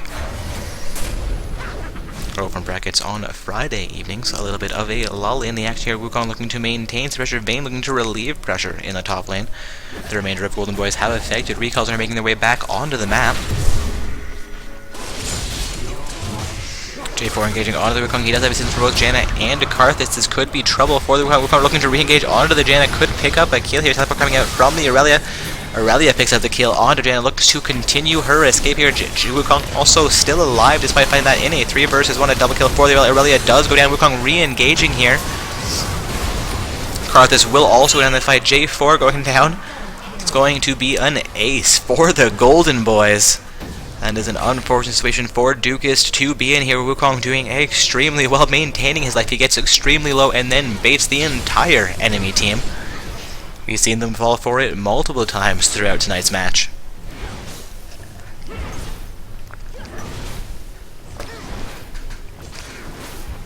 Brandon looking to siege down the first inhibitor of the game. Brand will put up a whole bunch of damage onto the Janna. Janna having just respawned onto the map. Nidalee throwing a spear, not able to connect with the Leona, though able to push Leona and Brand both off of that turret. Now J4 will come back in the mix with Karthus coming in from behind as well. As it comes out from the Leona. Brand getting down to 200 HP here. Will go down to the Vayne. Leona getting pressure down here by the Vayne Nidalee pairs, and about half HP. Wukong coming back onto the into the fray though, engages onto the Vayne. Vayne tumbling away from that. Going to see a 2 versus 3 fight here in favor of Ducas. So Ducas down at 30 kills to 14, 6 turrets to 3, as well as I believe 2 dragons in favor of the Golden Boys. They are down roughly 14,000 gold. That's going to be a distinct item advantage for the blue team. Purple side, it may not be in the greatest situation should they engage 5v5. Going to be looking to turtle this a little bit, use their turrets to their advantage, hopefully come back into the matchup. Of course, should they lose this match, they will be moving on into the bronze match, where they compete for the 3rd and 4th place slots in the event. Lucian Wukong looking to engage onto Janna. Q from Janna managing to slow them down. Nidalee taking a huge pressure from the Aurelia in the top lane. Looks like it will be another kill for Aurelia. Vayne, Karthus, and Jarvan looking to punish Aurelia for that kill. Aurelia down to about half of her HP here. Will dash out. Ultimate comes out from the J4. I believe that flash is not available for the Aurelia, and she does go down in a 3 versus 1. Wukong and Brand looking to respond into the top lane. Wukong will go full ham into those 3 summoners. Cancels the recall from Karthus. Karthus down to about 400 HP. Wukong down to about 200 HP. Wukong goes down in that fight. A little bit of an over-aggressive play by the Wukong. Brand looking for a kill here. He does pick it up onto Karthus. Picks up a triple kill right there in a 3 versus 1. However, Karthus manages the shutdown on Romsa. That ends up being a 3-for-3 trade in the top lane. It does allow Lucian and Leona, though, to get half of the inhibitor down already. Looking like they may be successful picking up this mid lane inhibitor, so the top lane distraction being extremely worth it for the Golden Boys. Though extremely well played also by Team Ducas, taking down a 3-for-3 trade despite being behind as far as they are currently.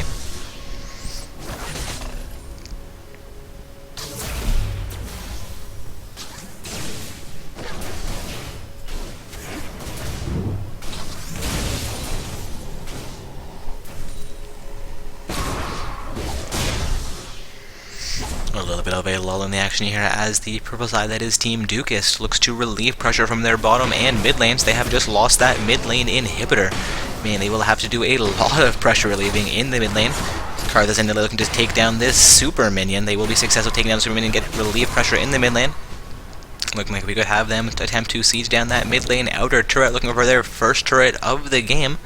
Nidalee and Janna heading towards that Baron pit will get vision, but it is, I apologize, not like Baron still on the map.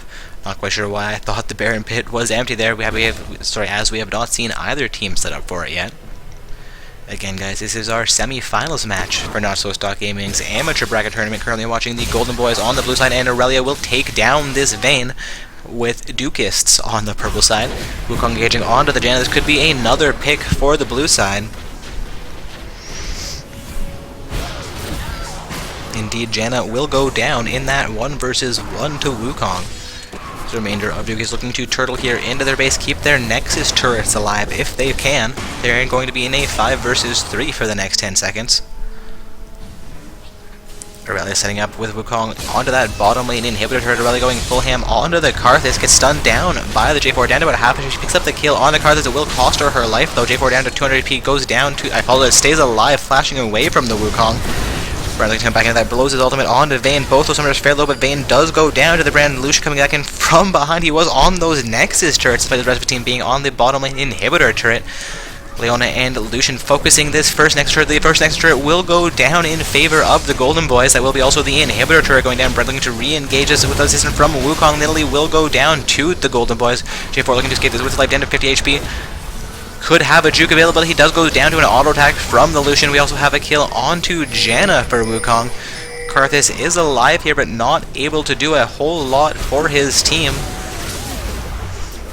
We're going to see that last Nexus turret go down here, potentially down to about half of his HP. Nobody focusing at it right now. The ultimate comes out from the Karthus. Vayne coming back in to try and keep their team in the game.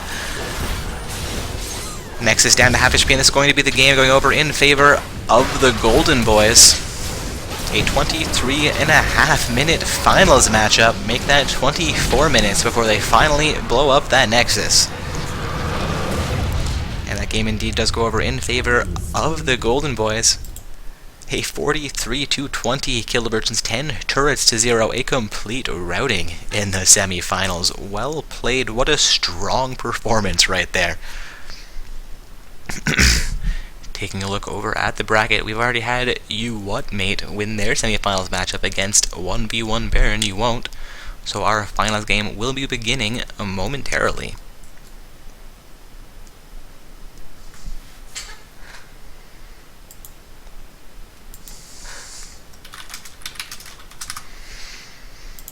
Again, just sending a message to a member from the Golden Boys. It appears I already have that invite before even asking for it. And we have 9 summoners currently in the lobby, just waiting on one more summoner from the team You What Mate with the tag XMLG420X. So we just saw the semi-finals matchup between the Golden Boys and the Dukists conclude fairly quickly. The Golden Boys emerging victorious by a landslide. We're heading into our finals matchup here. It's going to be the Golden Boys on the blue side versus You Whatmate on the purple side. Taking a look at the ranks, we have the all-gold team that is the Golden Boys on the blue side. A gold 1, gold 3, 2 gold 5s, and a gold 4 summoner. They're going to be facing off against the, so far, all-gold team. That is You Whatmate. Again, 1 gold 1 summoner, 1 gold 3 summoner, a gold 4, and a gold 5. We'll see what that 5th summoner coming into the game is. If the ELO will be 100% even for this matchup.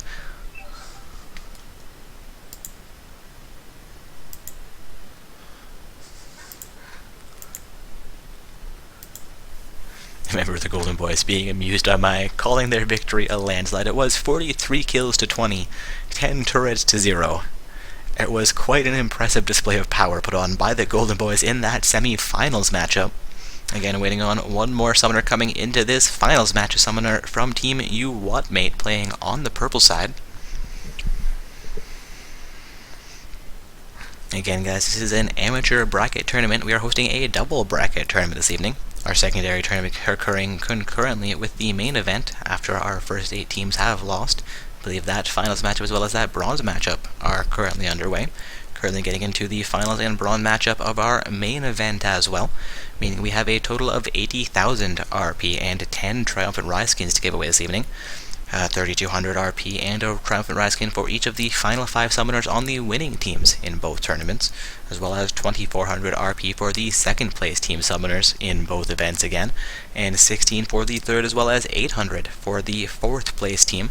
Again, that is prizing for each of their final 5 summoners, and we are heading into the finals matchup for this evening. Taking a look at the bracket, we have the Golden Boys on the blue side facing off against You Whatmate for our finals matchup of the main event, determining the first and second place teams. And we have Dukists on the blue side facing off against 1v1 Baron You Won't for our bronze match, determining the third and fourth place teams.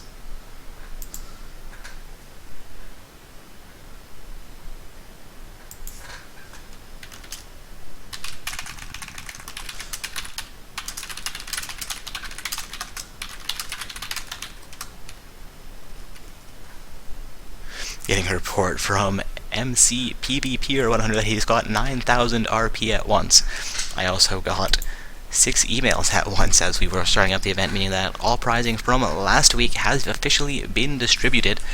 Meaning anybody who has participated in multiple events through the weekend would be qualifying for up to 6,400 RP potentially.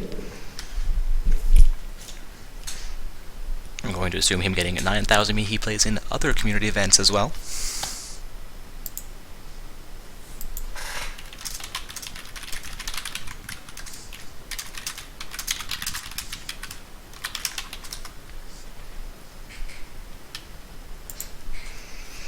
Still waiting on that one summoner from You Whatmate. Of course, as I say that, he jumps into the game seeing a gold 5 on that summoner, meaning that as far as ranks are concerned, we are 100% even coming into this finals matchup.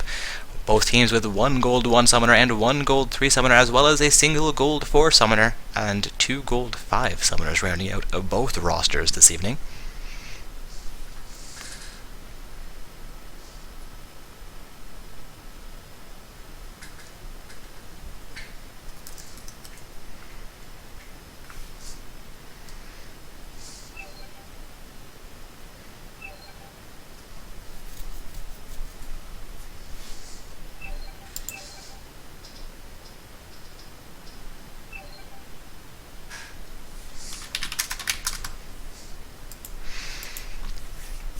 Again, we do have all 10 summoners coming into this finals matchup, waiting on both teams to be ready.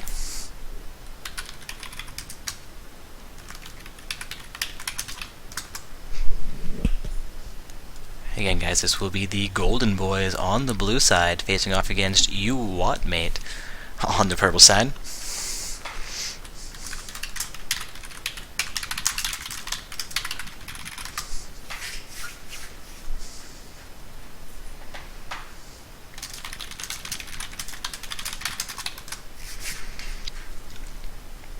Apparently Sadly, we have one member from the purple team AFK for a moment. We do allow 15 minutes between each matchup, so I believe they have roughly 10 minutes remaining until they have to get this matchup started. Again, this is a finals match for NotSo.Gaming's amateur bracket tournament, where all summoners must be ranked between Bronze 5 and Gold 1 in the solo queue, seeing 2 all-gold teams make it into the finals matchup this evening.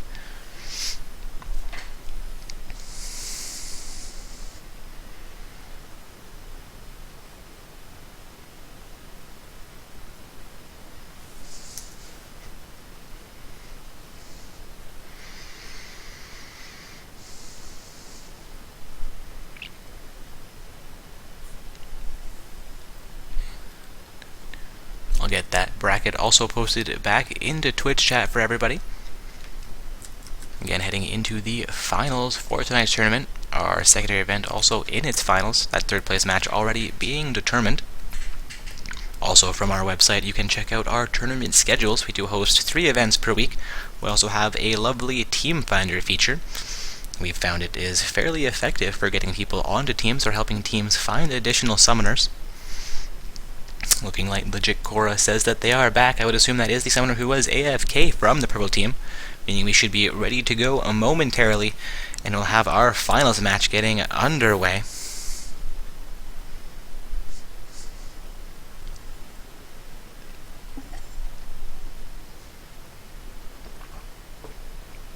Purple side says they are ready.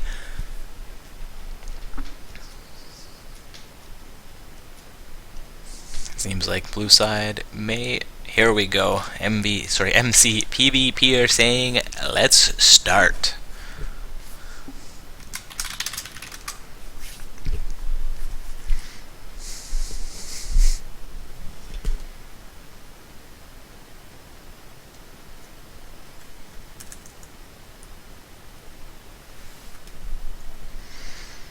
Now just waiting on somebody to hit that button and get us into champion selection. We are going into our finals matchup, guys. Again, it is the Golden Boys on the blue side facing off against You What Mate on the purple side. And we are into champion selection here. The Golden Boys will have the first ban for this matchup, seeing Evelynn taken out, likely a targeted ban.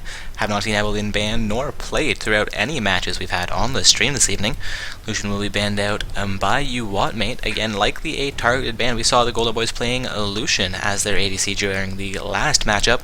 Caitlyn will also be removed from the game by the Golden Boys, followed up by a Tristana ban. That is 3 AD carries being taken out here.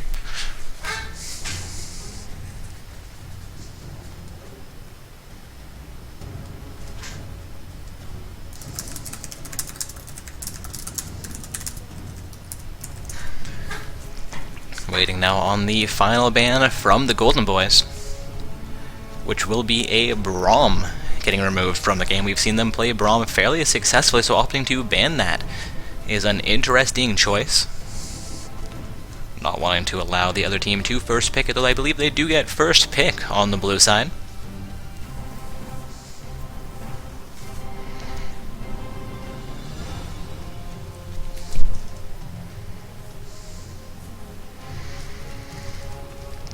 Just one more ban here for You What Mate. Ends up being a Maokai as the timer ticks down.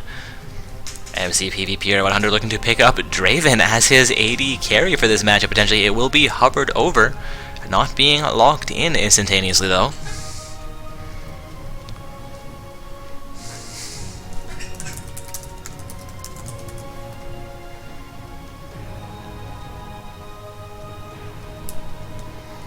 The Draven still only being hovered over by MC PvP 100. Waiting to see if that does. That does indeed get locked, and handing things over back to Stephen Wong for MVP and iLock on the team You What Mate. Stephen Wong for MVP hovering over a mixture of Thresh and Morgana. I believe I saw Leona in the mix there as well. Morgana now being hovered over fairly solidly. We'll see if that does get locked in for You What Mate support. Waiting on iLock to pick up a champion as well. Again, we've had Evelynn, Caitlyn, and Braum banned out by the Golden Boys on the blue side, as well as Lucian, Tristana, and Maokai banned out by you, Wattmate, on the purple side. Ziggs will be hovered over, indeed locked in, with the Morgana as well for you, Wattmate. Lifetime hovering over a Kha'Zix pick. We've seen him play J4 as well as, it may have been a Kha'Zix actually in the last game, fairly successfully. And the Kha'Zix will get locked in by the jungler for the Golden Boys. The Drunken Saiyan hovering over a Leona pick for their team. I believe the Drunken Saiyan is the top laner, so expecting that Leona will be traded off of him if it does get locked in. Indeed, Leona will be locked in for the Golden Boys. Double Dragon hovering over a Sion pick for you, Wattmate. Legit Korra still waiting to pick up a champion here. Have not yet seen Sion come into any games during not-so-stock gaming terms. He has been reworked in the last week. The Sion is hovering over a Smite pick as well. If that gets locked in, we could see a Sion jungle for the first time tonight. First time in a not-so-stock gaming tournament, period.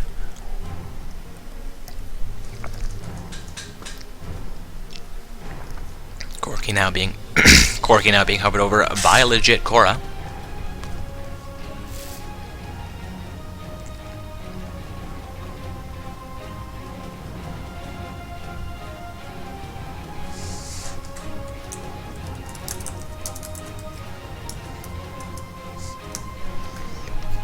Still seeing the Sion and Corki, however. They have run out of time. We'll see if there's a last minute swap. However, they do both get locked in. Sion will make it into this game for you, Wattmate. Seeing Ryze and Surath now hovered over for the Golden Boys.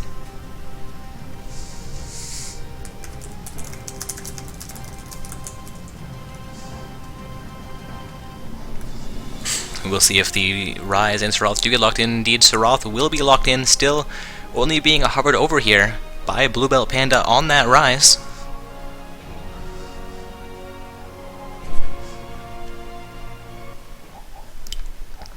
It seems like we're actually going to drop out of a champion selection, the Ryze being hovered over early. I'm not sure whether we should consider that locked in or not.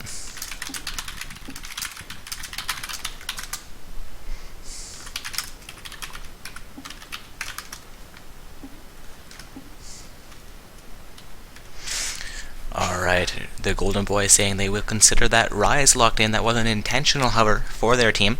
However, they had a member disconnect. We do allow for restarts within the first 5 minutes of gameplay. Champion selection we do consider a valid restart, especially in the event of a disconnect such as that. So we're now waiting on that one summoner. I do believe I was going to say Blue Belt Panda, however I'm seeing him currently in the game. Not quite sure the entire roster here from the Golden Boys, so just one summoner there. Actually, it appears it was a Lifetime, their jungler, who disconnected. Lifetime having already been locked in, disconnecting may have simply dropped the game from champion selection. Seeing an invite now pending for that summoner. Should be getting ourselves back into the game momentarily.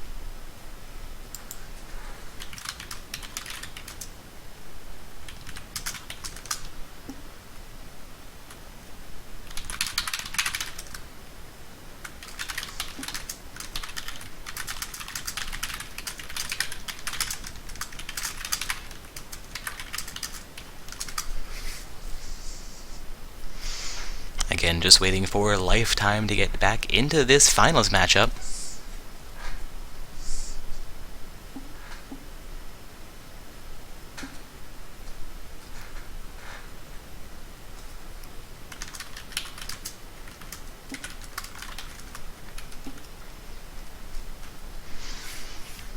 Getting reports that Lifetime is still getting himself logged back in here. We will give them a couple of moments to get the matchup restarted. We've lost now another member from the blue team, though. Could be having some client issues. Seeing Lifetime into the game, but their 5th member has disconnected. I apologize, seems he was down in spectator mode, and Dark Corpse is just blind. All 10 summoners now into this matchup. iLock says they are going to restart this game. We'll see potentially random bans or the same bans. As long as the same champions are selected, we will consider that a valid restart. Again, guys, heading into our finals matchup this evening. we have the Golden Boys on the blue side, and Uwatmate on the purple side. We've gone through this champion selection once before, seeing the same bands come out here, Evelynn, Caitlyn, and Braum for the Golden Boys, Tristana, Lucian, and Maokai for Uwatmate. Couldn't quite remember what that final band was, but Maokai does seem correct. Seeing now the same champions also locked in for these guys. Again, it was a Draven Leona bottom lane for the blue side, with the Morgana Corki bottom lane for the purple side. Zig is also locked in with that Sion jungle. Again, a little bit of Sion hype. First time I'm getting to see him played since that rework, meaning the first time in a not-so-stock gaming tournament. Though I guess there are a bunch of matches we don't catch on the stream, so I could be just out of the loop on what's been picked up off stream. So the first time on our stream seeing a Sion come into play. The Ryze and Srath will be locked in. Ryze as the top laner, Srath as the mid laner for the Golden Boys, with Kha'Zix in their jungle, Draven Leona bottom lane. Meaning we have the Corki Morgana bottom lane for the purple side, with I think Jace in the top lane, Ziggs as their mid laner, and Sion in the jungle.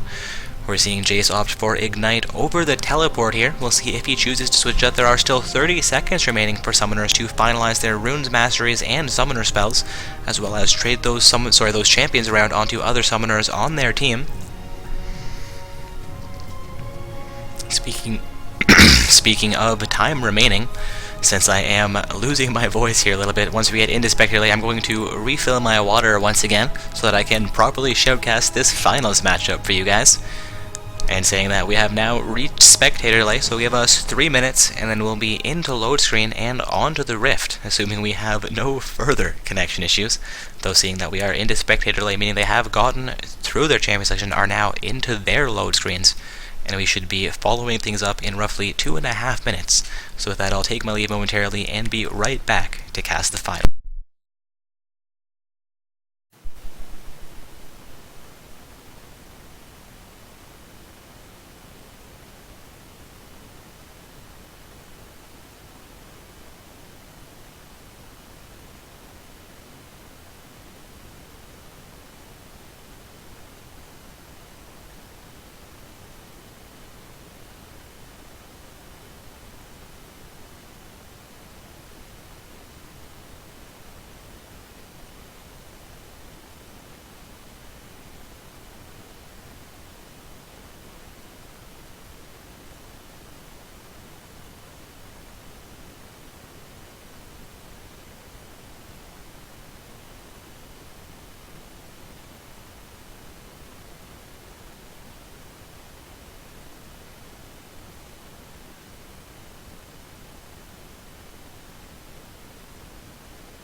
for my absence there. Water has been refilled. Looks like we are into the load screen here. Again, seeing 2 gold trims as well as a silver trim for the blue side, 2 gold trims and 2 silver trims for the purple side, meaning there are 3 untrimmed summoners coming into this matchup, though both teams were all gold this season. So a number of those summoners improving their rankings throughout Season 4 of play.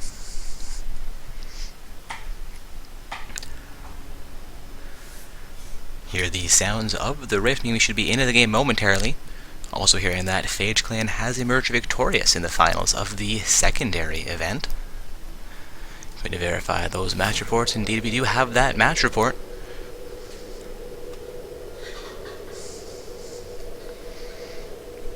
As we get on to the Rift, we're seeing a pause come out nearly immediately. Only 2 seconds of play managing to go through. Zig saying they're having some ping issues. Apparently loading into the game with a huge ping problem.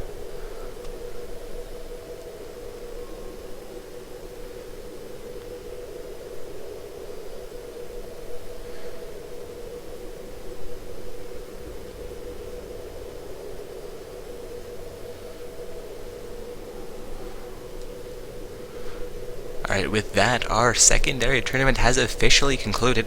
Phage Clan in first place with Forpex Gaming as the second place team, Teram Rock as the third place team, and No Reason Boners finally finishing things in the 4th place slot. Congratulations to those top 4 teams. Of course, our finals are still underway and actually just getting started for our main event this evening. The bronze match should also be just getting started, though we had a brief hiccup in this tournament stream as we had a restart during a champion selection due to a disconnect. That bronze match may be a few seconds ahead of us at this point, though of course getting matches started, getting summoners into those matchups takes different amounts of time, so I'm not quite sure exactly where the bronze match is at. About 1.5 minutes of pause time expiring here, seeing the Scion actually disconnect from the games. Corky and all chat asking if they want to lane swap, hoping that that's not their plan and just giving it away to their opponents.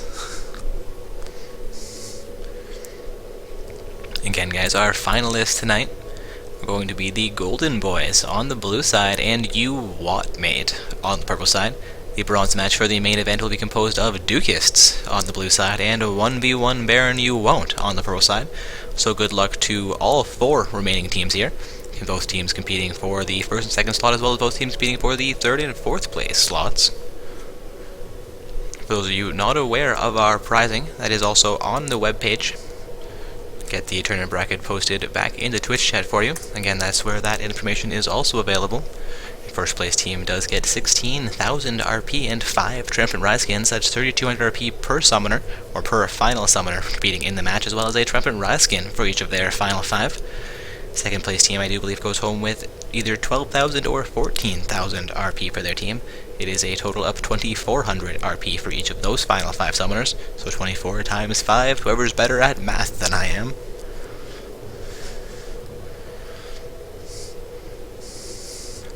Corky wants to know what the difference between a tuna, a piano, and I believe a pot of glue is. Hopefully the punchline is better than the lead-in, because I am quite confused right now.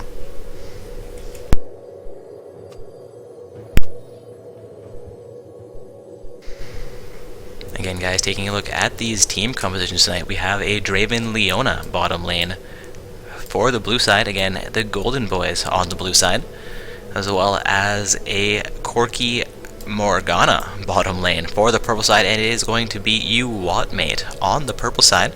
Ziggs in the mid lane for You Whatmate, Sarath in the mid lane for the Golden Boys, meaning we have a Ryze versus Jace in the top lane.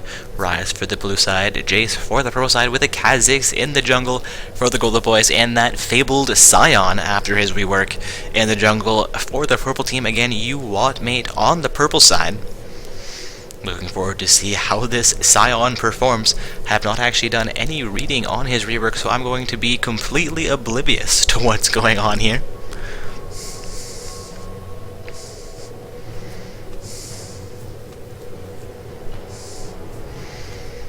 apparently you can tuna piano, but you can't piano tuna. Not quite sure where the pot of glue fits into that scenario.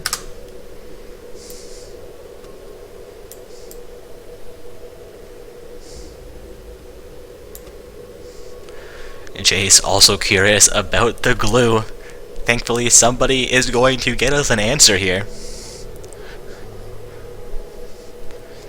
Corki not yet able to field a response for hit. Rai says he's going to flash for that. Not quite sure what that means. Punchline so strong he had to flash out. Summoner from the Golden Boy is actually making a little bit of fun of the purple team's name with the statement of "Great bait, mate. IR8, 8 of 8." I'm assuming that R and 8 were supposed to be closer, meaning it was supposed to be a rate. Again, those 8s being a little bit of play at the summon, sorry, at the team. You what, mate? Spelled M8. Jace apparently not amused by that little jab. Again, guys, this is our finals matchup. About 5.5 minutes of pause time taken away here. We have seen that Sion disconnect. Ziggs stated that he was having some connection issues. We do allow for restarts before the 5-minute mark. Of course, we have no rule about multiple restarts. Though I would consider this completely valid should they opt to restart this game, even though they had that restart during champion selection. Seems like Rise is going to offer a few more jokes, so they're going to get less and less appropriate, it seems.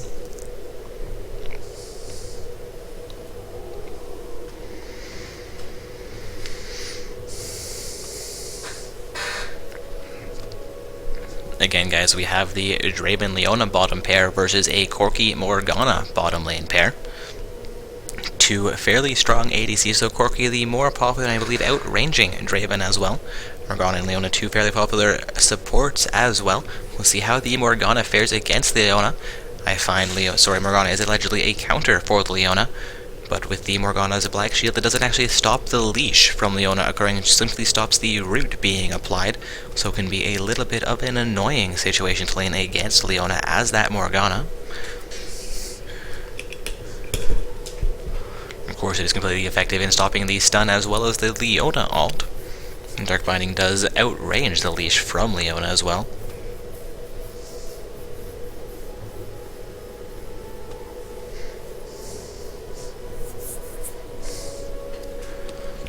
Again, guys, this is the finals matchup for Not So Stock Gaming's amateur tournament on October 12th. We have gone through 4 rounds of play so far this evening, the finals match being the 5th round of play. We are down to 4 teams. Of course, the match we are currently watching is only 2 teams, determining the 1st and 2nd place. We have one other match currently occurring between the potential 3rd and 4th place teams.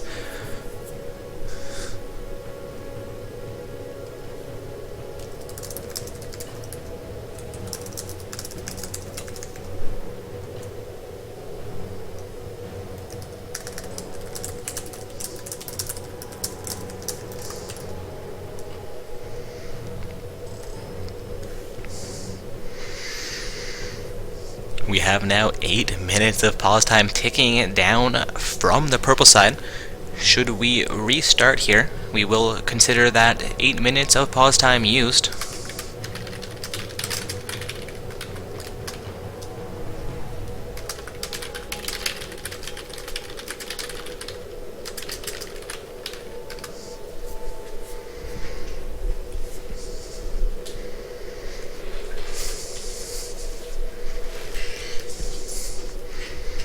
Just talking to MC PvPer 100 in the all chat there. And of course, we are 3 minutes behind their actual gameplay, so they've actually used a total of 12 minutes of pause time for their team already, meaning should they restart, they would only have 3 minutes of pause time available to them. We could potentially give them a slight pause time adjustment to keep things fair in the finals matchups.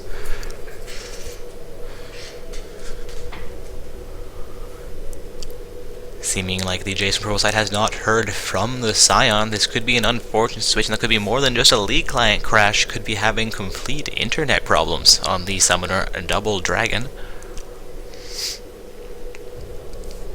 Almost 10 minutes of pause time now ticking down here.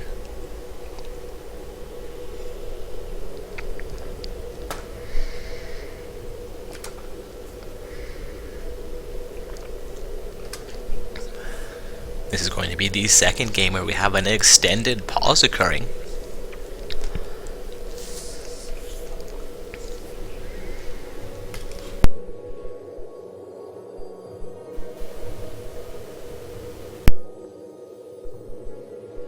Minutes of pause time now utilized by the purple side. They do have 5 minutes of pause time remaining for their team. We are only at the 2-second mark, so we could allow for a restart in this matchup. I think should we restart, the minimum pause time we will grant them into the finals match will be 5 minutes of pause time, even if they use their full 15 here. Of course, we have no actual rule for determining pause time after a restart, meaning I'm going to go on what we feel is best to make this a fair matchup in the finals match. And I just said match like 5,000 times. Summoner has reconnected. Scion will reconnect though at the 19:20 mark. We could see this matchup getting underway momentarily.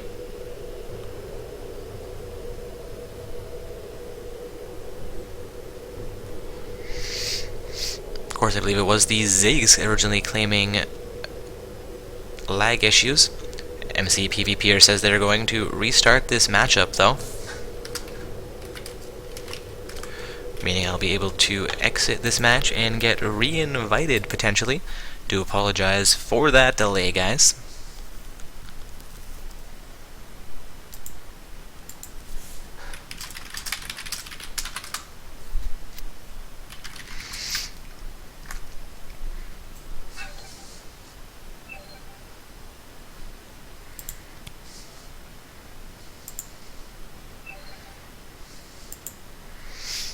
Waiting here for that reconnect option to go away, confirming that the game has indeed been concluded, that all summoners have left that and are reforming the matchup. Again, we are in the finals here, the Golden Boys versus You Wotmate. Also have the Dukies competing against 1v1 Baron You Won't in that bronze matchup, the bronze match being the matchup for the 3rd and 4th place teams.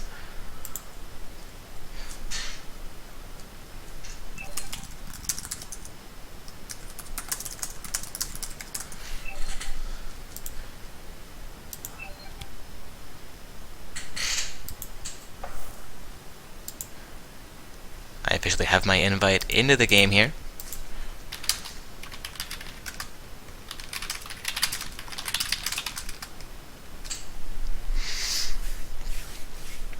Getting an invite to a second caster for the finals matchup potentially.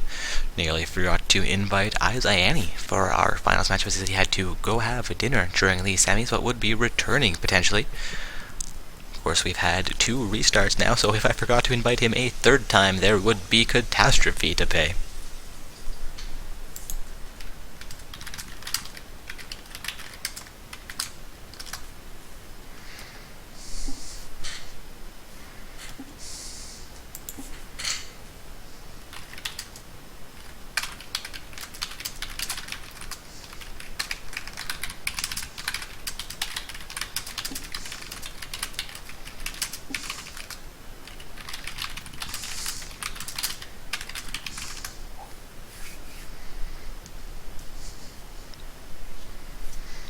Just letting summoners in the lobby know that we will award 5 minutes of pause time to the purple team.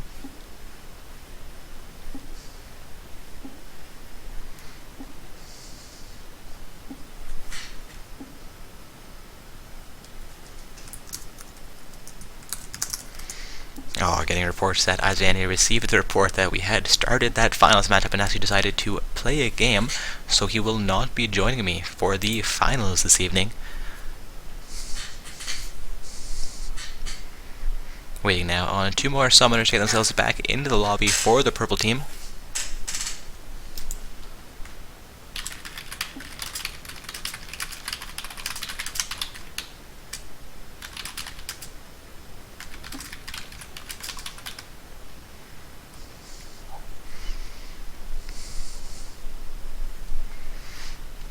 We now have all 10 summoners in this final slot field getting it restarted once again. Again, it will be the same picks and same bands as the first 2 times we got through champion selection. Alright, we're seeing Shyvana and Rammus actually banned out here, so it will be randomized bans with the same picks. Of course, if they don't go with the same picks, we'll be speaking to those summoners. Hopefully they won't accidentally ban out any champions that need to be picked up into this matchup. Indeed, seeing no champions that were selected for the first 2 rounds there.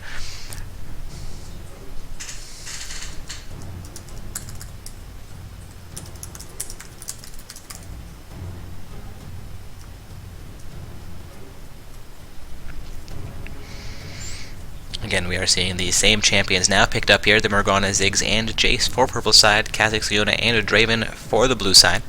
Sion will be picked up as well. I can't recall the mid laner for purple team. Seeing the Serath and Ryze locked in for the Golden Boys. Waiting now on the Jakora to pick up that champion. I apologize, mid laner already showing there it is there, Ziggs. Could not recall the ADC for the blue side, which makes more sense it being the Corki pickup here, meaning we have now 50 seconds remaining for summoners to finalize their runes, masteries, and summoner spells. Though being on these champions for the 3rd time heading into a game, I suspect they have no changes to make with those. We'll have a 30-second period here, and then 3 minutes of spectator delay before we get onto the Rift, hopefully with no further issues.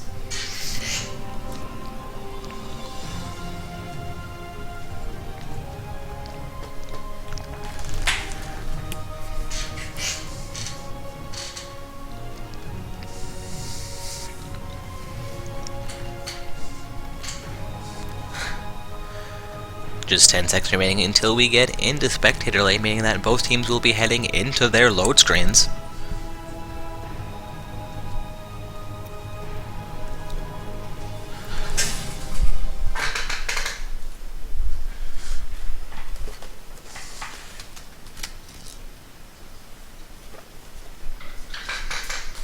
Again, guys, we have 2 minutes and 50 seconds of spectator delay here, and then we'll be onto the Rift for the finals matchup of NotSoulsDoc.Gaming's amateur bracket tournament.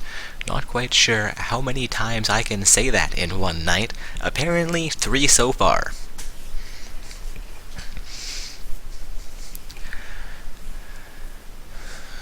So taking a look at these team compositions, the Draven-Leona bottom lane pair should be fairly strong. A huge amount of crowd control coming out between those 2 summoners. Ganks from Kha'Zix will be extremely effective. He also has a slow to apply coming in, and is extremely mobile, meaning that he'll be quite effective at locking down and following up on his attacks.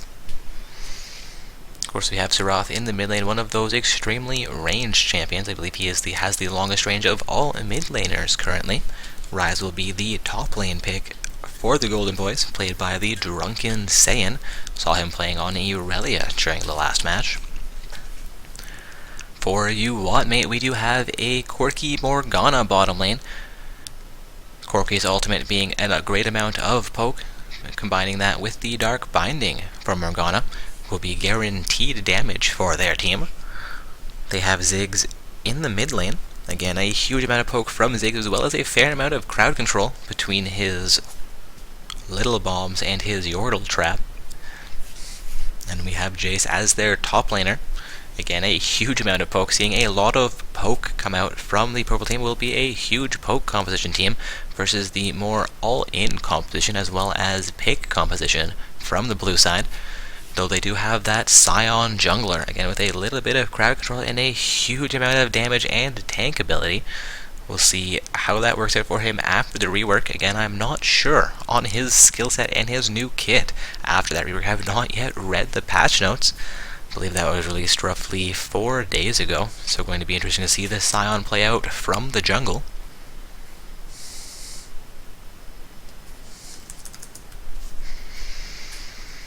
And with that, we have just above 30 seconds of spectator remaining. It will be into the load screen and then onto the Rift for our finals match here this evening.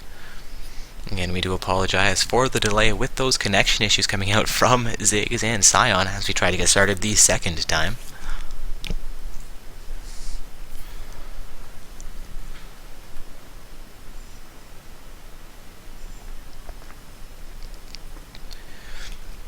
For anybody just joining us, I believe we had a 23-team tournament tonight. We are down to our final 4. The matchup we're currently watching determining the first and second place teams, meaning we have only one other match still underway, and that is the matchup determining the third and fourth place teams. Third and fourth being competed for by the Dukists and 1v1 Baron U-Out. The matchup we have on the stream right now, the Golden Boys on the blue side and U-Wattmate on the purple side. Again, we are into load screen here, meaning we'll be onto the Rift momentarily. Seeing that, the Dark Crystal Rise can come out from the Drunken Saiyan, potentially looking for a first place finish here for the Triumphant Rise skin. We're going to take a quick look through our records, see if the Drunken Saiyan has picked up a victory at Not So Stock before.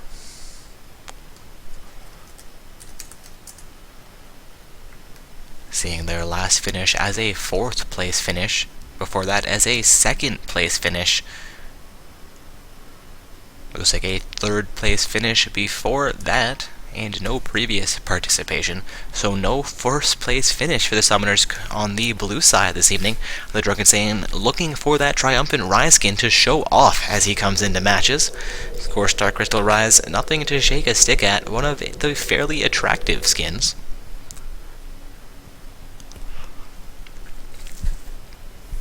Seeing all Summoners aside from Ziggs pick up their items and make their way out of the base. I believe Ziggs has actually left the base without items purchased. Taking a look into the purple side base, Ziggs actually is sitting there, though I do not see his icon on the map there. His icon will appear, has purchased item, and will make his way into the game, putting us back onto directed camera.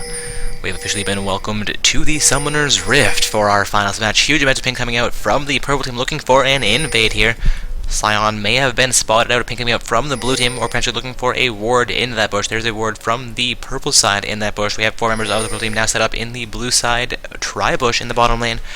Rise looking to stand behind the Baron pit in that bush, has dropped a ward around their red buff pit. 30 seconds until minions spawn.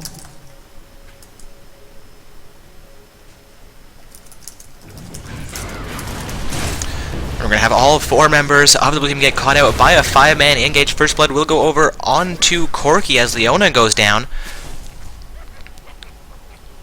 Pause here will come out from the purple team.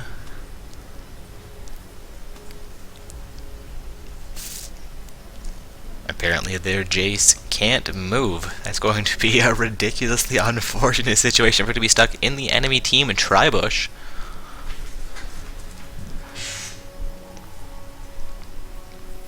Still a great play by the purple side there, picking up the first blood onto Leona in a 4 versus 5 jungle invade.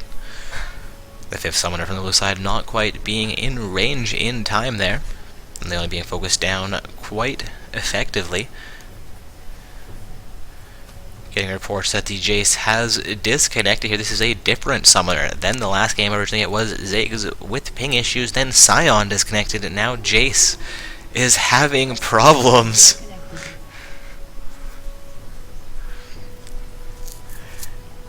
Double Dragon continuing the DOS joke for the amateur tournament.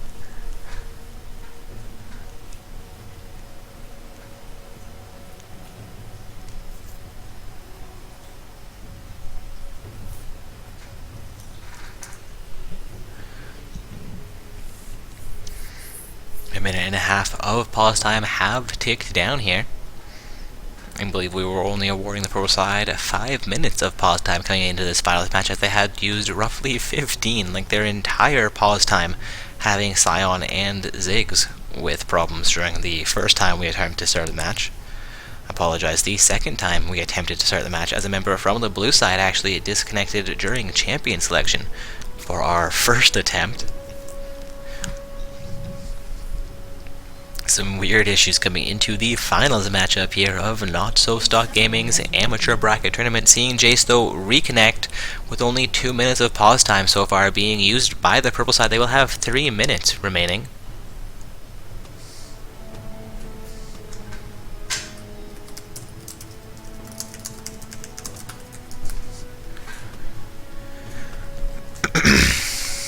Alright, both teams appear to be ready here, and the pause timer will tick down. We are 1 minute and 20 seconds into play. First blood has gone on to Corki as Leona went down in that 5 versus 4 fight in the blue team jungle.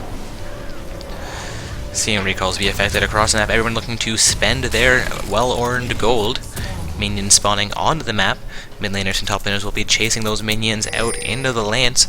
Seeing a ping come out from the purple side around there. Blue buff. Sion looking to get a leash from the Corki and Morgana. Leona already out to their bottom side jungle buff. That will be a red start for the Kha'Zix. Speaking of Kha'Zix, I should get the scoreboard reordered here.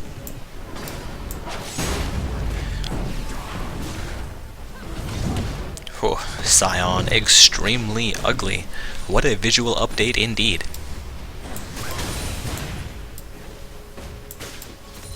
And the scoreboard should now be accurate. Top laners and top jungles just below them, with mids below them, and bottom laners making out the bottom two slots.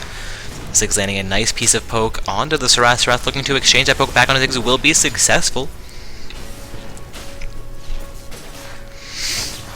Ryze and Jace looking to farm out in the top lane. Jace actually putting some damage onto the Ryze, though. 2 auto attacks going through.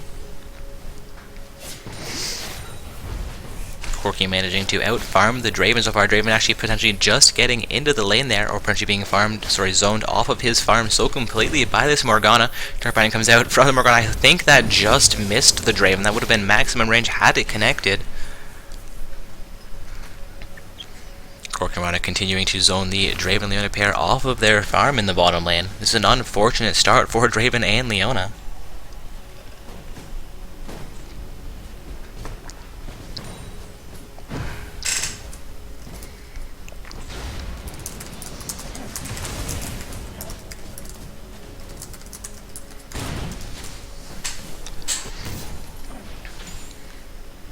Ziggs looking for the pressure against Serath in the mid lane. Serath will throw his poke first. However, Serath goes down to half HP as Ziggs exchanges poke in the mid lane. Sion into the top half of the map has cleared out his red camp, looking to pick up wolves as well now.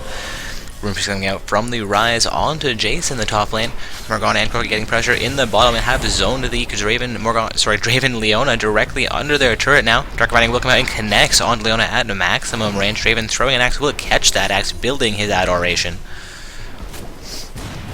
Poke coming out from Ziggs onto the Serath. Serath exchanging that poke has stunned Ziggs down. Ziggs down to about 200 HP here. Serath gets blasted back from a trap. Kha'Zix coming into the mid lane will be successful, picking up not first blood. Leona having already gone down, but the first kill for his team at the 4-minute mark. Currently a 300 gold lead in favor of the purple side. Trouble in the bottom lane for the Golden Boys. Heal will come out from Draven, keeping Leona alive through that exchange.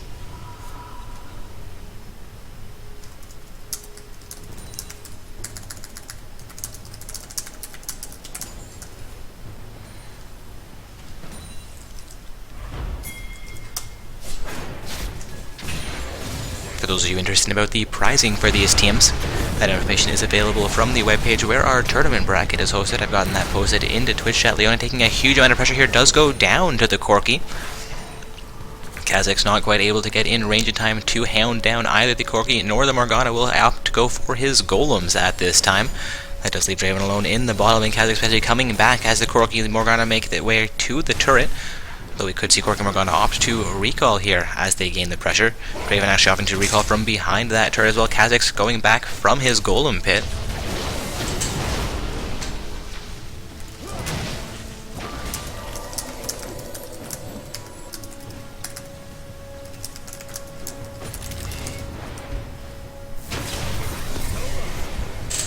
Ryze taking pressure from Jace in the top lane.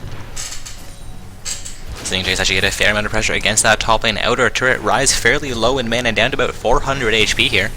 Jace could potentially start to dominate this lane, already setting up 12 farm over the Ryze.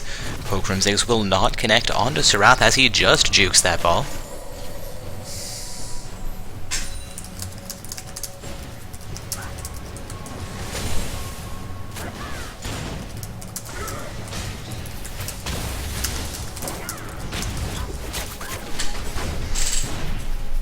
Again, the ball from Ziggs just missing Serath as he leaves that lane.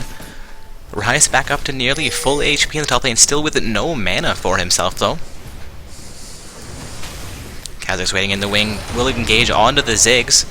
Stun coming out from the Serath. We will see Ziggs go down for a second time to a gank from Kha'Zix.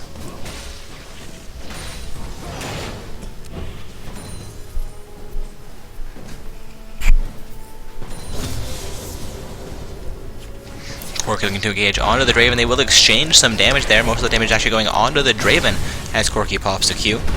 Sion into the mid lane looking to defend against the advance from the Serath. Serath down to about half HP here.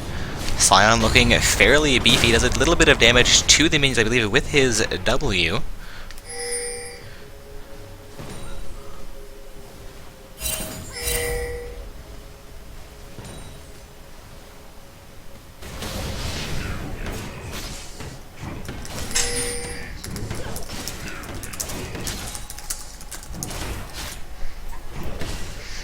Draven looking to clear out that Golem camp, getting us up a little bit of gold. He is well behind the Corki right now. Corki sitting with 2 kills, also up about 30 CS over Draven. This is a rough start for the Golden Boys. Of course, the mid and top lanes appear to be fairly more even, so Jace is up about 15 farm over the Ryze. Ryze taking a fair amount of pressure from Jace in that exchange. Jace burns his flash to try and finish it off, take a turret hit, and will retreat from it though. Ryze has popped teleportation back up to about 200 HP here.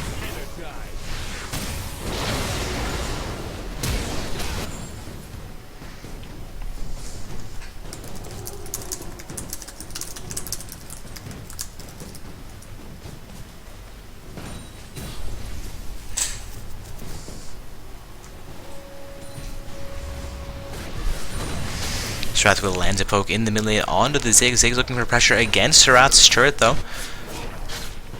Ziggs actually setting up about 8 farm over Serath right now, despite Serath being 2-0-1, picking up 2 kills in the mid lane against Ziggs. Going to be a gank coming in from the side. Going to see Draven actually go down in the mid lane. Now a 3-3 turret kill score. Leona potentially going down here as well. She will go down to the Corki.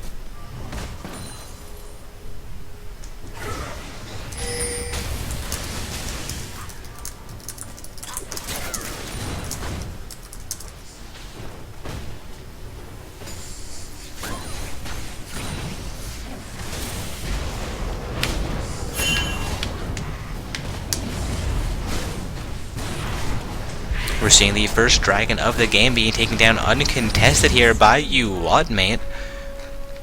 They are up 4 kills to 3 right now, with a distinct farm advantage in the bottom lane and a slight farm advantage in all other lanes, even their jungler out CSing the Kha'Zix with a slightly better clear speed apparently.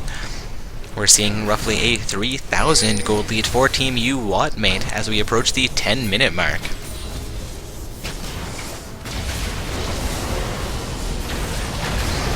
Seeing a gank come into the top lane onto the Jace. We could see Jace go down. Indeed, Jace does go down to the Ryze. A successful gank from Kha'Zix from behind his turret. Ping coming up from the pro side onto the Kha'Zix. Kha'Zix looking to go towards his blue camp, actually opting onto the Wraith camp here, as blue has already gone down.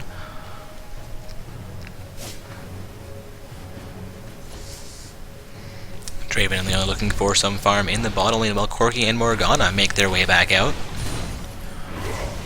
As we approach the 10-minute mark, still no turrets removed from the map. Serath poking down a little bit onto those minions, dodges the ball from Ziggs. We're seeing Ziggs and Serath both reach level 8 here, seeing level 6s all the way across the board. I apologize, Draven level 5, Leona level 4. The bottom lane for the Golden Boys at a distinct disadvantage right now.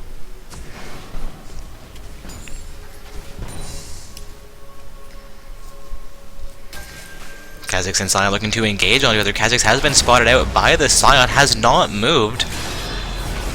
We see Kha'Zix now look to re-engage on the Sion, does a tiny bit of damage. There's Serath coming in from the side. Kha'Zix could be in trouble. Sion goes extremely ham into the Kha'Zix. His skill set has been changed around ridiculously with this rework. I have no idea what's going on when Sion engages.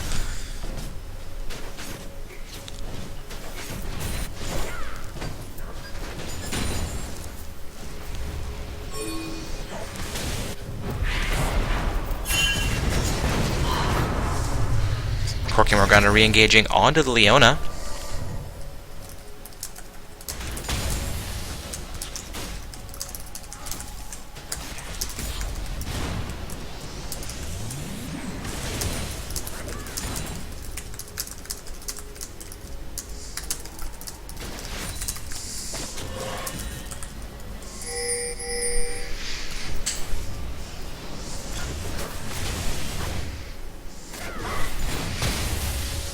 Ziggs being engaged onto by the Serath. Once again, Sion looking to save Ziggs in the mid lane. The ultimate comes out from the Serath. We'll see if that can be enough to finish off the Ziggs. However, they do not all connect with only one hit from Serath's ultimate managing to land onto Ziggs. Sagas is coming into the mid lane to defend Serath. Sion will be forced off of that engagement.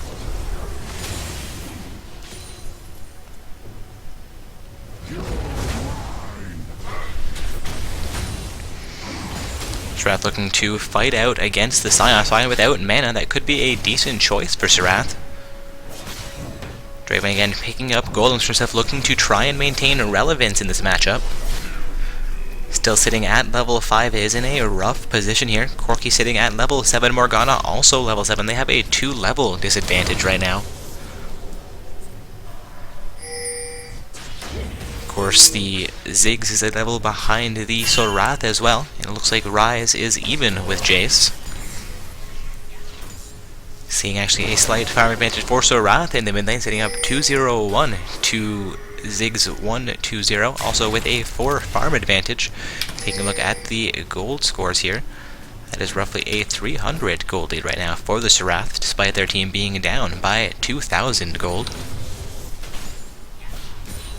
Again, guys, this is the finals matchup for NotSoStuckGaming's amateur bracket tournament. We have the Golden Boys on the blue side and UWatMate on the purple side.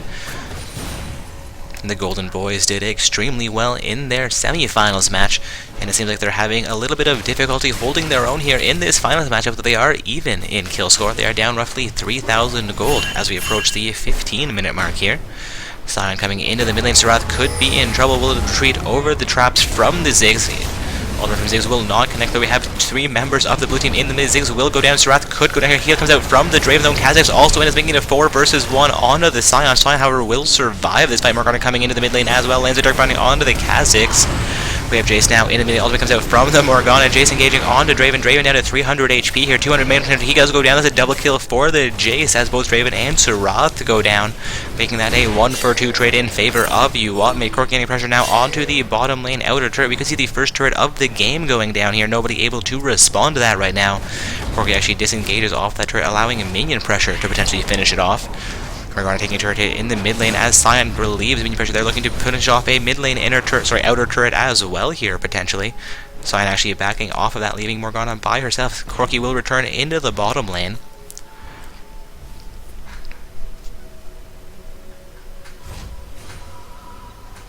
Blue team's turret has been destroyed.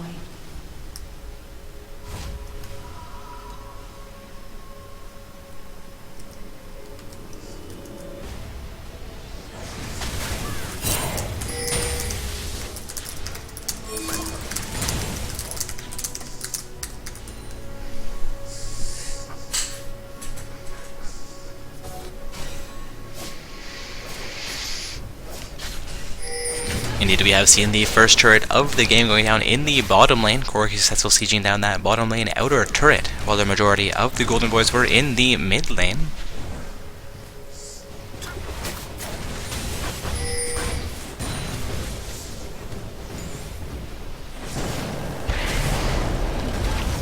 Now seeing UWatMate set up for their second, I believe, dragon of the game.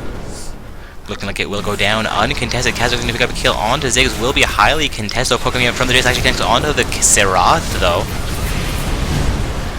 Seeing Kha'Zix go down to the Sion in a 5 versus 3 fight. Ryze looking to try and re-engage. This cannot get in range. It would be 2 versus 5. Serath looking to get out of that with his life. Has about 50 HP. Dodges the blast from the Jace, but Sion gets into range to finish him off. Seeing now an 8-5 kill score in favor of UWatMate, a 1-0 turret score also in their favor. The Golden Boys potentially losing this mid lane outer turret to a 3-man siege from UWatMate. Ryze will not be able to defend that. We do see the second turret of the game going down right here. Corki and Sion looking to engage onto Ryze. Ryze could be in trouble. He might pick up a kill onto the Corki, though flashes back into the Corki and picks up that kill. Going to be a shutdown onto Corki. Could be Sion also going down here.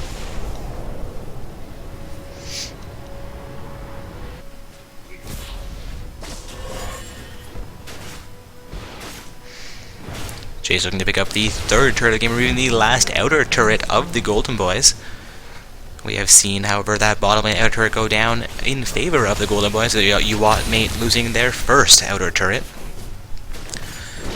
Shroud looking for some damage against the Jace. Will land his stun, lands his poke as well. Jace down to about 400 HP here. Shroud having not quite enough damage to finish out. However, another poke comes out and his ultimate comes through. There's going to be a kill onto the Jace. Now a 7-8 turret score despite a 6k gold lead in favor of Uwatmate. Uwatmate doing a great job of farming so far. Still seeing Corki up about double the Draven's farm. Draven and Leona in trouble in that bottom lane.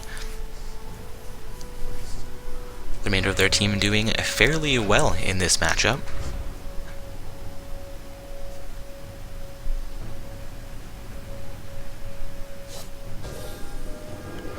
Sleeper will come out from the Leona and they are successful clearing out a sight ward for the enemy team in their tri-bush. Kha'Zix looking to roam into the bottom lane potentially here.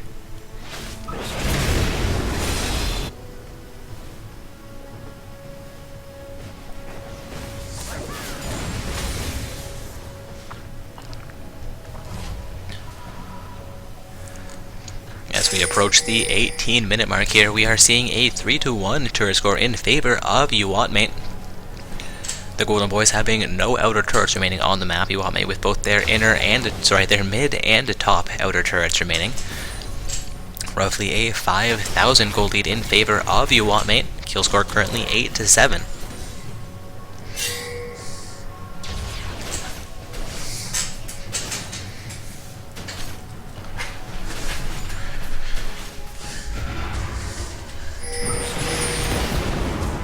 Morgana in the Golden Boys jungle here misses Dark Binding onto Kha'Zix. Kha'Zix's red buff will come back up and it looks like he will engage onto that. I believe there is a vision from that Morgana in that bush though.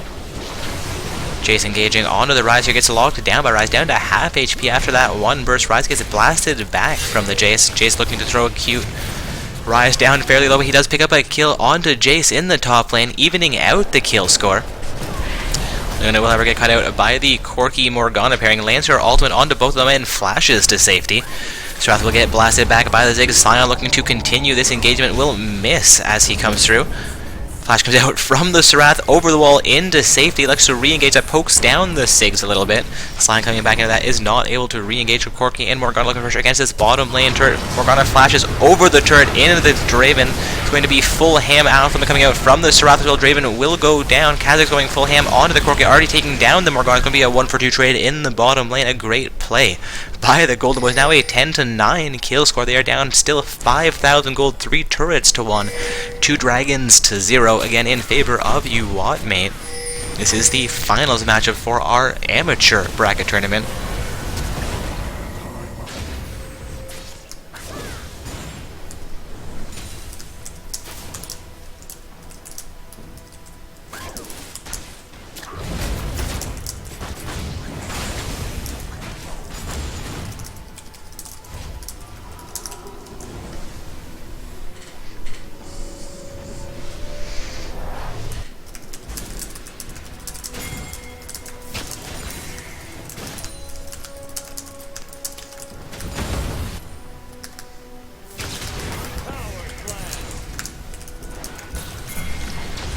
Jace could get caught out here in the top lane. Ryze looking to engage him. Leona will continue that engagement. The least just missing as Jace jumps over. Kha'Zix comes in to finish things off, though, keeping Ryze alive.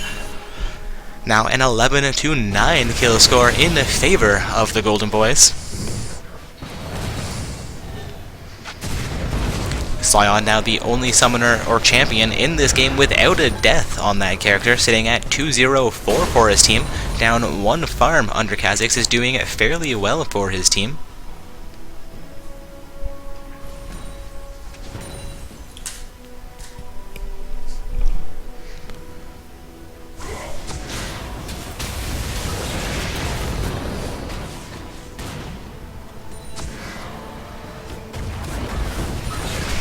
It appears that our bronze match for the main event has concluded. 1v1 Baron You Won't emerging victorious over the Dukists. So our 3rd and 4th place teams have been finalized for this evening. Just waiting on this one last matchup to conclude the matchup between the Golden Boys on the blue side and Uwatmate on the purple side. The matchup we currently have on the stream, an 11-9 kill score in favor of the Golden Boys. A 3-1 turret score in favor of Uwatmate. We are seeing Uwatmate up about 5,000 gold, though that gold score has stopped growing for the last 5 minutes. They will pick up another dragon, securing a little bit more of a gold, moving that up to about 7,000 gold in their favor. We're seeing perfect objective control come out from the purple team tonight.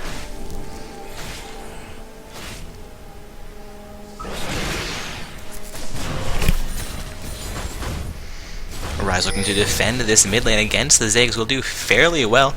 Kha'Zix initiates onto his Wraith King, opting not to go full ham onto the Ziggs.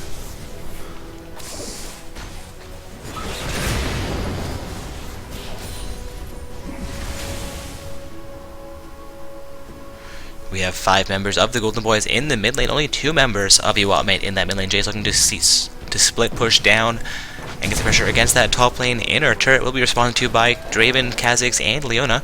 Potentially Ryze heading up in that direction until Kha'Zix initiates onto the Jace. Jace will blast it back. The Kha'Zix Draven just getting into range there. Jace down to about half his HP. Rune Prison would end his life. You do see him go down to the axe from the Draven. Action around the mid lane as Wrath dodges poke from the Ziggs. 3 members of Uwatmate, 4 members of Uwatmate in the mid lane. We see Wrath and Kha'Zix looking to Rav back around and defend this mid lane. Inner turret Morgana beginning to recall from the mid lane. We could see the Golden Boys pick up their second turret here.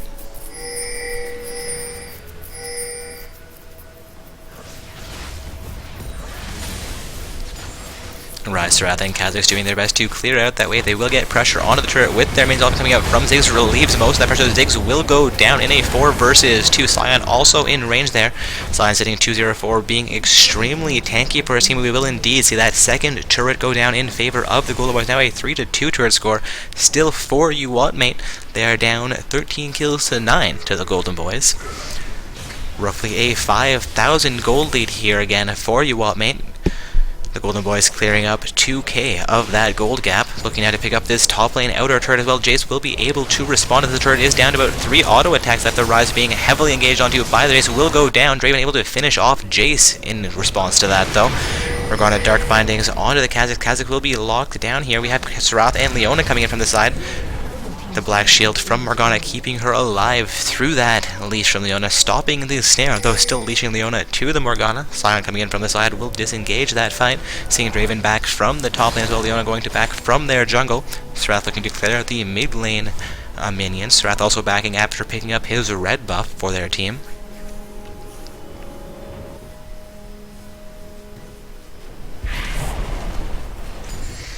Seeing now only a 3,500 gold gap between these two teams. We have an even turret score, all outer turrets being removed from the map.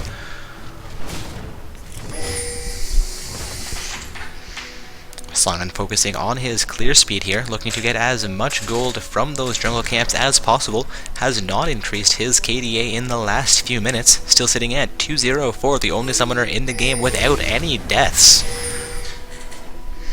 Seeing Pink comes out around the Pixel Bush on the Dragon Pick. Kha'Zix will engage onto Morgana, actually misses his poke there. Gonna see the ultimate coming from Morgana, and Kha'Zix will jump to safety. 4 members of Uwatmate now around this Pixel Bush. Make that a 5th member coming in as Sion comes down from the mid lane. We have a 5 versus 5 contest here. I do not believe Dragon is on the map though. Sion going full ham into the enemy team. Draven will go down in that fight, the first death to occur. Seeing Kha'Zix look to jump to safety with almost no HP remaining. Serath will get blown to pieces here as well. Kha'Zix still looking to effect his escape, wraps it back around, gets caught out by the poke from Corki though. Ultimate coming in, enough to finish off the day. Ryze will however pick off Corki for his efforts, make that a 3-1 trade. Now a 15-13 kill score, seeing roughly a 6,000 gold lead back in favor of Uwatmate. Uwatmate setting up for a 25-minute dragon here. Ryze and Leona looking to make this a contested Baron. And I apologize when I said Dragon, I intended to say Baron. Baron down to about half of his HP. Seeing Draven back onto that, but ultimate promo, and Draven could turn this fight in their favor. Seeing Morgana go down to the Ryze. Ryze will have her also go down. Leona getting extremely low here. Leona will go down. That does leave only 3 members of Uwatmate, and they will not be able to finish off the Baron. That is a successful Baron contest, though it cost Leona and Ryze their lives.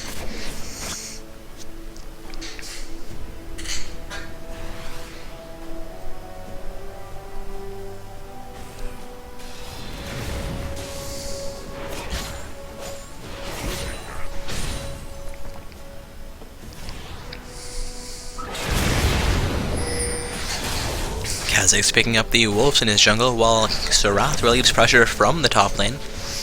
Seeing the members of Uwatme look to push down into the mid lane of their opponents.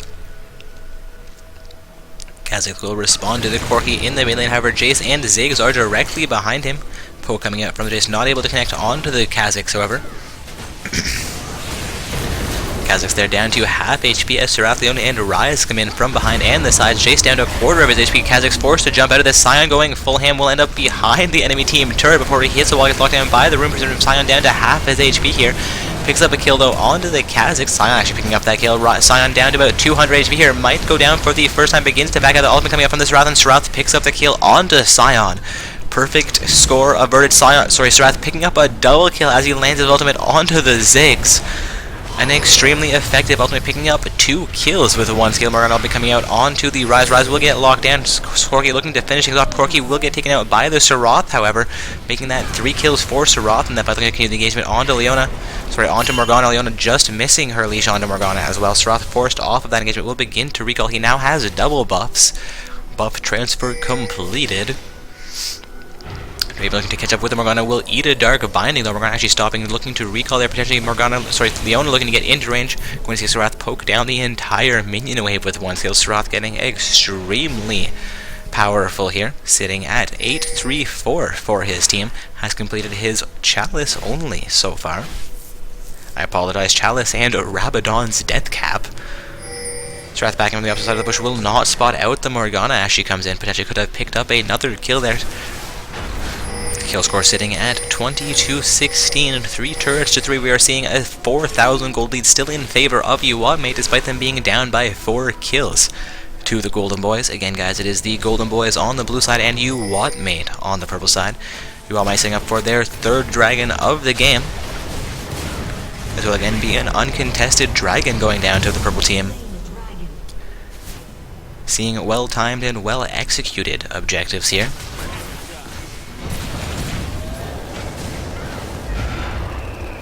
Ultimate comes there from Ziggs onto the Serath. Ultimate comes there from Corki as well. Not able to connect though. Another ultimate from Corki will miss the Serath. Kha'Zix looking to engage onto the Ziggs Jace pair. Ryze looking to re-engage onto Jace. Jace will go down there. Kill actually going over onto Serath. Serath picking up his 9th kill of the game. Kha'Zix going to re-engage onto Morgana. Eats a dark binding. Ultimate comes out from Corki again. Not able to connect onto the Serath. The Golden Boys defending this mid lane inner turret. That turret down just above a quarter of its HP. Baron being pinged out by the purple side. There is a sight ward in that Baron. Picks a bush. Morgana dropping a sight ward in that bush as well. The Golden Boys looking to get some pressure against their enemies. Mid lane inner turret now. Dark Binding comes out from Morgana, not able to connect. Ryze will flash into Morgana. Morgana will go down almost instantly as they have 4 summoners pumping damage onto her. She has actually disconnected from the game. The mid lane inner turret will also go down here. Poke coming out onto the Sion. Corki from the side will be forced off of that engagement. Ziggs coming in to drop a few bombs here. We have seen Morgana disconnect, though she is dead for the next 20 seconds. Pause not being overly imminent, or not overly important for the next 15 seconds. So once she comes back into the game, should she not have reconnected, I suspect the pro side will be looking to pause it. And we see the Morgana reconnect before her death timer expires.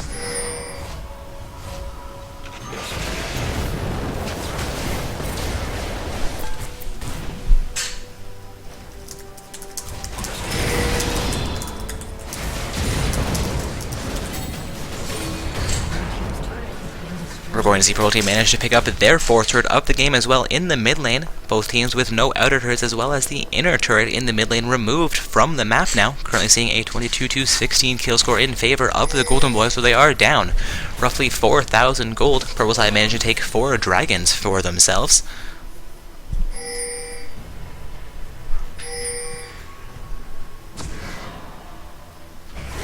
Again, guys, we are in the finals match, but also Gaming Tourney. We're going to see Morgana get deleted from the map as Ryze and Serath engage onto her.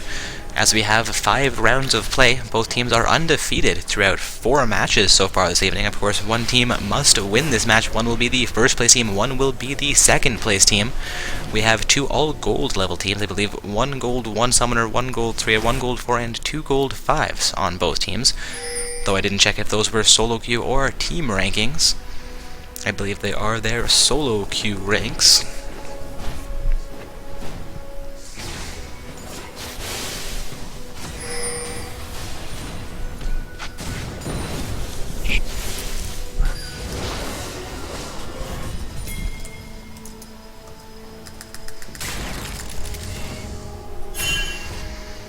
Careful things coming out onto the Draven there from blue side, as it has been coming out as well into their jungle. We're seeing Jace back from the opposite side of the map for summoners from the Purple Team in the bottom half and mid of the map. Sion picking up his Wolf Camp there, while Ziggs looks to get pressure in the mid lane. Morgana looking for some vision control, potentially could get spotted out here and be in trouble. Kha'Zix in the mid lane onto the Ziggs. Sion looking to keep Ziggs healthy, however he is well aware he's getting out of that alive. Kha'Zix will be locked down by the Morgana. They did have vision in the upper half of that mid lane bush, so a great Dark Binding, well timed by that Morgana.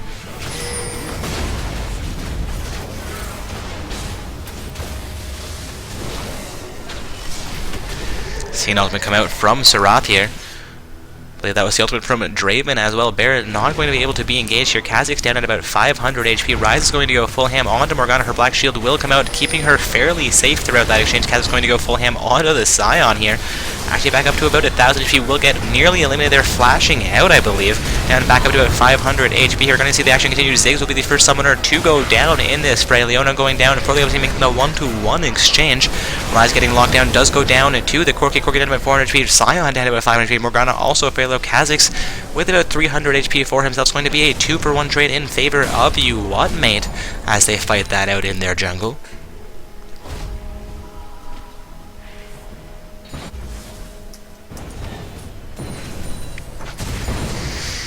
Morgana and Corki under pressure in the mid lane. Serath is there to attempt to defend it. Corki just dodging that Q from Serath.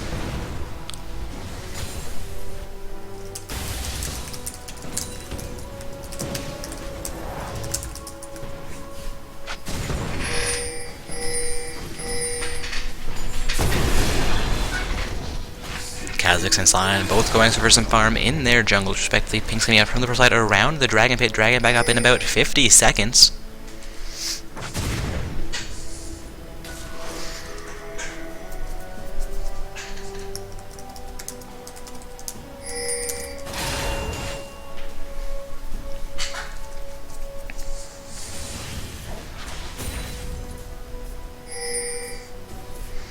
A little bit of a lull in the action here. Both teams looking for some vision control around that Baron pit. No Baron has been taken from the map yet. And will Paul Persever take down the site ward from the opposing team in that Baron pixel bush.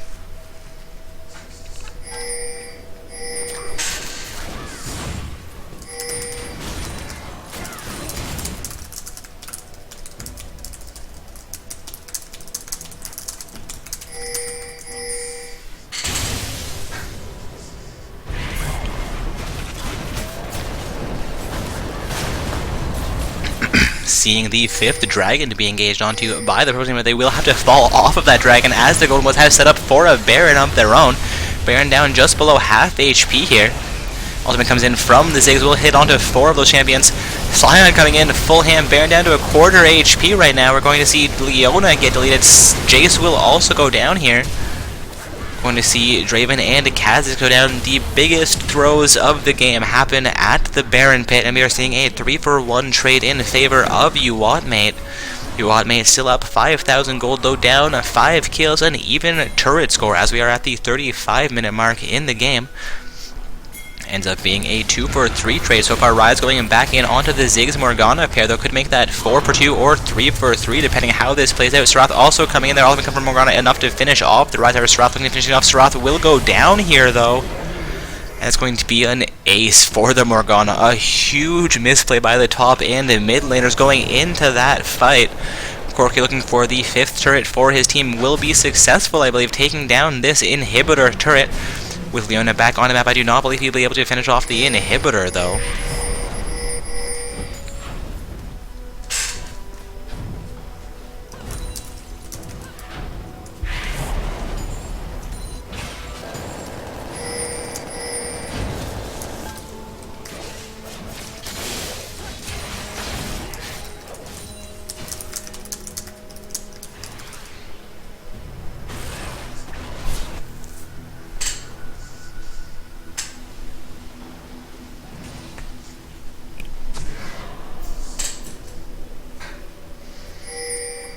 Getting some questions about tournament play in Twitch chat.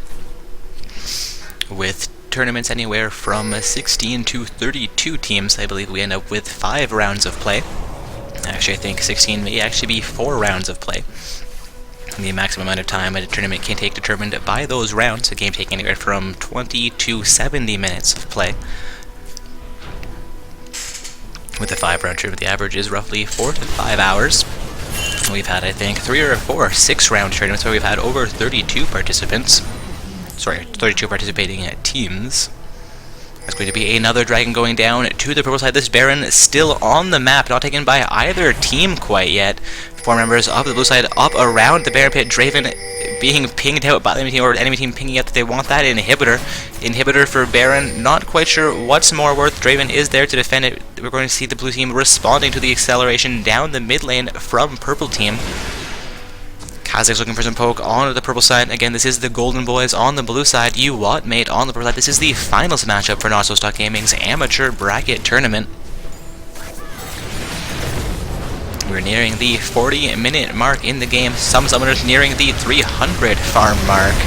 Seeing Ultimate come out from Xerath lane on to 4 summoners there with 2 of it. Ultimate coming out from Leona as well here. Ultimate coming out from Morgana, though Morgana does go down. The first champion to go down in this fight. Ziggs in trouble in this fight. Corki in trouble in that fight. Seeing Sion's Guardian Angel, no Guardian Angel on the Sion, not quite sure what kept him alive through that. Are seeing Sion now go down a 3-for-1 trade, losing only the Draven for the Golden Boys. However, coming out from Rise into the top lane, looking for that top lane inner turret. Turret going down before he even gets there, looking for that inhibitor turret, potentially 20 seconds until any summoners come back on the map for the triple team. Those Ziggs and Jace are available to defend still. Seeing Jace head towards that top lane inner turret, Ziggs heading towards Rise. Seeing Leona and Xerath potentially heading up to the top lane as well, opting not to push into the mid lane for that inhibitor turret. Ball coming out from the Ziggs, not able to connect onto the Rise. Leona, Kha'Zix, and Phantom Renegade on the Xerath will engage onto the Baron. Without their ADC, will they have enough damage to finish off the Baron? With 3 Baron already down to half, it looks like they will manage to do this.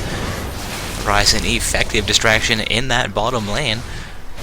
All summoners for Mate coming back on the map now. We are seeing the first Baron potentially go down uncontested. Baron does go down uncontested at the 39-minute mark.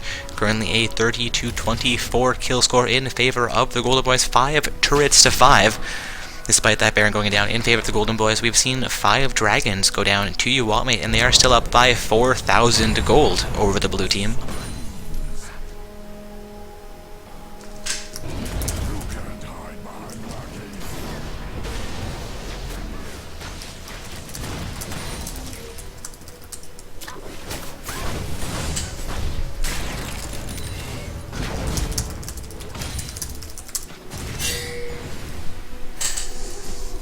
Rise looking to clear out a vision ward from the opposition.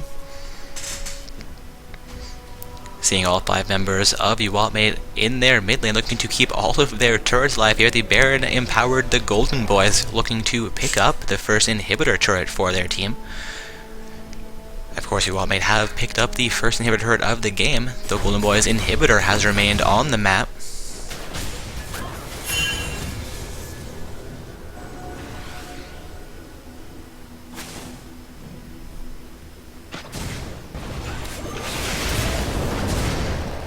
Corki engaging onto Kha'Zix. Kha'Zix will escape that fairly healthy. Also coming out from Corki and not quite able to connect. The ball from Ziggs again, not able to connect, but the trap will blast Kha'Zix off into the wall. Chase looking to continue engagement onto Kha'Zix here. Kha'Zix staying up about half of his HP here. Ultimate coming out from Xerath will connect onto nearly nobody. Sion down to half HP as Ryze goes full ham into this fight.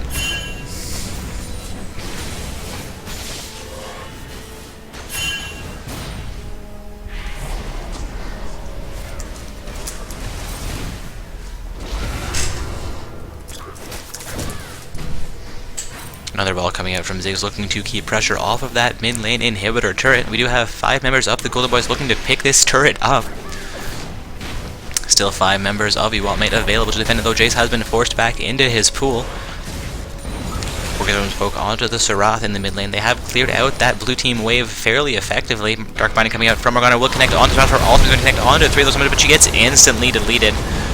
Taking a look down the scoreboard, no Zhonya's on Morgana quite yet. It's going to be a double kill for the Jace, though, as this fight continues. Seeing Jace now, I apologize, Corki now go down to the Kazakhs. A 3-for-2, 4-for-2 trade in favor of Uwatmate as Jace picks up a quadra kill.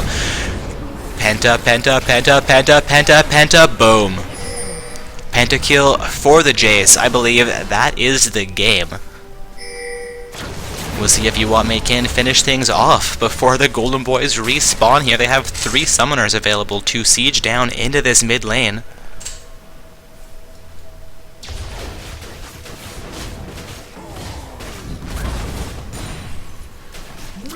The inhibitor will go down in the mid lane. They do have 2 Nexus turrets remaining, 20 seconds until these summoners come back up. First Nexus turret down to half of his HP. Sion and Jace doing huge amounts of damage there. Ziggs trying to assist them. Second turret down to half HP, quarter HP. The second turret does go down. 5 seconds until Serath comes back up. This is going to be the game in favor of Uwatmate. They are the first place team in Not So Stock Gaming's amateur bracket tournament, emerging victorious over the Golden Boys. A huge play there as Jace picks up a pentakill to end the game at the 40-minute mark. What a game, guys. Anyways, that has been our amateur bracket tournament. This was Dark Corps shoutcasting for you. I will get that bracket link posted into Twitch chat one more time. And we are going to sign off for the evening. So congratulations to all teams that placed in the top 4 for both our main and secondary events. Thank you to all teams that participated this evening. Just going to refresh this page so we can see the actual finalists from the secondary event.